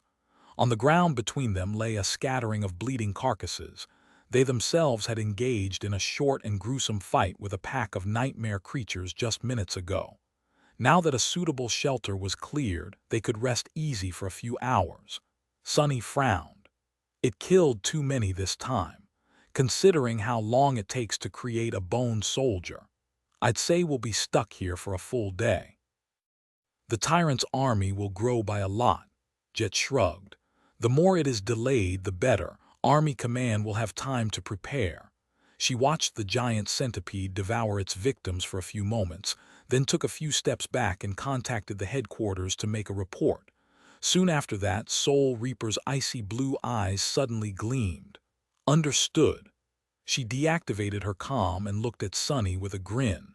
It's happening. The welcoming party has already arrived. We need to overtake the monstrosity, meet up with them, and prepare the festivities. Sunny let out a relieved sigh. Finally! A hunt like this one was not easy to arrange. Simply deploying troops outside the siege capital was a dangerous task by now. The wilderness was teeming with numerous nightmare creatures, and an expedition force risked drowning in a horde of them before even reaching the intended target. It took a lot of courage and competence to navigate a course through the enemy territory. If the target was on the move, the task only grew that much harder. Luckily, this time Army Command was receiving constant updates on the creature's location from Sunny and Jet, so tracking its path had been easier. And now, finally, almost every piece was in place. All that remained was for the scouts to join the assault force and spring the trap on the menacing tyrant. Sunny smiled. Let's go, then. They silently abandoned their shelter and made a wide circle around the location of the skull centipede, then moved away with as much speed as they could allow themselves without risking attracting the attention of migrating hordes of nightmare creatures. Half a day later, Sunny and Jet arrived at the shore of a wide river. The landscape made it so that there weren't many places to cross it for many kilometers around, with only a single ford formed by a scattering of giant boulders. As they traversed the river, jumping from one stone to another, Sunny's comm suddenly came alive. A familiar voice came through the static. Well, it isn't, Frog, welcome. Some of it got swallowed up by the interference, but the last word was very easy to discern. Doofus. Sunny stopped for a moment and looked at the opposite bank of the river where a tall figure suddenly rose from the ground. Effie waved her hand and grinned. Ah, venerable Master Sunless. How nice of you to pay a visit. Chapter 1085. Wolf Army. Sunny and Jet looked like quite the pair. Both were wearing black, which made for a stark contrast with their pale skin and raven hair. Granted, Soul Reaper looked more imposing in her fitting black leather armor. Sunny, on the other hand, wore a simple silk tunic and a pair of dainty shoes. He was also unarmed. Actually, he was perhaps the more threatening of the two. People were used to seeing Awakened wear suits of impregnable armor and wield powerful weapons. It was the sight of someone who didn't feel the need to do so, even in the deadly reaches of East Antarctica, that was truly frightening. He made the last jump, landing softly on the ground not too far away from Effie. From here, Sunny could sense hundreds of shadows somewhere nearby. He looked around, noticing mundane soldiers and Awakened hidden here and there along the river shore, all keeping watch on the surrounding area. The first irregular company had numbered 42 Awakened and 7 Masters. The two companies Effie and Kai commanded, however, were different. Unlike the special unit Sunny had belonged to, These were companies meant for general combat. Each of them consisted of close to 100 awakened, and 10 times that many mundane soldiers, complete with a platoon of mighty MWPs and a robust stable of specialized vehicles that ranged from heavy artillery to support and resupply. 2 of these companies together made for a small army. Effie walked over, a wide smile on her face. "Sonny, long time no see," she looked. Quite impactful. His friend had always been a sight to behold with her impressively tall stature, athletic build, and generous figure. Now, however, Effie resembled an incarnation of a beautiful war deity much more than she resembled a mere mortal. The main reason for this was her armor. It was as though Effie had been dipped in liquid steel, which then clung tightly to her body, tracing every toned, graceful line of it. Sonny had once thought that the undying chain felt like a second layer of skin. However, in his case, that was simply a metaphor. The armor of the vibrant huntress, on the contrary, could be described the same way quite literally. There was a piece of white cloth tied around her waist, and another one covering her chest, but other than that, Effie's whole body was exposed and seemed as if it had been cast of lustrous steel. Only her head was uncovered for now. That armor, of course, was the transcendent memory she had received after slaying one of the immortal chain lord of the Kingdom of Hope, the Sun Prince. Sonny coughed. Just looking at Effie would make one's blood run hot. But that wasn't all. Currently, she had not even activated her ascended ability. Once she did, the fire burning in the hearts of the soldiers who saw her would become quite real, coursing through their veins and granting them actual power. It was as though Raised by Wolves was sharing some of her astonishing physical might with her followers. An involuntary smile found its way onto Sonny's face. "What are you talking about? We saw each other 2 weeks ago." Effie shook her head energetically. "That doesn't count. Every time you come to the island, you and Cassie immediately slink to the basement to spend a few quality hours closely studying the floor. The 2 of us, though, haven't had proper fun in ages." She grinned and then shifted her gaze to Jet, who was listening to their conversation with a strange expression on her face. "Oh, and welcome to you too, Miss Soul Reaper. Thanks for keeping this doofus alive. I know he's a handful." After saying that last part, Effie lingered for a moment and winked. Jet blinked a couple of times. The 2 of them met a few times, but she had not really been exposed to Effie's personality before. Sonny couldn't tell if she was bewildered or amused. Eventually, Soul Reaper smiled a little. "Sure, call me Jet." He stared at them with a glum expression. "Keeping me alive, really? That's funny. Don't you have a habit of occasionally trying to kill me?" Soul Reaper's smile turned into a grin. "Oh, come on. I haven't tried to kill you in at least a couple of months, so I don't know where this is coming from." Sonny shook his head, then glanced at Effie and smiled. "It's good to see you too, Effie." He looked around and asked, "Where's the other one?" She nodded, then gestured for them to follow. "He's asleep. Now that the battle is drawing close, the 2 of us take turns sleeping. Both of us need to be fresh for the battle with the tyrant, while at least one has to be awake at all times before that, so that arrangement works." They walked up the slope of the shore.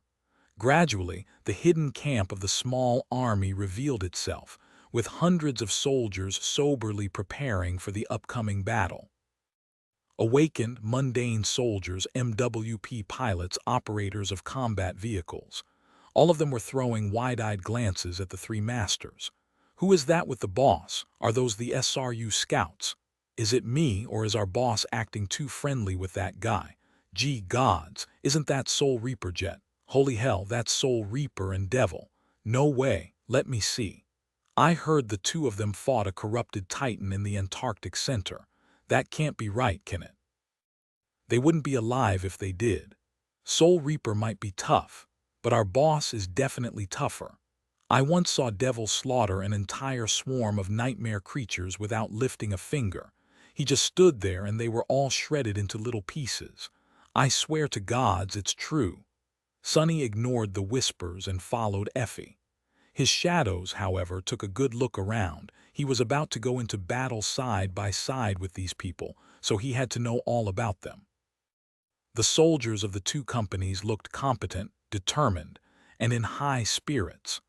The wolves and the nightsingers were technically not counted as special forces, but among the rank and file of the evacuation army, they had already earned the reputation of elite units.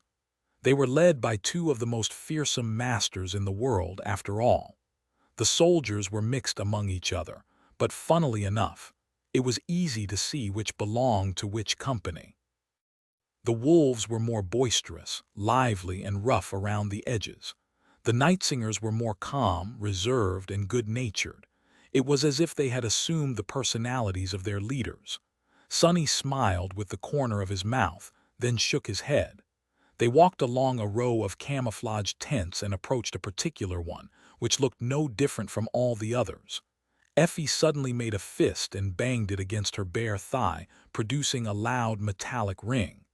"Wake up, Birdie. The most honest person in two worlds is here," Erdiel notes. "One more later maybe, depends on if I fall asleep or not before the author releases the last chapter for the day." Chapter 1086. Shared pain. There was some rustling inside the tent, and then Kai emerged from it, looking as handsome and dazzling as ever. No, even more so. Sonny's face became a little dull. His friend had reached borderline criminal levels of attractiveness after becoming a master, mesmerizing most mundane humans by simply appearing in front of them. But Sonny had thought that a couple of months in the mud and muck of Antarctica would rub some of that glamour off. However, he had been sorely mistaken. If anything, Kai only became more captivating. His natural charm had acquired a hint of reserved military valiance, becoming more subdued, but also much more arresting. His green eyes were still as electric as ever, but now there was a quiet, almost melancholic depth to them that made one deeply desire to comfort and console the young man. Those eyes were nothing short of compelling. Kai smiled, making all three of them, Sonny, Effie, and Jet, hold their breaths for a moment. "Sonny," ascended Jet, "it is so good to see you." Even his voice was like a soothing melody. "That bastard." Sonny wasn't even angry about how stunning his friend was. What really disheartened him was what Kai was wearing. The archer was clad in a beautiful suit of ivory armor that seemed to be made out of impregnable scales, with a few insets of burnished bronze blazing between them with reflected sunlight. It was tied at the waist by a sash of burnt umber color, which emphasized the rich auburn splendor of his hair. The armor was made of dragon scales, and was a transcendent memory Kai had received after slaying the ivory dragon Severax. Both Effie and Kai had come into possession of a transcendent armor in the second nightmare. Sonny used to have an armor like that too, which he had gotten for killing Solving for the first time, but of course it had been destroyed by Goliath, and now he was the only person of the three without one.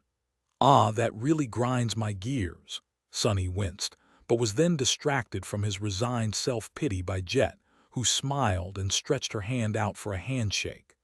Ascended Nightingale. "I don't think I've had the pleasure of meeting you before." Indeed, this was the first time the two of them met. Sonny glanced at Soul Reaper bleakly. "At least she is not a fangirl like someone I know." Still, Jet had not even tried to shake Effie's hand. What was up with that? The four of them exchanged a few words and headed for a larger tent that stood nearby, serving as the improvised strategy room for the small army. As they walked, Sonny briefly clasped forearm with Kai. "How are you doing?" After the things he had experienced in Falcon Scott, Sonny held a somewhat different view of the charming archer, and of what his friend had shared with him in the sanctuary of Noctis. Back then, he knew that Kai was deeply hurt by what had transpired in the Ivory City, both physically and mentally. He had been a centurion who led soldiers into a war against Solvin's zealots, only to watch his soldiers die and disappear in the flames of the dragon, and then be crippled by those flames himself. Sonny had thought that the pain of defeat and becoming a cripple was what haunted his friend the most, but after experiencing the burden and privilege of being in command and learning how it felt to watch his people die, now he thought differently. Kai smiled softly. "I am doing well, thank you for asking, Sonny. But I really am. I feel like I'm in the right place." Sonny nodded, thinking that he understood.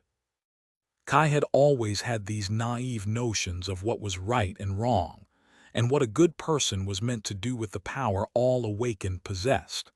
For someone like him, coming to Antarctica was, perhaps, a very sincere endeavor. He glanced at Effie. Come to think of it, the merry huntress had lost people in the nightmare, too. She watched all the other girls perish under the ruthless training methods of the war maidens, powerless to save any of them. Even Cassie had experienced powerlessness and loss, with all the other priestesses and people of the Night Temple, including her cherished mentor, the one in the north, ending up slaughtered by Mordred. All of them had felt it. Did Nephi's feel the same? Probably not. But then again, no one knew what she had lived through in the second nightmare.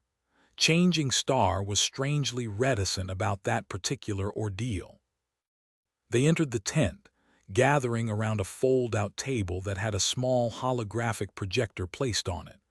A topographical map of the area was projected into the air, with their location and the last known whereabouts of the skull centipede marked on it in red. Sonny, however, paid it no attention, still lost in his thoughts. After a while, he shook them off and honed in on the conversation. Kai was speaking. "There is simply no other path. The creature will definitely try to cross the river near the ford, and so that is where we will ambush it." Jet shook her head. "You are mistaken. It is large enough to ford the river anywhere. Its minions don't breathe, so they can simply walk along the bottom and crawl out of the water on the other side. The current is nowhere near strong enough to be an obstacle for them." The charming archer sighed, then nodded. "That is correct. Which was why I said near the ford, not directly using the ford. The landscape is going to push the tyrant into this general area, but we have no way of knowing where exactly it will enter the river." Sonny frowned, already sensing where this was going. "So, what is the plan then?" Effie chuckled. "Well, what else? Since we don't know where it's going, we'll just have to make sure that it comes to where we want it to come." Sonny let out a resigned sigh. "So, who is going to be the bait?" Effie awkwardly scratched the back of her head. "I mean, you don't have to if you don't want to." He remained silent for a moment, then scoffed. Kai smiled a little. "Honestly, it can be any of us." "Oh, I'm sorry, Master Jet. I'm afraid I'm not entirely familiar with your capabilities. What I meant to say was that Effie, Sonny, and I all have ways of making sure that we survive leading the creature to the ambush. So any of us three can go." Sonny slowly shook his head.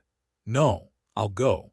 I have to contribute at an earlier stage of the battle, because I might not be of much use at the later stage." It was true. With how close Sonny was to forming the Fifth Corps, chances were that he would pass the threshold right in the middle of a furious melee. If that happened, he would have to struggle to simply stay alive. As for being useful, he was not sure if he'd be able to do anything at all. Chapter 1087. War Masters. The pallid centipede was slithering across a desolate landscape, followed by an army of abominable bone creatures. Its massive body tore forward, leaving a trail of destruction in its wake. The ground was pierced and upturned by its 1,000 sharp legs, the ancient boulders shattered, the brooks of clear water spoiled with and turned into streams of poison. Soon, a wide river appeared in the distance. The ghastly tyrant did not slow down, continuing its ruinous advance. Then, however, the monstrous centipede slowed down. Its appalling head swiveled, rising into the air. Its harrowing maw opened. The branches of the dead trees that served as the creature's horns swayed lightly in the wind. The wind had brought with it a strange sound, the distant weeping of a flute. The centipede lingered for a few moments, then suddenly changed direction, lunging toward the source of the discordant sound. It did not have eyes, but the black eye sockets of the countless skulls forming its carapace seemed to radiate dark, ineffable malice. The corrupted tyrant pursued the source of the simple melody. However, the flute player remained elusive like a ghost. Sometimes, the creature seemed to draw near the player, but he always managed to slip away at the last moment. All it found were empty shadows. However, at some point, the pursuit came to an end. The hideous centipede had almost reached the river by that point. In front of it was a natural ford formed by a line of enormous boulders, with only their tops emerging from the water. On the opposite side of the river, a lone human was sitting cross-legged on a stone, playing a strange emerald flute. It was a young man with pale skin and dark hair, wearing a tunic of black silk. Sonny did not pay any attention to the harrowing centipede and continued to play the flute.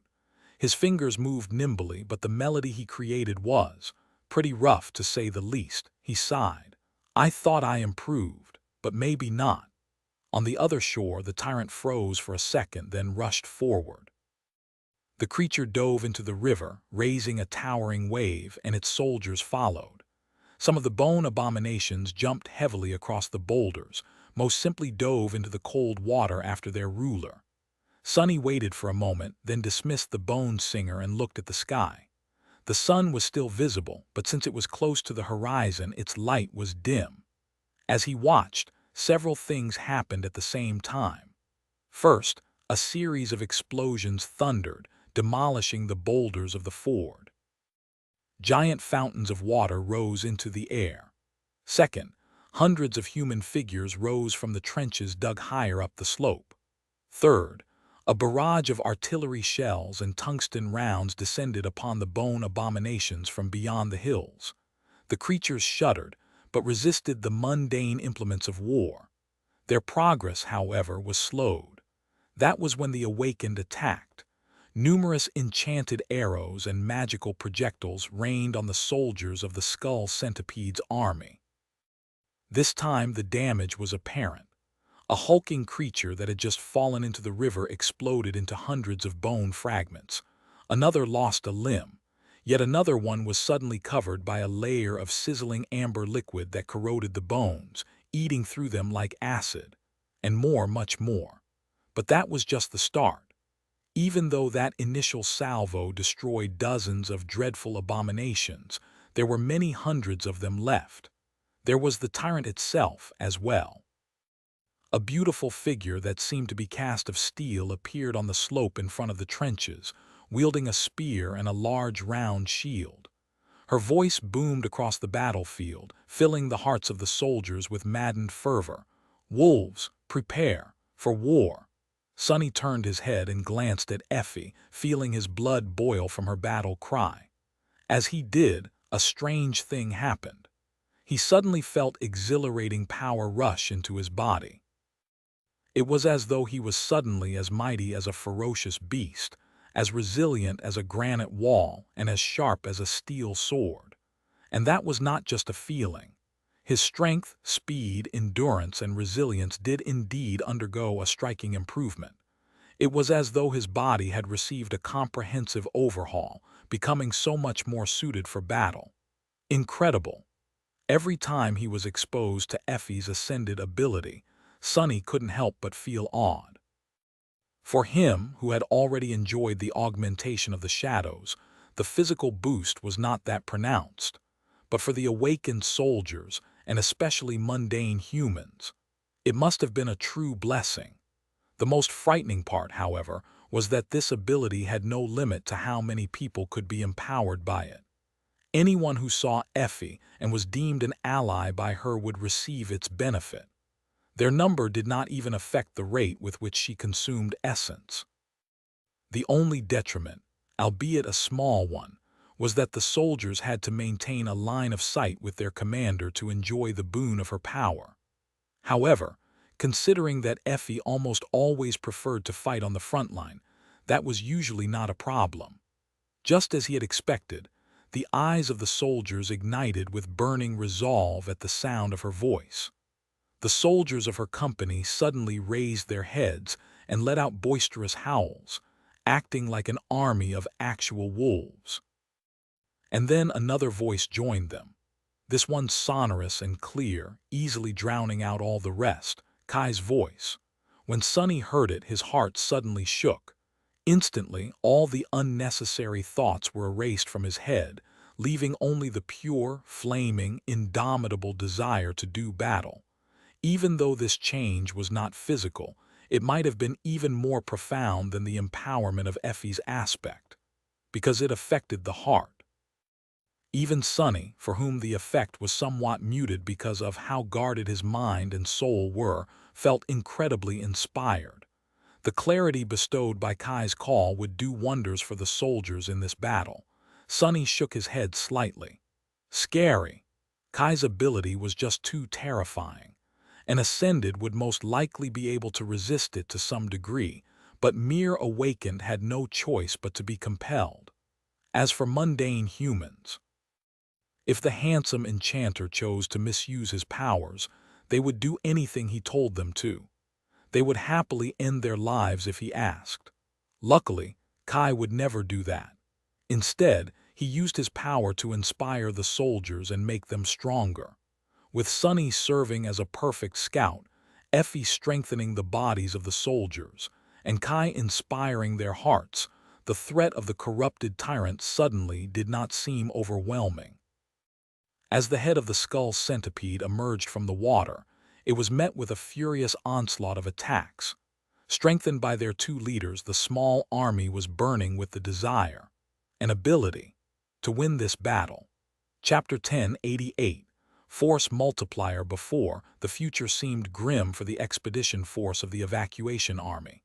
Even though they numbered more than 2,000 soldiers, with 200 awakened and 4 masters ready to fight at the front, the enemy was just too domineering. The corrupted tyrant itself was tremendously dangerous. The army of bone monstrosities was no less threatening.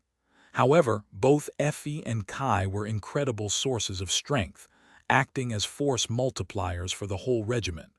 With their help, the power of the soldiers soared, almost balancing the scale. Sonny's and Jet's efforts were no less important. Thanks to them, the two companies had been able to choose the battlefield and prepare an ambush. Terrain advantage was extremely valuable, and so was the foreknowledge of what the enemy was capable of. That last part was, perhaps, the most precious.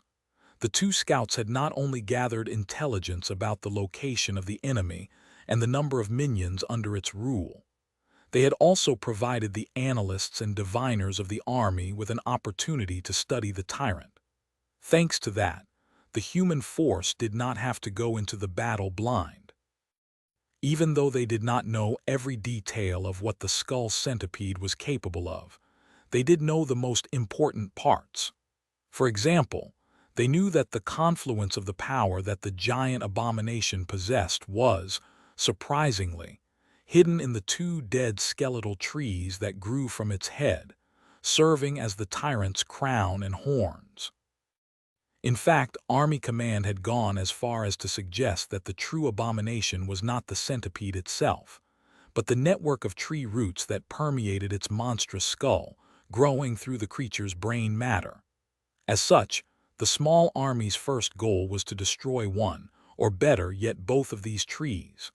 Without them, the tyrant would most likely lose the ability to control its bone soldiers, as well as access to its most terrifying powers. But it was more easily said than done. And Sonny currently had other things to worry about, because the centipede was going directly for him. Ignoring the squall of bullets and the rain of arrow, it rose from the river like a mountain of skulls and lunged straight at him, the giant maw opening like an abyssal gate. Sonny blinked. Are my flute skills really that atrocious?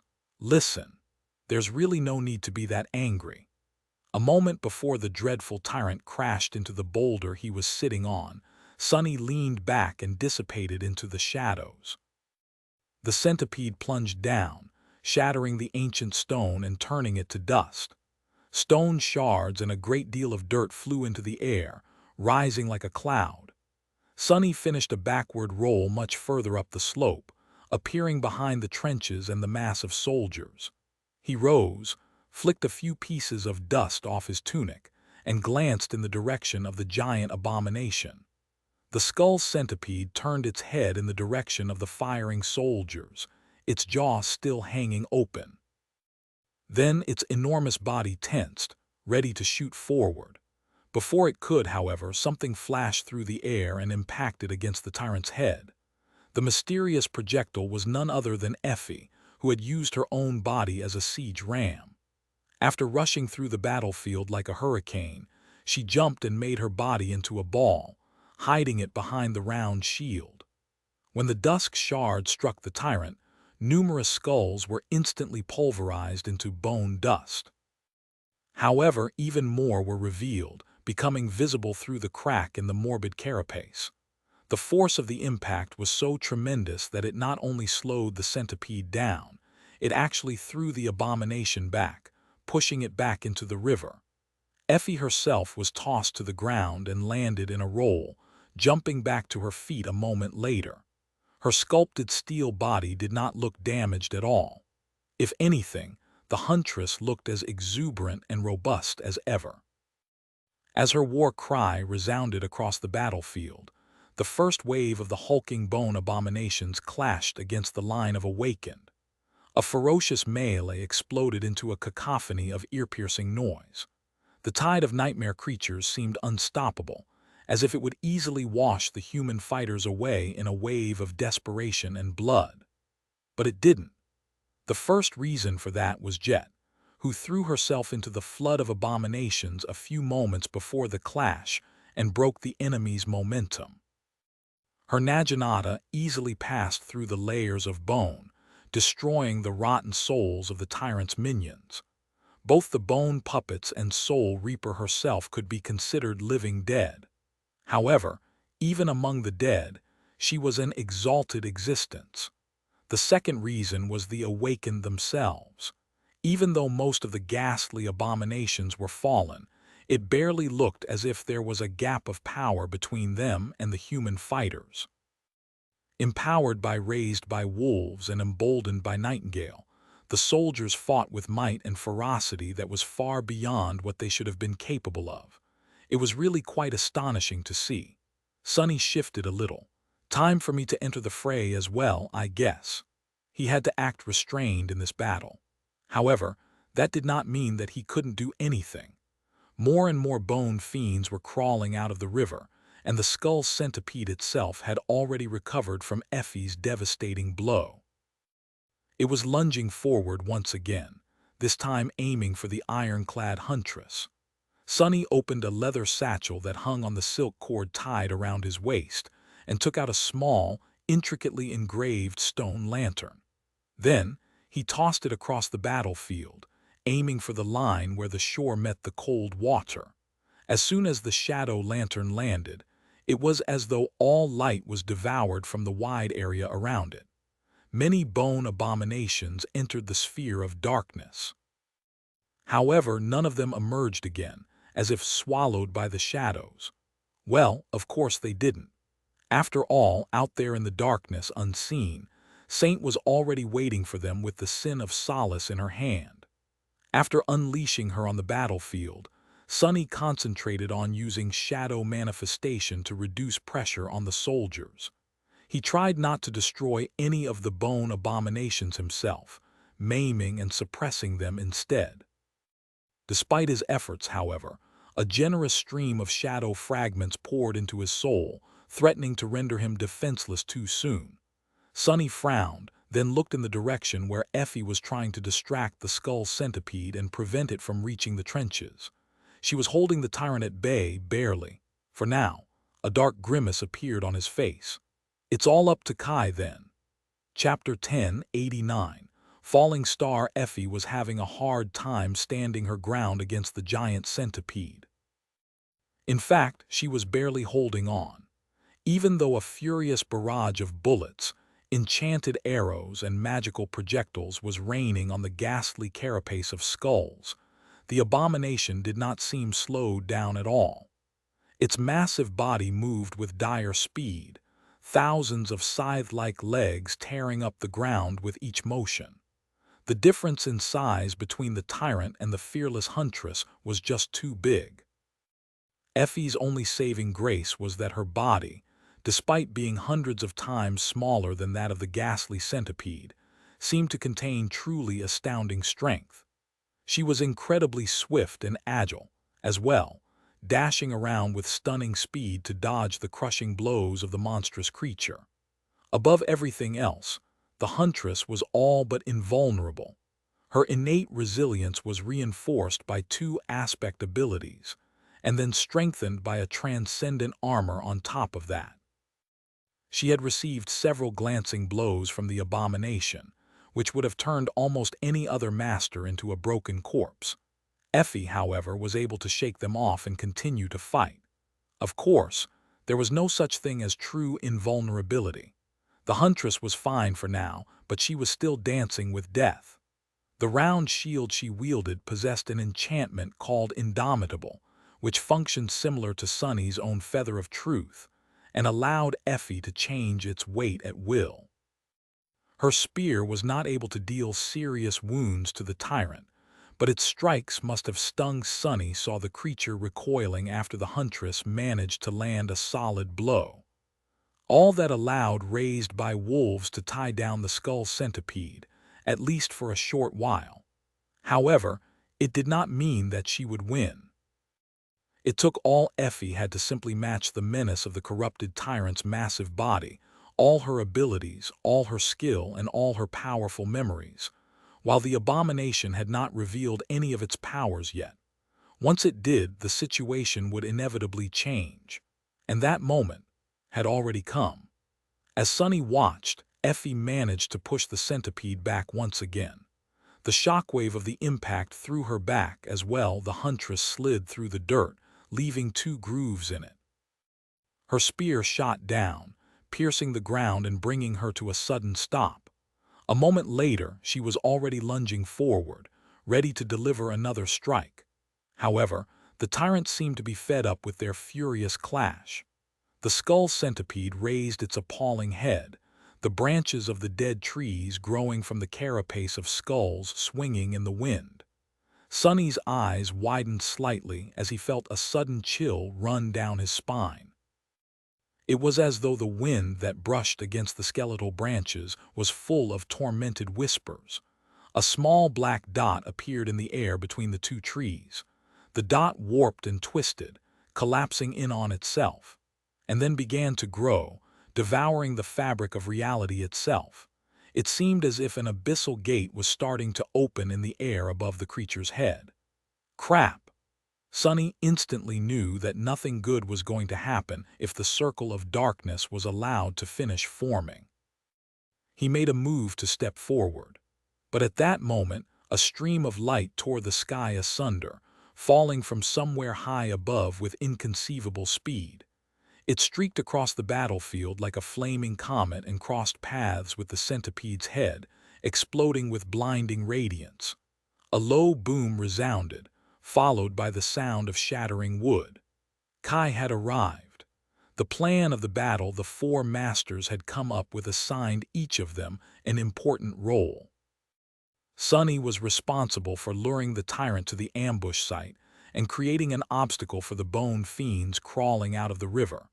Jet was meant to lead the defenders and make sure that the trenches were not overrun.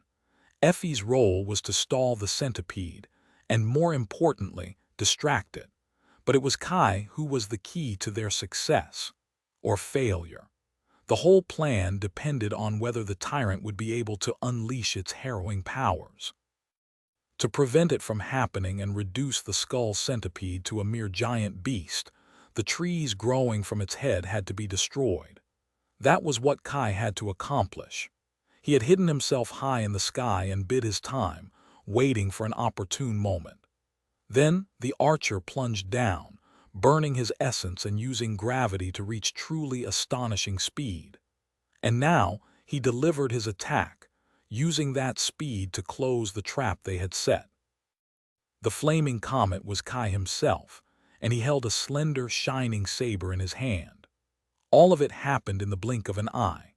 The streak of light crossed the creature's head, something flashed, and then a loud explosion boomed, washing over the battlefield.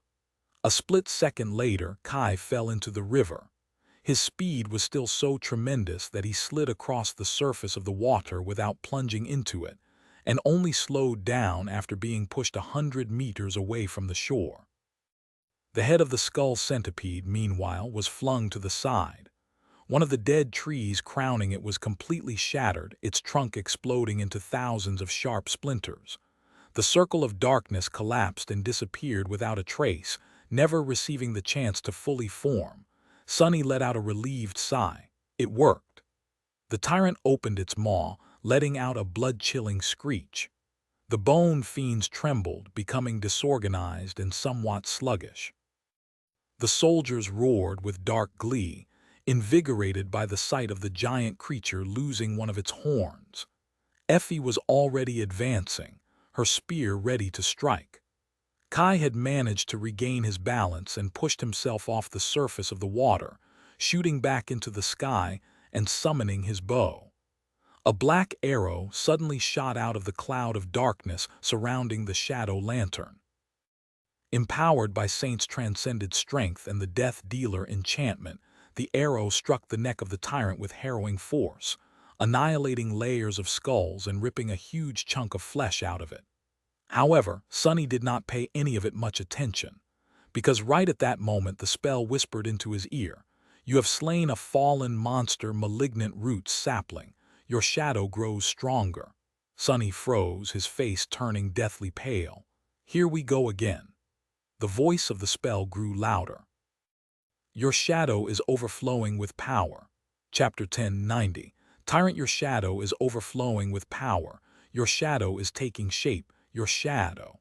Sunny did not have to summon the runes to know that he had finally accomplished his goal. After absorbing thousands of shadow fragments, his soul was ready to form a new shadow core, his fifth one. He was about to become a tyrant.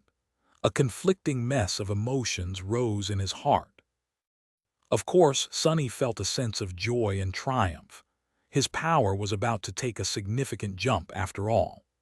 The bleak, dreadful months he had spent in Antarctica, enduring hardships and grisly defeats, made this moment possible. In a sense, this was his reward, and so, the invisible scars he had been left with were not for nothing. On the other hand, this boon came at a very unfortunate moment. In the past, Sunny had been mostly able to time his advancements in a way that allowed him to go through the process in relatively safe conditions. A battlefield where hundreds of awakened were fighting against an army of fallen nightmare creatures, and a corrupted tyrant, however, was in no way safe. And on top of that, he had already gone through this ordeal 3 times. He knew how much it was going to hurt. Hell yes, and also, damn it. Sunny glanced at the skull centipede, who was reeling from the dreadful blow dealt to it by Saint's arrow. A huge chunk of flesh was missing from its neck, with bone dust and rivers of fetid blood spilling into the river. Effie was moments away from reaching the wounded abomination, her sculpted steel body glistening in the sunlight, and Kai was preparing to draw his bow. One of the dead trees had been destroyed, which was supposed to rob the tyrant of its most terrible powers. However, the outcome of the fight was still far away from being set in stone. A corrupted tyrant was still a corrupted tyrant. Sunny felt that Effie, Kai, and Saint had a good chance of emerging victorious from that fight, but he couldn't be sure. Jet and the awakened soldiers were struggling to hold back the tide of bone fiends. Sadly, for now, there was nothing much Sunny could do to help them. The rest of the battle was up to others to win. As a hint of terrible pain appeared in his soul, Sunny hurriedly jumped backwards, hiding between 2 mounds of dug-up dirt. 2 figures emerged from his shadow. One was a fearsome black stallion, the other a scrawny little imp. He gritted his teeth and looked at his shadows. "Protect me." Then Sunny lingered for a moment and threw a glance at Nightmare. A cold smile appeared on his lips. "Oh, and if the little bastard does something stupid, you have my permission to eat him, Nightmare." The dark destrier snorted in calm agreement, while the imp stared at him with shocked outrage and fear. Sonny grinned, then turned white as a sheet and swayed. His hand rose, grabbing at his chest. Arg, this is the worst. A familiar, but no less dreadful agony overwhelmed his entire being. Sonny was momentarily blinded and deafened, losing all sense of the world around him. Something was rising from the depths of his soul, tearing at it with sharp edges. The torment of it was nothing short of exquisite. He had experienced this pain several times before, but it grew more and more unbearable with each time. Human souls were not supposed to possess many cores, neither were they able to sustain them. It was only because of Sonny's divine aspect that his soul had become stronger, growing vast and powerful enough to endure the strain. Nevertheless, this was not in its nature. Therefore, the birth of a new core brought with it immeasurable pain, with each successive one hurting more. The first time Sonny had gone through the process, he had been rendered absolutely helpless, thrashing on the ground and wailing like a dying beast. The second time had brought him to his knees, making his screams echo in the desolate halls of the ruined Chalice Temple. The third time, Sonny had managed to remain silent, up to the point when the body of the shadow spawn he had been occupying started to change too. The pain had grown more intense with each new core, but Sonny had also grown more resilient. He had been through so much and had experienced so much. The journey through the endless procession of nightmares alone would have been enough to drive anyone mad. And so, this time, Sonny endured. He did not fall down, remaining on his feet. He did not scream. He did, however, lose all track of time and of what was happening around him. All that remained was agonizing pain and the sensation of something being born within his soul. It lasted for an eternity, but then, eventually, the eternity had ended. Sonny realized that he could hear again. He knew that because he heard the voice of the spell whisper into his ear softly, "Your shadow is complete." And mercifully the pain ended. He inhaled deeply, trembling. He felt stronger. His body had become stronger. His reserves of essence had grown the most by far. Most importantly, he was now in possession of the fifth shadow, and he was a tyrant. A tyrant, Sonny exhaled. A complicated emotion grasped his heart. Finally, after years of struggling and chasing after something that often seemed unreachable, he had caught up with Nephi's. Sure, she was still ahead of him by a sizable amount of fragments, but they were of the same class now. They were both ascended tyrants. Strangely enough, Sonny did not care too much. He had wanted desperately to be as strong as Changing Star once. There had been a lot of reasons for him to harbor that desire, some better, some worse. And now that he had reached that goal, Sonny knew that his former understanding of what real strength was had been terribly misguided. And so he did not really care. Still, it felt nice to be equal to her on paper, even if what was written in shimmering runes was not that important. Now, for the important stuff.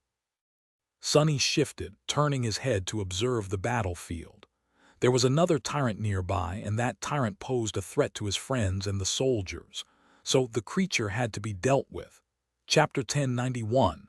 Fifth Shadow. Sonny was still reeling from having his soul torn apart, then sewn back together. However, the battle was raging, so he had no time to recover in peace. That was fine. He was long used to fighting in the most dire conditions anyway. It took him only a moment to assess the situation. It seemed that he had been out of it for quite some time. The battlefield was ravaged and upturned, with the river itself slightly changing course. Its water, which had been clear once, now seemed muddy and noxious. Effie and Kai were still fighting the ghastly centipede in the shallows, with Saint supporting them from the darkness. The three seemed to be doing fine. The soldiers, however, were straining to hold their ground. The slope of the river shore was littered with shattered bones, and hundreds of the tyrant's abominable minions had already been destroyed. But there were hundreds more, and now that Saint was busy turning the skull centipede into a pincushion and weighing it down with the help of the burden of peace. enchantment of Morgan's warbow, there was no one to serve as the wave breaker against their tide. There was only Jet. Soul Reaper moved like the beautiful visage of death among the bone fiends, erasing one after another from existence, but she was just one woman. No matter how fast and lethal, she couldn't be in several places at the same time. Sonny hesitated, trying to make a decision. His instinct was to go for the biggest threat, personally removing it from the equation. However, the tyrant was still strong and ferocious. Even without most of its powers, the centipede was putting up a dreadful fight. It was hard to say how long it would take to bring it down. The soldiers, meanwhile, would continue to suffer under the onslaught of the bone fiends until it did. So what was he supposed to do? Follow his habits and race to kill the tyrant, or act against instinct and put his trust in Effie and Kai, concentrating on reinforcing the ordinary soldiers instead? Sonny sighed. Instincts are great, but humans rose above beasts for and thanks to reason. In the end, no matter how unnatural it felt, he could do no better than to follow the plan. The role he had been assigned was to lure the tyrant to the ambush, and then put obstacles in the path of the Bone Army to make it easier on the awakened and the mundane soldiers. So, Sonny was going to put himself between the abominations and the humans. Before lunging into the fray, he dismissed Nightmare and the little imp. They had already done their job by guarding him. Throwing the two into the mass of fallen enemies would do more harm than good. Then Sonny glanced down at the shadows gathered on the ground in front of him. The first four were his old companions, the gloomy, happy, creepy, and haughty fellows. The fifth one, however, was new. The fifth shadow seemed naive and good-natured. Even though it was not as boisterous, the guy resembled the happy shadow. A little bit too much. So much, in fact, that Sonny couldn't help but feel that its amicable disposition was just a front. And behind that front he could sense a hint of boundless deviousness. The shadow was up to no good. It was clearly full of all kinds of mischief. He raised his eyebrow and sighed. "You're a naughty one, aren't you?" The naughty shadow stared at him, radiating nothing but innocent surprise. Eventually, the shadow shook its head with utter sincerity. It seemed a little hurt. It was as though the shadow was saying, "Who? Me? Oh no, of course not. I would never." Sonny squinted his eyes. Yeah, right. Well, let's go then. I don't know if you've noticed, but we're in the middle of a battle." The shadow looked at him, then scratched the back of its head and glanced at its siblings, as if unsure what to do. When the other four shadows moved forward to wrap themselves around his body, though, it quickly followed. A feeling of overflowing strength permeated Sonny's body. He inhaled deeply, getting used to his new limits, then caught sight of Effie breaking a dozen of the tyrant's legs with her round shield. Instantly, his limits were expanded even further. Sonny smiled, summoned the cruel sight, and dashed forward. At the same time, he used the blessing of dusk to establish a mental bond with Jet and coordinate their movements. She moved to her right. Soul Reaper was going to be responsible for the western half of the defensive line, while Devil was going to rampage in the eastern part. Shadows surged forward. In the next moment, the sound of breaking bones rolled over the battlefield. In the end, it was Kai who brought down the skull centipede. Saint had debilitated and slowed it down with her arrows, which gave Effie an opportunity to deliver a devastating blow to the creature's head, cracking its skull. Of course, that alone would have never killed a corrupted tyrant. However, it did give Kai a chance to deal a fatal strike to the ghastly abomination. Flying across the sky, he positioned himself above the centipede and drew his bow. This time, an arrow of incinerating flame appeared on its string. The heat of the arrow was so dreadful that it seemed as if the world itself was melting around it. Luckily, Kai was protected by the armor made from the scales of a dragon. Unaffected by the immolating heat, he let the fiery arrow loose. It flew down like a streak of light, entering the creature's skull through the thin crack. Then a dreadful explosion illuminated the tyrant's head from the inside. Tongues of flames and streams of smoke shot from its mouth, from the pit where the broken tree had been, and from the empty eyes of the countless skulls. The centipede's own indestructible giant skull seemed as if it was going to burst open for a moment, but in the end it didn't. Trailing smoke and fire from its head, the creature swayed and then heavily crashed to the ground. The skull centipede was dead. With the tyrant gone, its minions lost all remaining cohesion. Effie, Kai, and Saint were also freed to attack them from behind. Caught between them and the main body of the expedition force, the Bone Army swiftly dwindled. It wasn't long before it was completely annihilated. Looking at the battlefield, which was covered in broken bones, Sonny took a deep breath. I can't believe it. A plan actually worked. I think that's a first. Chapter 1092. Expeditious retreat. The battle was over, but the soldiers had no time to relax and celebrate their victory. They did not even have time to collect the soul shards and other spoils from the army of slain abominations. Instead, as soon as the fighting ended, everyone got busy preparing for an immediate retreat. That was the nature of the war in Antarctica. No matter what terrible foe you defeated, a dozen more were just beyond the horizon. They were in enemy territory. The ferocious battle against the skull centipede had not taken a lot of time, but it had created a lot of noise. Already, several hordes of nightmare creatures were flowing across the plain, converging on the location where the battle had taken place. Unless the expedition force wanted to drown in an endless flood of abominations, it needed to disappear as soon as possible.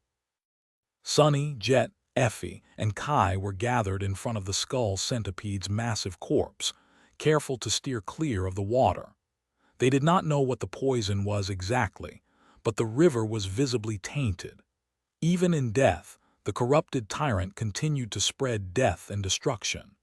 They had just retrieved the 5 transcendent soul shards from the ghastly carcass. That was the extent of the trophies the expedition force was going to carry back with it. The huntress looked at the hundreds of dead abominations laying on the ground and sighed. Damn, what a pity. That would be enough for an entire cohort of sleepers to saturate their cores. Sonny felt a bit regretful too. The monetary value of all these shards would have been astronomical.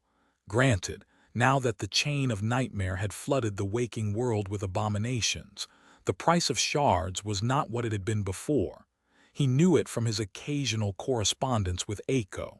He shook his head.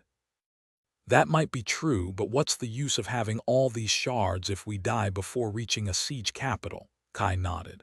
Indeed, we have already reaped the main benefit, preventing the tyrant from growing stronger and reaching one of the human settlements. Our casualties were light, too. That's a win in my book. Anything else is irrelevant. Sonny knew that his friend was right, but nevertheless he could not help but sigh with regret. At least his luck had been good, granting him several ascended memories. None seemed particularly useful, so he promptly fed them to Nightmare. That was already a good result for one day. After a short pause, Sonny said, "In any case, good job, everyone. That went much smoother than I thought it would. Especially you, Kai. That was an insane shot." Sonny knew a thing or two about archery.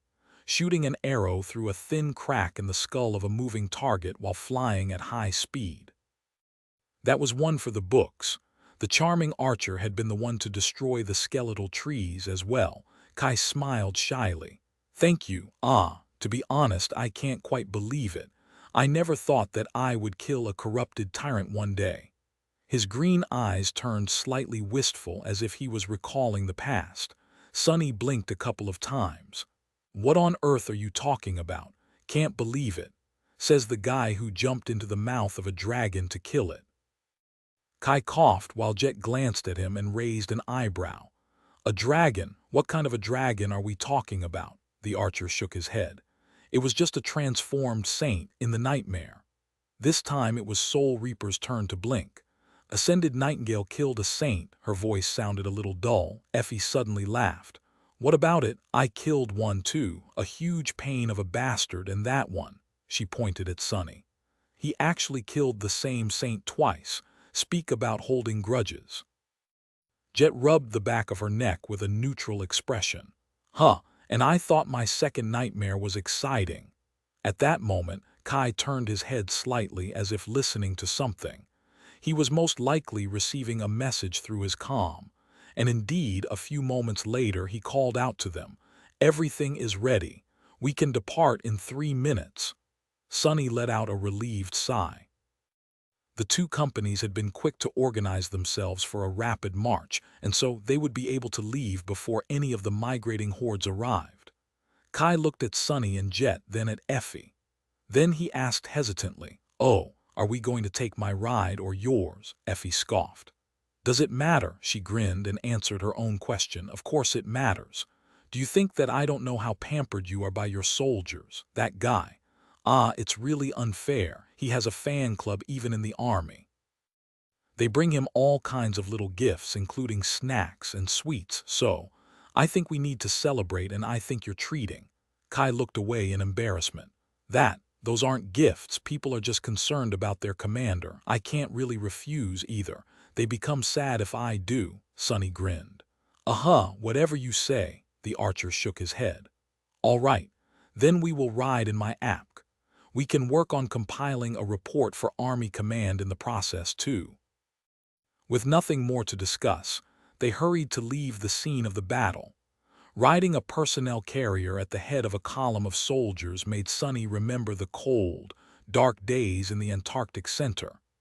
Granted, Kai's app was a little shabby when compared to the robust, beautiful Rhino. Still, it got the job done, and the charming archer really had some delicious stuff squirreled away in the nooks and crannies of the heavy machine.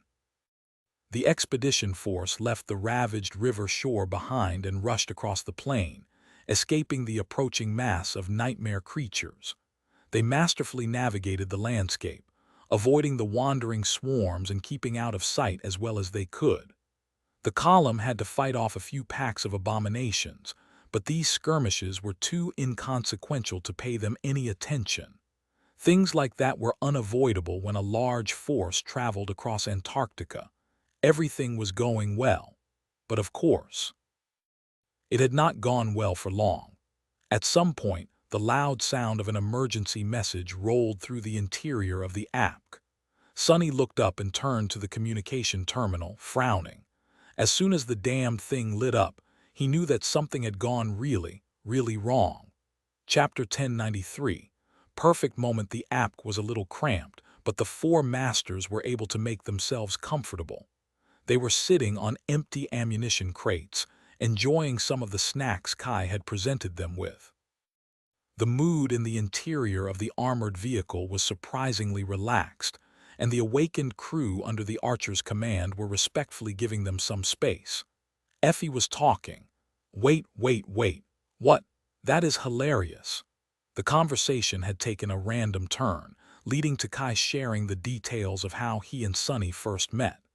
At the time, one of them had been imprisoned in a deep well, while the other had gone more than a little feral after living alone in the dark city. The huntress knew what had happened in broad strokes, but this was her first time hearing the full story. She couldn't stop laughing. "I can just imagine it." Effie wiped her eyes, then glanced at Jet and asked with curiosity, "What about you, Colonel? How did you become Sonny's fairy godmother?" Soul Reaper smiled, leaning back with a can of a refreshing beverage in her hand. "What's a fairy grandmother? Is it some kind of nightmare creature?" Effie stared at her for a few moments, then shook her head despondently. "What's a fairy go? Damn, they really are two peas in the same pod." Jet chuckled. "I guess not. Well, there's not much of a story. I've been assigned to hold vigil over an aspirant, and that aspirant turned out to be Sonny. It's rare for us kids from the outskirts to survive the first nightmare, so I kept in touch." Sonny let out a relieved sigh when he realized that she wasn't going to describe the exact moment he had woken up, and what transpired right after. There was no need to give Effie more ammunition. If Jet spilled the beans, he would never hear the end of it. He opened his mouth to change the topic, but at that moment, the sound of an urgent message resounded in the interior of the app. Sonny did not like that sound at all. Looking up at the communication terminal, he frowned. Almost at the same time, his own comm vibrated, receiving a message as well. As Kai rose to access the terminal, the other three checked their comms. The messages Sonny and Jet had received were probably a little different since the Special Reconnaissance Unit was privy to more information. But the gist of it was the same. Damnation.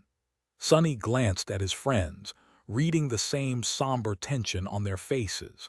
The chain of nightmares had just gone into another period of rapid escalation. Dozens of gates had opened across East Antarctica at the same time, and the initial readings showed that most, if not all of them, were of the third category. Much worse, it had already been confirmed that several Titans had emerged, ready to wreak havoc across the continent. Even though the three Saints had slain several such creatures in the past months, the situation was still eerily similar to what had happened in the Antarctic Center. Would the entirety of the evacuation army be able to handle the sudden crisis? Sonny was not sure. Their chances were much higher than what the Antarctic Center contingents had been, but still. Things had just gone from bad to worse. Jet sighed. More Titans, huh? I wonder if any of them are corrupted. Effie continued to munch on her snack, seemingly unbothered by the dire news. She simply shrugged. We'll find out soon enough. There is no point in worrying about it now, is there? Soul Reaper grinned. True, well, unless one of those Titans happened to appear right between us and the siege capital. The Huntress suddenly stopped chewing, which was very abnormal behavior in her case, and glared at Jet silently. Colonel Jet, you just had to go and say it, didn't you? At that moment, Kai returned from the terminal with a troubled face. He looked at them for a few moments, then sighed. There has been a change of plans. The path we were supposed to take back is no longer available, so. Army Command sent orders to reroute the expedition force. We will be retreating to a different city to be stationed there until further notice. Effie sighed and shook her head despondently. See, Sonny and Jet glanced at each other. They had not received new orders, so the SRU still expected them to accompany the two companies. That was a relief. Kai turned to them and forced out a smile. Sonny, ascended Jet. We will have to trouble you with helping us navigate the wilderness as well as provide help to our scouts. I hope you don't mind. If everything goes well, we'll be behind walls in 3 days. Sonny looked around. Why would we mind? This is like a luxury hotel. I haven't been fed this much delicious stuff in a while. A small smile appeared on his face. Kai nodded. Great. Then please excuse me. I'll go arrange for the column to change course. He went back to the communication terminal, leaving the three of them alone. Sonny sighed, the smile disappearing from his face. This is it then, a perfect moment. 2 days passed in a tense but manageable atmosphere. The expedition force was persisting in its march, traversing the Great Plains of East Antarctica with acceptable speed. The skirmishes they fought increased in frequency and ferocity, but with Sonny's shadows scouting out the way, they were able to escape major battles. The rest of the continent was not doing as well. East Antarctica was in turmoil, with the assaults on the siege capitals growing more dreadful every day. The evacuation army was holding for now, but the future seemed grim. At the same time, the Saints had united to face the rampaging Titans. Their battle had lasted for several ruinous hours and ended in a bitter draw. 2 of the Titans perished, but the Transcendents had to retreat, each sustaining heavy wounds. Several more creatures remained, including one confirmed corrupted Titan. For now, none of them was actively moving toward the siege capitals, but it was only a matter of time. Bad. This smells really bad. Sonny was at the back of Kai's app, sitting on a crate with his eyes closed. His shadows were out scouting, and Jet was sleeping on a neighboring crate, using a military coat as a blanket. Suddenly, her communicator produced a melodic sound. Since it was not a notification from Army Command, Sunny paid it no attention. Soul Reaper, however, sat up, yawned, and glanced at the message with a sullen expression. She remained silent for a few moments, then grimaced and showed him the screen of the communicator. Sunny opened his eyes and read the title of a government propaganda article attached to the message. His eyes turned a little darker. The title read, "The Great Legacy Clans Announce Full Support for the Southern Quadrant Evacuation Effort." In humanity's hour of need, its greatest warriors are rising against the forces of the nightmare spell. The best of Bastion and Ravenheart are already en route to reinforce the valiant soldiers of the evacuation army. Chapter 1094. Wake of Ruin. Sunny remained silent for a long time, then leaned back with a sigh. His thoughts were dark and heavy. Deep in his heart, an ember of anger smoldered, divorced from all reason, pushing him to do dangerous and short-sighted things. It was almost as if the sin of Solace was whispering into his ears. Kill them all. How hard would it be to simply kill them all? Probably not much easier than slaying the winter beast, and with much more dire consequences. Shaking his head, he looked at Jet. They had never spoken about it directly, but she definitely knew the real reason why the great clans were coming to Antarctica. After all, Soul Reaper had a much more extensive information network. She was deeply embedded into the hierarchy of the government and had a personal connection to some of its leaders. Of course, the government was only a second-rate player in the grand scheme of things. Still, they played an important role and as such had access to a lot of secrets. He lingered for a few moments. What do you think will happen now? Jet covered her mouth with a hand, yawned, and then smiled. Right now? Well, let me think. I guess the first thing that will happen is that I am going to receive a message from the old man. Just as she finished the sentence, her communicator lit up, displaying a new notification. Soul Reaper chuckled quietly, then concentrated on the screen of the military-issue device. See, it's a curse to always be right. Give me a minute. Sunny waited for her to finish reading the important message, and it was important indeed. The old man Jet had mentioned was none other than Saint Cor, the Wake of Ruin, one of the two government transcendents. Sunny had met him briefly after coming to East Antarctica, and the man definitely left an impression. Wake of Ruin was a tall, gaunt man in his late 50s. Although his skin was showing signs of aging, his hair still remained perfectly black, like the feathers of a raven. The saint had sharp features, a piercing gaze, and a stern demeanor, acting like a person who was used to both wielding power and bearing responsibility. Wherever he went, a slightly sweet, sickening scent followed. Sunny was intimately familiar with that scent. It reminded him of the smell of the battlefield, or rather of what remained after the battle was over. Saint Cor was not a likable person. However, it was hard not to feel respect toward him. The government transcendent was not as renowned and awesome as the saints of the legacy clans. In fact, for a saint, he was strangely low-key. But his age alone told volumes about what kind of man he was, and what ordeals he had lived through. Wake of Ruin was not quite in the same league as the legendary figures like Immortal Flame and Nightwalker, since he had been a young child when the spell first descended. However, he was still a member of the first generation, and as such, had watched and helped build the world order of today.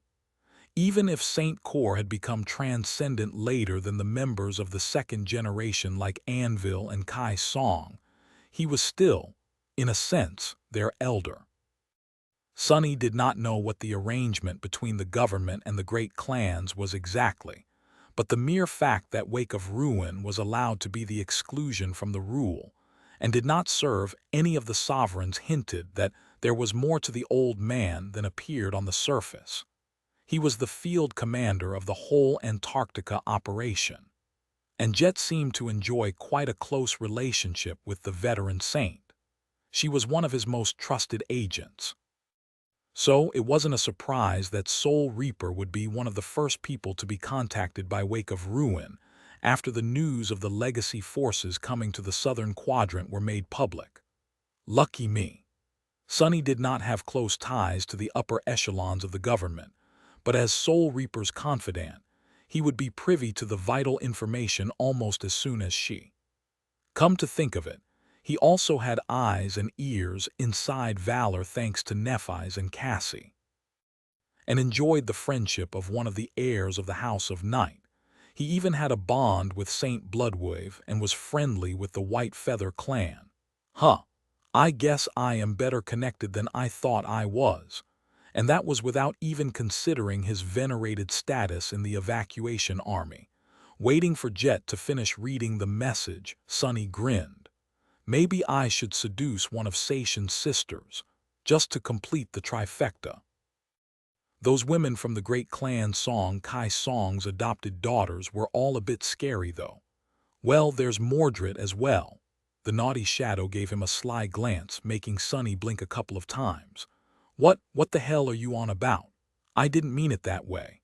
I was talking about befriending the bastard, not seducing him. The shadow tilted its head. If it had a face, there would have been an innocent smile on its lips and sparks of dubious sincerity in its eyes. Sonny gritted his teeth. Damnation! I've only known you for a couple of days, but I am already starting to regret it. What is wrong with you, miscreant? Look at the other guys. None of them were ever problematic. To prove his point, Sonny gestured at the other shadows who stared at him in response. The gloomy shadow crossed its arms as if trying to say, "Who are you pointing at, you idiot?"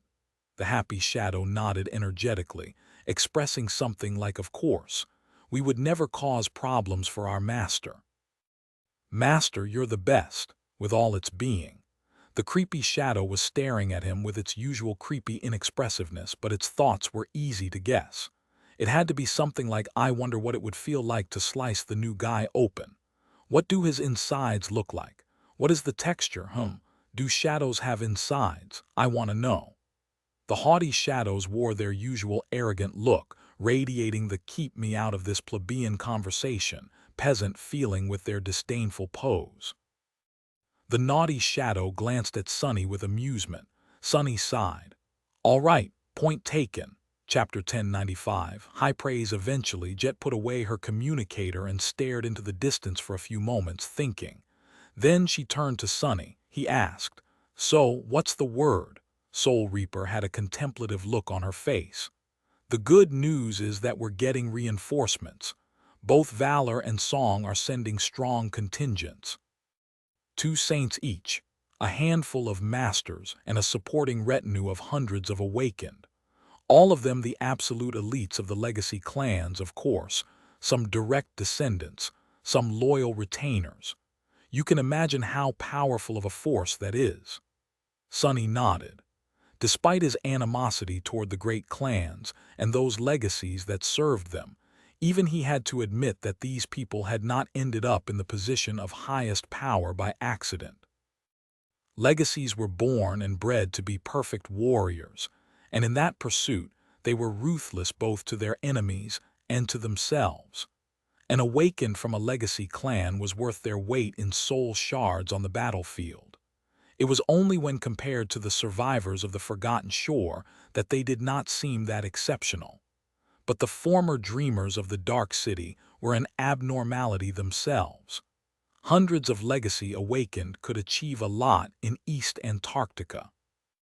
But whatever they could do paled in comparison to the arrival of 4 more saints. That was the real game changer, more than doubling the number of transcendents present in the southern quadrant in one swoop. With 7 saints leading the charge, the position of the evacuation army would be tremendously bolstered. That was if the newcomers had any intention of helping the evacuation effort along and not just thwarting it. He looked at Jet with a gloomy expression. "What's the bad news, then?" She shrugged. "Well, the great clans have their own plans. They are going to have to keep up appearances at least, but who knows what they really have in mind." Sonny remained silent for a while, then nodded slowly. "And what is the government going to do about it?" Jet laughed. You really think they would send such information in a message? I mean, the military network is supposed to be protected, but come on. He thought about it, then shook his head. Soul Reaper chuckled. In any case, we'll know more soon. I've been informed that the Legacy forces will be arriving in 2 batches. The second one is already sailing across the ocean, carrying most of them. 2 separate naval convoys, of course. Otherwise, gods know what would happen. She lingered for a moment. The second, smaller batch will be arriving much earlier, though. They'll be here in no more than a couple of days, coming through the dream realm. The vanguard consists of 2 saints and 4 masters, from what I've been told. And what a coincidence, they'll be coming directly to the siege capital we're heading for. Sunny smiled slightly. Is it really a coincidence? Jet shook her head. Of course not. Kor is actually already there, assembling a welcoming party. He kindly requested for me to participate. Oh, and he asked me to bring you along. Sunny looked at her with surprise, a frown appearing on his face. What? Wake of Ruin singled me out directly. He raised an eyebrow. Me? Why does he want me, of all people, to be there? I don't even work for the government, really. There are certainly better candidates. Soul Reaper smiled and shook her head. Because you're one of the deadliest masters on the planet, Sunny. And more importantly, you are not affiliated to any of the Legacy clans. At this point, Kor would have to be crazy not to try and use you as an asset. Sunny felt pleased to receive her praise, but not at all happy with the contents of that praise. He leaned back and crossed his arms. And what if I don't want to be used? Jet laughed. Well, you can always go away and live as a hermit in the dream realm. Other than that, my advice is to get comfortable being used. She thought for a bit and then added, but not too comfortable. Make sure to use the people using you in response, at least. Sunny blinked a couple of times. What the hell kind of perverse wisdom is that? He scoffed. That's either a very profound or an entirely shameless statement. Soul Reaper grinned. Ah, it's probably both. But anyway, that's for the future. We have to get to the siege capital first, and with how things are going, that might be a bit of a problem. Sunny grew serious. Jet was right. For the past 2 days, things went more or less well for the expedition force. But the last day was bound to be the most difficult, because they were leaving the wilderness and approaching the area surrounding a human settlement. By nature of the chain of nightmares, these areas were the most dangerous on the continent.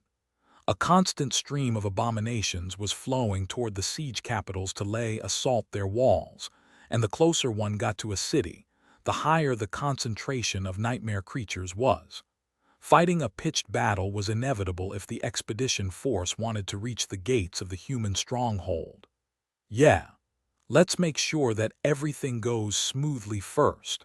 We can worry about legacies later. The immediate task might now have been as grandiose, but it was a priority right now. Jet had given up on sleep, and Sunny felt sufficiently rested. They left their corner of the apk and joined Kai on its roof. The archer was alone, quietly studying a bow made of dark, ashen wood. The weapon radiated an eerie aura of nebulous power, alienation, and lethality. What a dreadful thing, Sunny waved at him. New memory. Kai looked away from the bow and forced out a smile. Yeah. I received it for slaying the malignant grave root.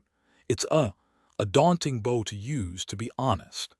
Sunny wanted to ask to take a look at the ashen bow, but at that moment a loud roar resounded from somewhere up ahead, and Effie's voice came in through their comms.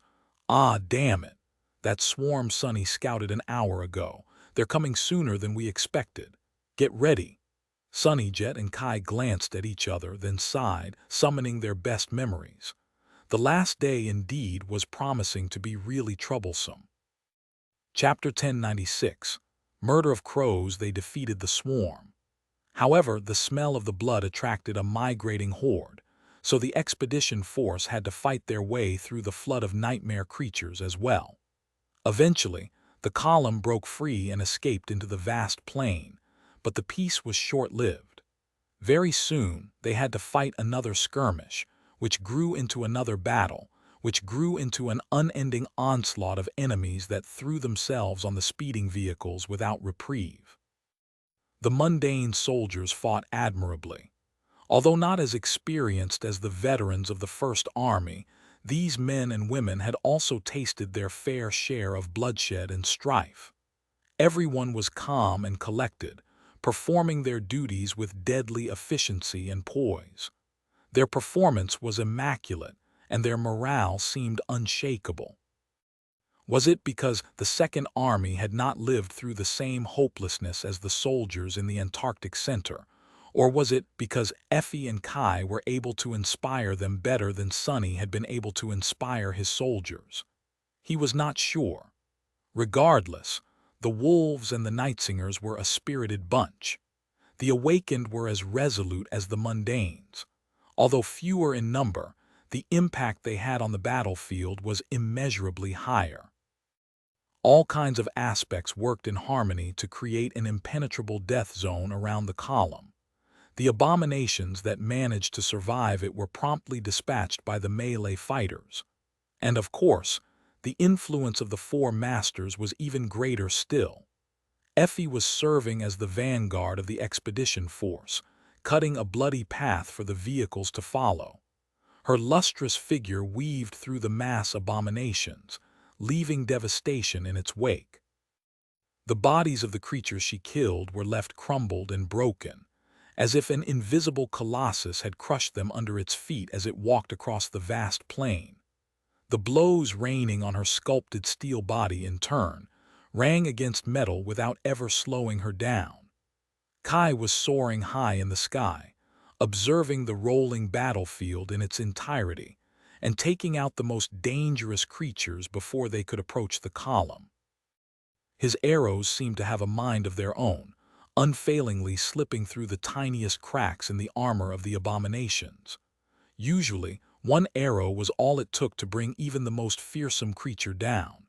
His secondary role was to protect the expedition force from the aerial attacks, and in that task, the archer performed admirably as well.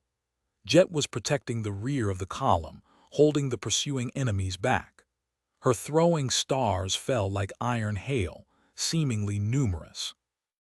Each carried the same dreadful ability as her melee attacks, striking directly at the soul cores of the abominations. Such a manner of fighting was bound to burn through essence with terrible speed, but that was what made Soul Reaper Jet so frightening of an opponent. As long as she kept killing, her essence would never run out, and in such a furious battle, Jet was free to slaughter as many enemies as she could. And finally, there was Sonny. He was sitting on the roof of an apk with his eyes closed, controlling numerous shadows. All across the column, inky black hands made of darkness appeared out of nowhere to protect the soldiers and press nightmare creatures down into the ground, making them easy to slaughter. For now, there had not been a single casualty thanks to the watchful shadows. Keeping the whole expedition force safe was not easy. In fact, the length of the column was well beyond the reach of his shadow sense, and therefore out of the area where he could use shadow manifestation. But Sonny was using a little trick. He had stationed his 5 shadows throughout the column, each serving as an island of his consciousness.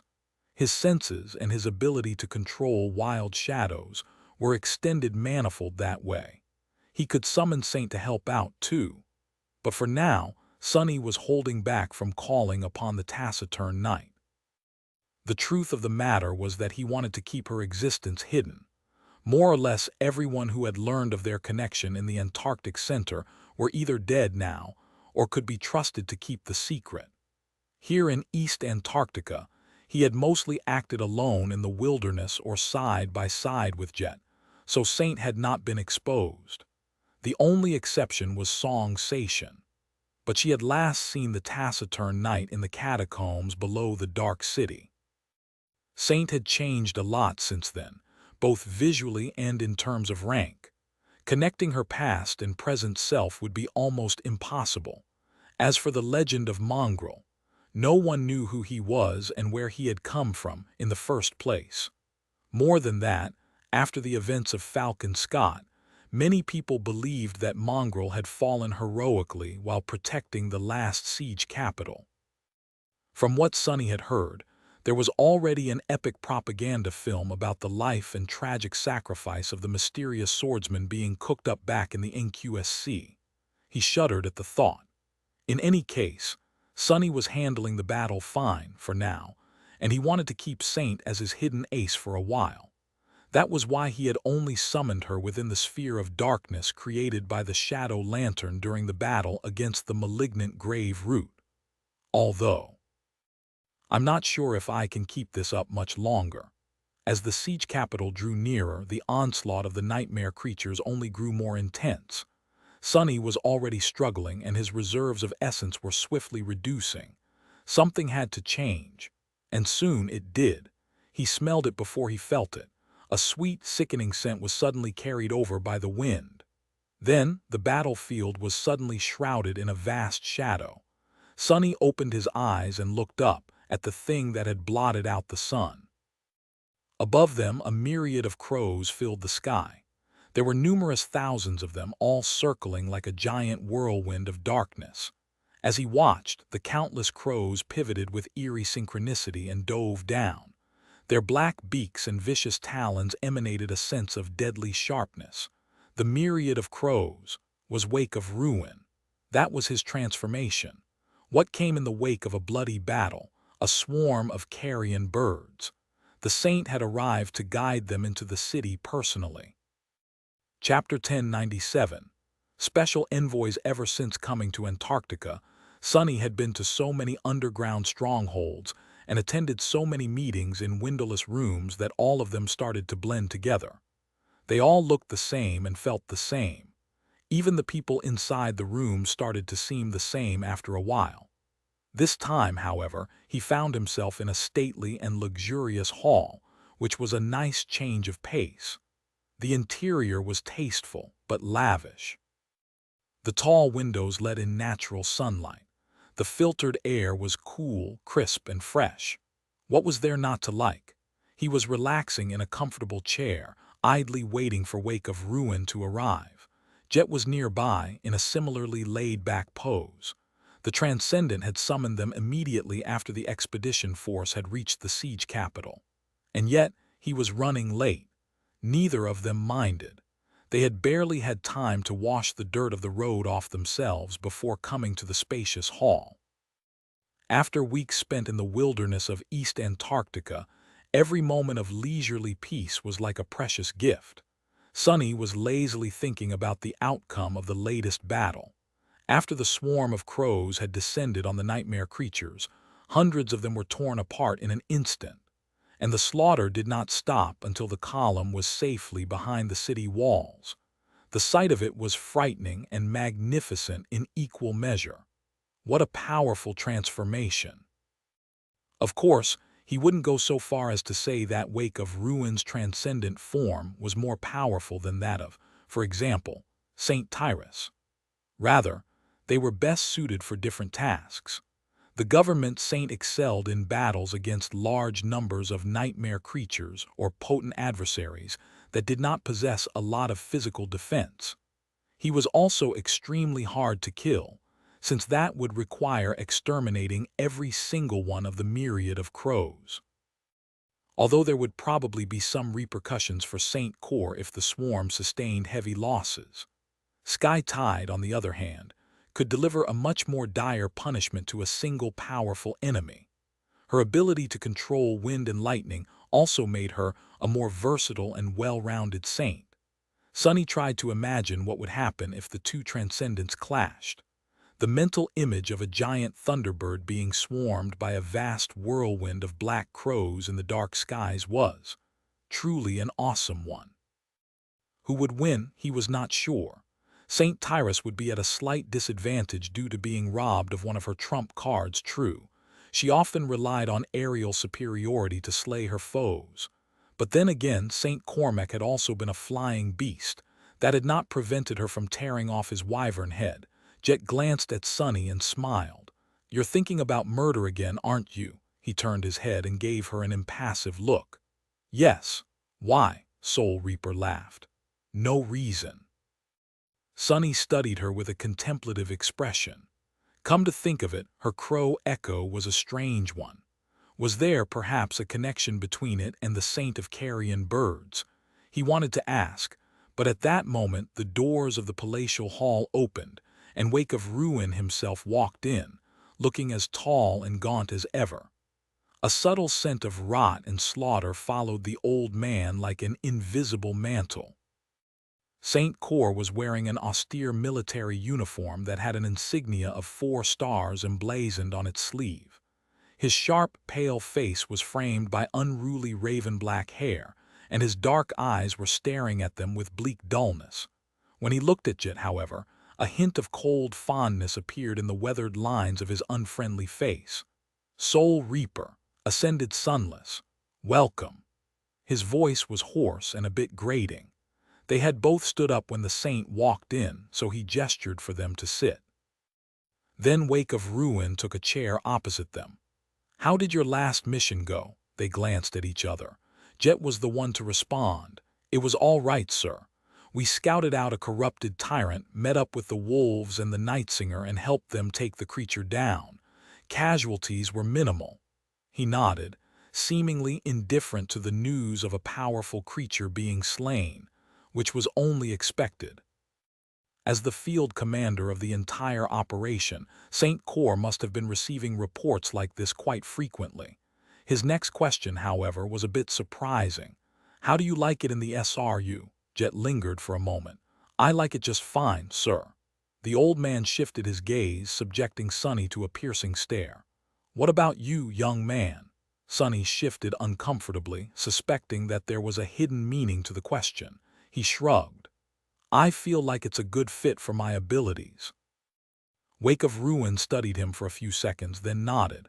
"Good, you've performed admirably as advanced scouts. However, it's a waste of your talents." Both Sonny and Jet straightened, looking at the saint with slightly startled expressions. Noticing their reaction, the old man remained impassive.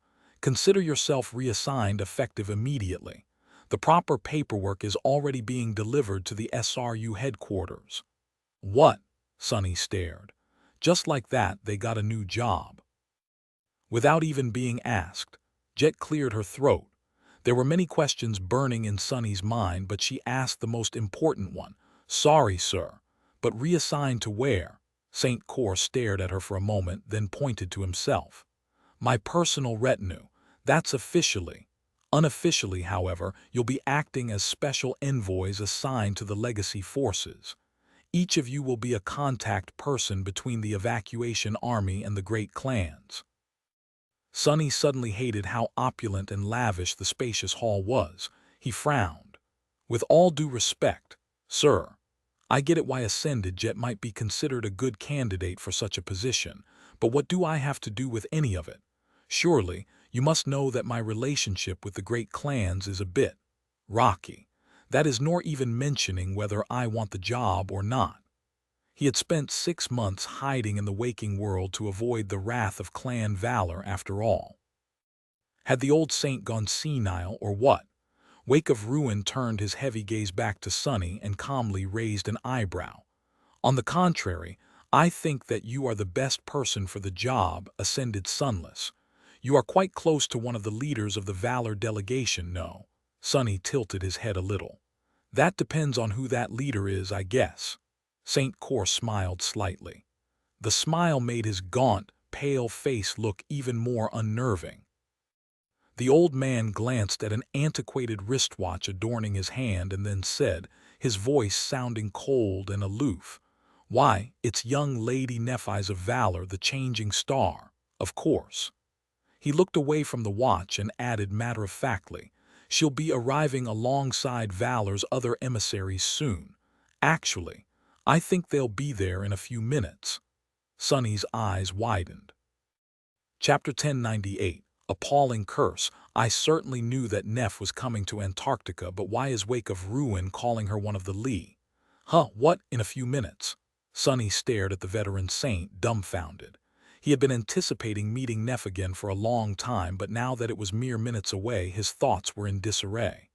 "Did she check out my runes recently? Does she know that I'm a tyrant now, too? Wait, no. Why do I care if she knows or not? I shouldn't. Jet seemed a little surprised, too.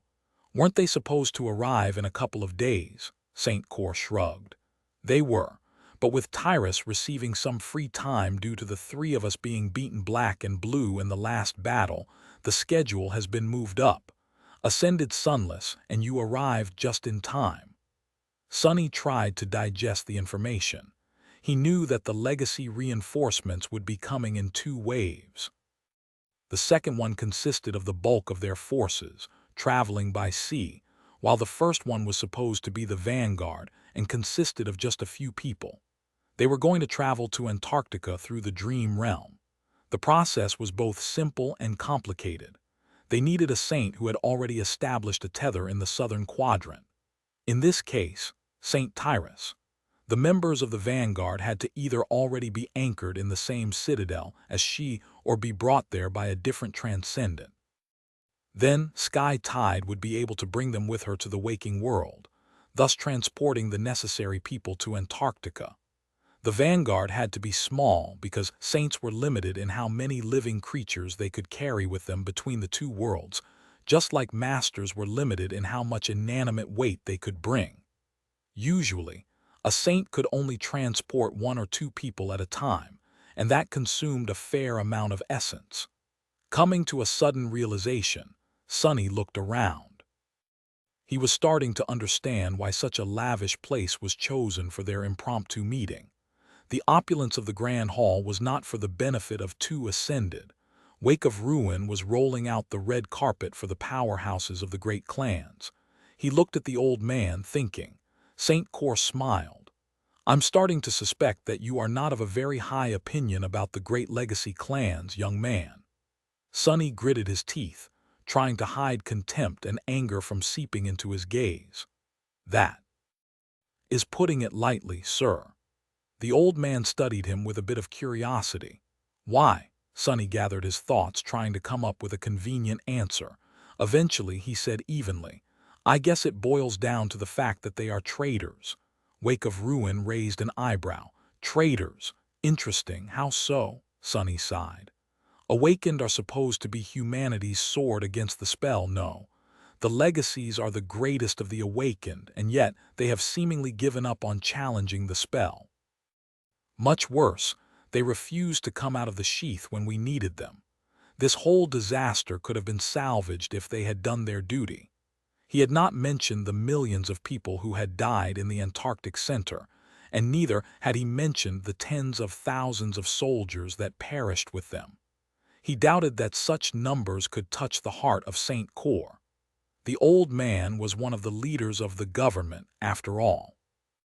People like him viewed the world in terms of billions of lives, spread across many decades.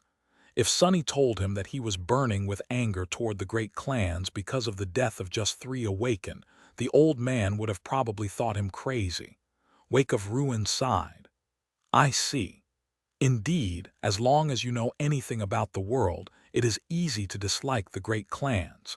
It is even easier to dislike them if you know a lot. But forgive me for sounding like a grumpy old man, ascended sunless. Young people like you really lack perspective. Sonny looked at him somberly. Do we? St. Cor nodded. It's not your fault, of course. One hand to be there and live through the worst of it to understand. You see, ascended sunless, and you too, yet people of your age were born in a stable world. It might be a cruel world and a harsh world, but it is a stable one nevertheless, because it has been built that way by your predecessors. Many tend to look at the flaws of the world, but very few stop to question its foundations. And those foundations, why, they might have been better, but they could have also been so much worse. He leaned back in his chair, looking into the distance with a neutral expression. The fact of the matter is that the great clans emerged from the chaos of the past, but they weren't the only ones fighting for power and dominance back then. There were other clans, other forces, and people with entirely different ideas about what the world should become. The things they did. It is a blessing, really, that those old monsters were buried in the past and that the great clans ended up victorious. So, yes, you lack perspective. Sonny frowned. Other forces, different ideas. No offense, sir, but you have some nerve saying such things to two people who grew up in the outskirts. Others might now feel the same way, but we enjoyed the premium experience of living in the stable world you praise so much. I struggle to imagine what ideas could have been worse. St. Cor looked at him coldly, then suddenly laughed. His laughter sounded like the caws of a hungry raven. Ah, you are a direct person, ascended Sunless. I like it. He looked at Sonny with his dark, harsh eyes, the hint of mirth that had appeared in them for a moment dissipating without a trace. The gaunt old man shook his head. But you should make an effort to imagine it. A dying world ravaged by war. People who had all but forgotten how to be proper humans. And then an even bigger disaster. But one that presented a great opportunity. An opportunity for some of them to become unimaginably powerful, unmistakably superior. Entirely unrestrained and all but unstoppable, free to make whatever they wanted from this new era. Freedom, young man. Freedom can be the most appalling curse in the world if it falls into the wrong hands. It is a terrifying thing. Wake of Ruin grew silent for a few moments and then smiled sarcastically. Here I go rambling again. Jet, you should have stopped me. In any case, our guests should be arriving any second now. The emissaries of valor will come first, and the emissaries of song will follow in a few hours. Help me welcome them, you two. He paused, then looked at Sonny and added in a neutral tone, for better or worse, the great clans are all we have now. We'll need their help to see this operation through, so keep that in mind, young man. Sonny lingered for a bit, then reluctantly nodded. I can play nice, or at least pretend to play nice. We'll see how it goes. Chapter 1099. Vanguard. Before Sonny could answer, the atmosphere in the lavish hall seemed to change slightly. It was as though a wave of invisible energy rolled through it, making the air feel colder and sharper. Wake of Ruin sighed and turned around, looking at the empty space in the middle of the spacious chamber. It had been empty before, but now 4 people were standing on the lacquered floor, surrounded by the scent of the dream realm. For a moment, it felt as though they were simply a memory of a forgotten nightmare. But then the feeling disappeared and they were simply there. It was not often that Sonny saw saints enter the waking world, and he had to admit that it was an eerie thing to witness. Were awakened and mundane people as startled when he suddenly appeared out of thin air in front of them? That idle thought streaked across his mind and disappeared without a trace when Sonny realized who exactly he was looking at. His eyes widened slightly. 4 people. And by coincidence, he knew each of them. The first one was Sky Tide. The saint of the White Feather clan appeared as she always did, tall, slender, with a posture like that of an arrow. She wore a light armor of lustrous steel, and her hair fell like a cascade of pale gold. Tyrus looked austere and beautiful, but also slightly inhuman because of her strange amber eyes and vertical pupils. She stood apart from the other 3, who all wore intricate suits of lusterless black armor. The first of the 3 immediately attracted Sonny's gaze. His heart moved slightly. Nephi's looked different in the colors of House Valor. The black armor created a striking contrast against her ivory skin, silver hair, and cool gray eyes. She looked like a beautiful dark spirit that took the form of a deadly night to sow the seeds of discord and ruin in the mortal world. The second person was Morgan of Valor. Every time Sonny saw her, he was unnerved by how much she resembled her older brother. However, although Morgan and Mordred looked very much like reflections of each other, her demeanor was entirely different. Morgan had black wavy hair and alabaster skin. Her suit of armor was adorned by a vermilion cape, which was the same vibrant color as her vivid scarlet eyes. Her entire being radiated the feeling of lethal sharpness, as if she was a living blade. However, it was the third person that made Sonny's eyes widen in guarded shock. He was a tall and severe man with sharp facial features and even sharper eyes. His hair was black as Morgan's, in fact, There was a lot of familiar likeness between them and touched by silver at the temples. His strong figure radiated an almost palpable feeling of authority and pressure, and his steely blue eyes were calm and piercing. The armor he wore was simpler than that of the other two, as though the man did not need its protection. A deep frown appeared on Sonny's face. Saint Madoc. What the hell is he doing here? Indeed, the man was none other than Saint Madoc, the Whispering Blade, brother of Anvil and the nominal leader of the great clan Valor. As Sonny watched, Sir Madoc turned his head and smiled calmly, somehow making his smile look both friendly and demanding submission. Wake of Ruin. The gaunt old man was standing in front of Sonny and Jet, staring at the newcomers with a neutral expression. He lingered for a moment before saying in his hoarse voice, "Whispering Blade, I have to admit, your appearance is a bit of a surprise." Madoc's pleasant smile widened slightly. "Isn't it only right for me to be here? My clan announced its full support for the brave men and women of the evacuation army. That, of course, includes my personal assistance." Sonny tried to read the silent conversation that was happening between the two transcendents. Surely their words had other meanings. Saint Cor was probably trying to understand why the sovereign had gone as far as to send his own brother to Antarctica. Madoc, in turn, was letting him know that Anvil was putting a lot of importance into what was about to happen in the southern quadrant. Whispering Blade laughed slightly, then raised his hand. "However, you shouldn't be addressing me. I'm just here to offer support and make sure that nothing untoward happens. The true leader of this expedition is my niece, Morgan. She will be in charge of everything." She gestured toward Morgan and then threw an even gaze at Nephi's. "And of course my other, niece, will be supporting her in this endeavor. I trust you know Changing Star. The three of us are the vanguard of the Valor force." Wake of Ruin remained silent for a few moments, then nodded slowly toward Morgan.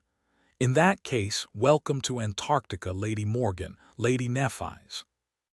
He threw a heavy glance toward Whispering Blade, and then said evenly, "How curious that there are two saints in your group, as well as the granddaughter of Immortal Flame. And yet all three of you seem to be subordinated to a young woman with no known achievements to her name. Some could see it as a sign that Valor is not taking this matter seriously." Morgan looked at the fearsome transcendent, and then smiled. It seemed that his barely disguised provocation had no effect on her whatsoever. Her voice was calm and indifferent. "You are mistaken, Saint Cor. Clan Valor takes this matter extremely seriously, which is why I have been entrusted with considerable power and authority." Wake of Ruin sighed. "Forgive this old man for being frank, Lady Morgan, but what kind of authority can a mere ascended wield? I have half a dozen titans wandering the continent and 27 cities to protect. What can you actually do to alleviate my problems?" Morgan shrugged silently and then took a step back.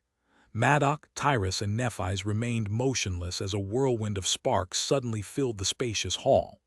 "What the—" As Sonny watched, an echo manifested from the hurricane of sparks, and then another, and then another. 3, 6, 12, 15. A few moments later, the large hall suddenly did not seem as large anymore. 15 harrowing nightmare creatures filled it, each giving off a sense of vast and dreadful power. Sonny stared, suddenly feeling cold. Transcendent. They are all transcended echoes. How many thousands of corrupted nightmare creature had to be slaughtered to produce these echoes? The weakest of them was a transcendent demon, while the most powerful was a transcendent tyrant. And that was only what Morgan had chosen to show. Who knew what she kept hidden? The Princess of War smiled politely as she looked at Wake of Ruin. "These are my credentials. Are you satisfied, Transcendent Core?" Urdial's notes. "One more later might be delayed cause I'm playing Path of Exile New League." Chapter 1100. Accumulation 15 transcendent echoes, most of them devils. Sonny simply stared, mentally recalculating the threat level of the Valor force, and of the great clans in general. I knew, of course, that the hidden power of the sovereigns is vast, but it seems that I've been concentrating on their personal might too much, mostly because it is both mysterious and phenomenal. However, there is the mundane power of accumulation as well. I've been a fool to neglect it. To everyone else, a corrupted abomination was a dreadful nightmare.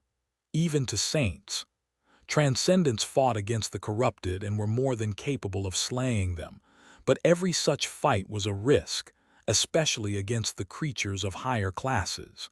The Supremes, however, were equal to the great nightmare creatures.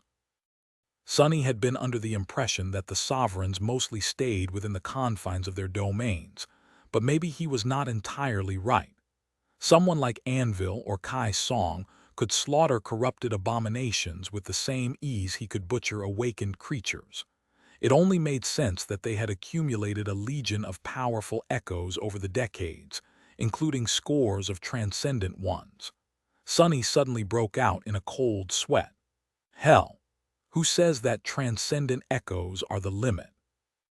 Since the sovereigns could fight on equal footing with great nightmare creatures, then didn't it mean that they could possess supreme echoes as well? To this day, Sonny had only seen two great abominations. One was the unborn spawn of the vile thieving bird, and the other, most likely, was the dark sea of the forgotten shore. What would it look like if a creature like that was turned into an echo? Was Morgan in possession of a supreme echo? Did she have an echo of a titan slumbering in her soul sea? He lingered for a moment, then glanced at Nephi's, who stood in front of the army of monsters with an impassive expression on her calm, beautiful face. You want to destroy this? He closed his eyes for a moment. Damn that lunatic. She must have infected me with her madness, because I really want to make these bastards pay too. At this point, it was hard to say whose madness was more virulent. Sonny shook his head, then looked at Wake of Ruin, who was staring at Morgan with an unreadable expression. Eventually, the old man said in an even voice, "Put those things away. They'll ruin the floors." "What?" Morgan tilted her head a little and silently dismissed the echoes. St. Cor nodded. "Good, I see that your clan is as shrewd as ever. These echoes will be of great help, if used correctly, of course." Sonny was thinking feverishly. St. Tyrus is a vassal of Valor, but the reinforcements they sent are all direct members of the clan. Maddock, Morgan, Nephi's, and one more saint who is escorting the main force across the ocean.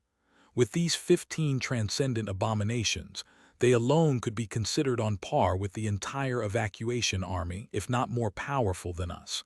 And the forces of Song will be just as powerful.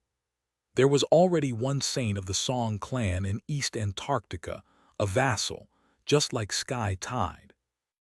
Two more were coming, both direct members of the clan, as well as several hundred awakened and several powerful masters. Who would these people be? What hidden aces would they bring along? Is that guy coming? Surely he was. Mordred had joined Song to avenge himself on Valor in the first place. He wouldn't miss a chance to make his former clan bleed. The Prince of Nothing alone was more frightening than 15 transcendent echoes. Sonny almost groaned. These bastards are going to destroy the entire continent. Even though Antarctica was meant to be merely a prologue to the War of the Great Clans, that prologue was already promising to be the most chilling of disasters. It would be a cataclysm. Everyone in the hall must have understood the magnitude of the approaching collision. However, no one seemed rattled by it. Wake of Ruin and Jet seemed a bit somber, but calm, too jaded to be shaken by the promise of appalling bloodshed. St. Tyrus was reserved and stoic. Maddock and Morgan, they hid it well, but Sonny could see bloodlust and readiness in their eyes. As for Nephi's, she appeared the calmest of them all. She might have fooled everyone else, but he knew what kind of hatred dwelled in her burning, murderous heart. The more the members of the great clans killed each other, the more exhilarated she would be. As he thought about the grim prospects of the nearest future, Morgan looked around with curiosity. Her voice had a hint of anticipation in it. "I see that our colleagues from the great clan Song have not arrived yet," Wake of Ruin nodded. Indeed, they'll only be here in a few hours. Really, that makes things awkward for me. There is a lot we need to discuss regarding the current situation on the continent and your future role in keeping it in human hands. But what am I supposed to do? Repeat myself all over again when the Song Vanguard arrives? He shook his head with resignation. Sonny could just imagine that war meeting. Three sides discussing important matters of strategy, with everyone present perfectly aware of the fact that most of the gathered powerhouses were actually planning to kill each other, and with the few bystanders only wondering about how to make them kill each other in the most convenient way. All the while pretending not to know anything, of course. What a joke! It was really funny. He barely held back laughter. At that moment, St. Cyr suddenly threw a glance toward Jet and Sonny. His grating voice resounded in the spacious hall. "So make yourself comfortable for the moment. We'll convene when the other party arrives. These are two of my best people, by the way," ascended Jet and ascended Sunless. "You all know Soul Reaper, so I won't say anything. Young Master Sunless, however, has only earned his reputation recently. The soldiers are calling him the Devil of Antarctica, from what I hear." The veteran saint chuckled. "A fitting nickname if I ever heard one. In any case, these two will be my envoys for your two great clans. Timeliness has to be rewarded, so pick one. I'll send the other to accompany the song people." Both Sonny and Jet stared at him, not sure how to feel about being handled that way. It was as if they were livestock, a precious livestock, but still. What a rude bastard. Sonny turned to look at the emissaries of valor, frowning slightly. Morgan glanced at him, then studied Jet for a while. Eventually, she smiled. "Why, we'll take Master Sunless. He's my dear sister's former companion after all. I feel like we're good friends already."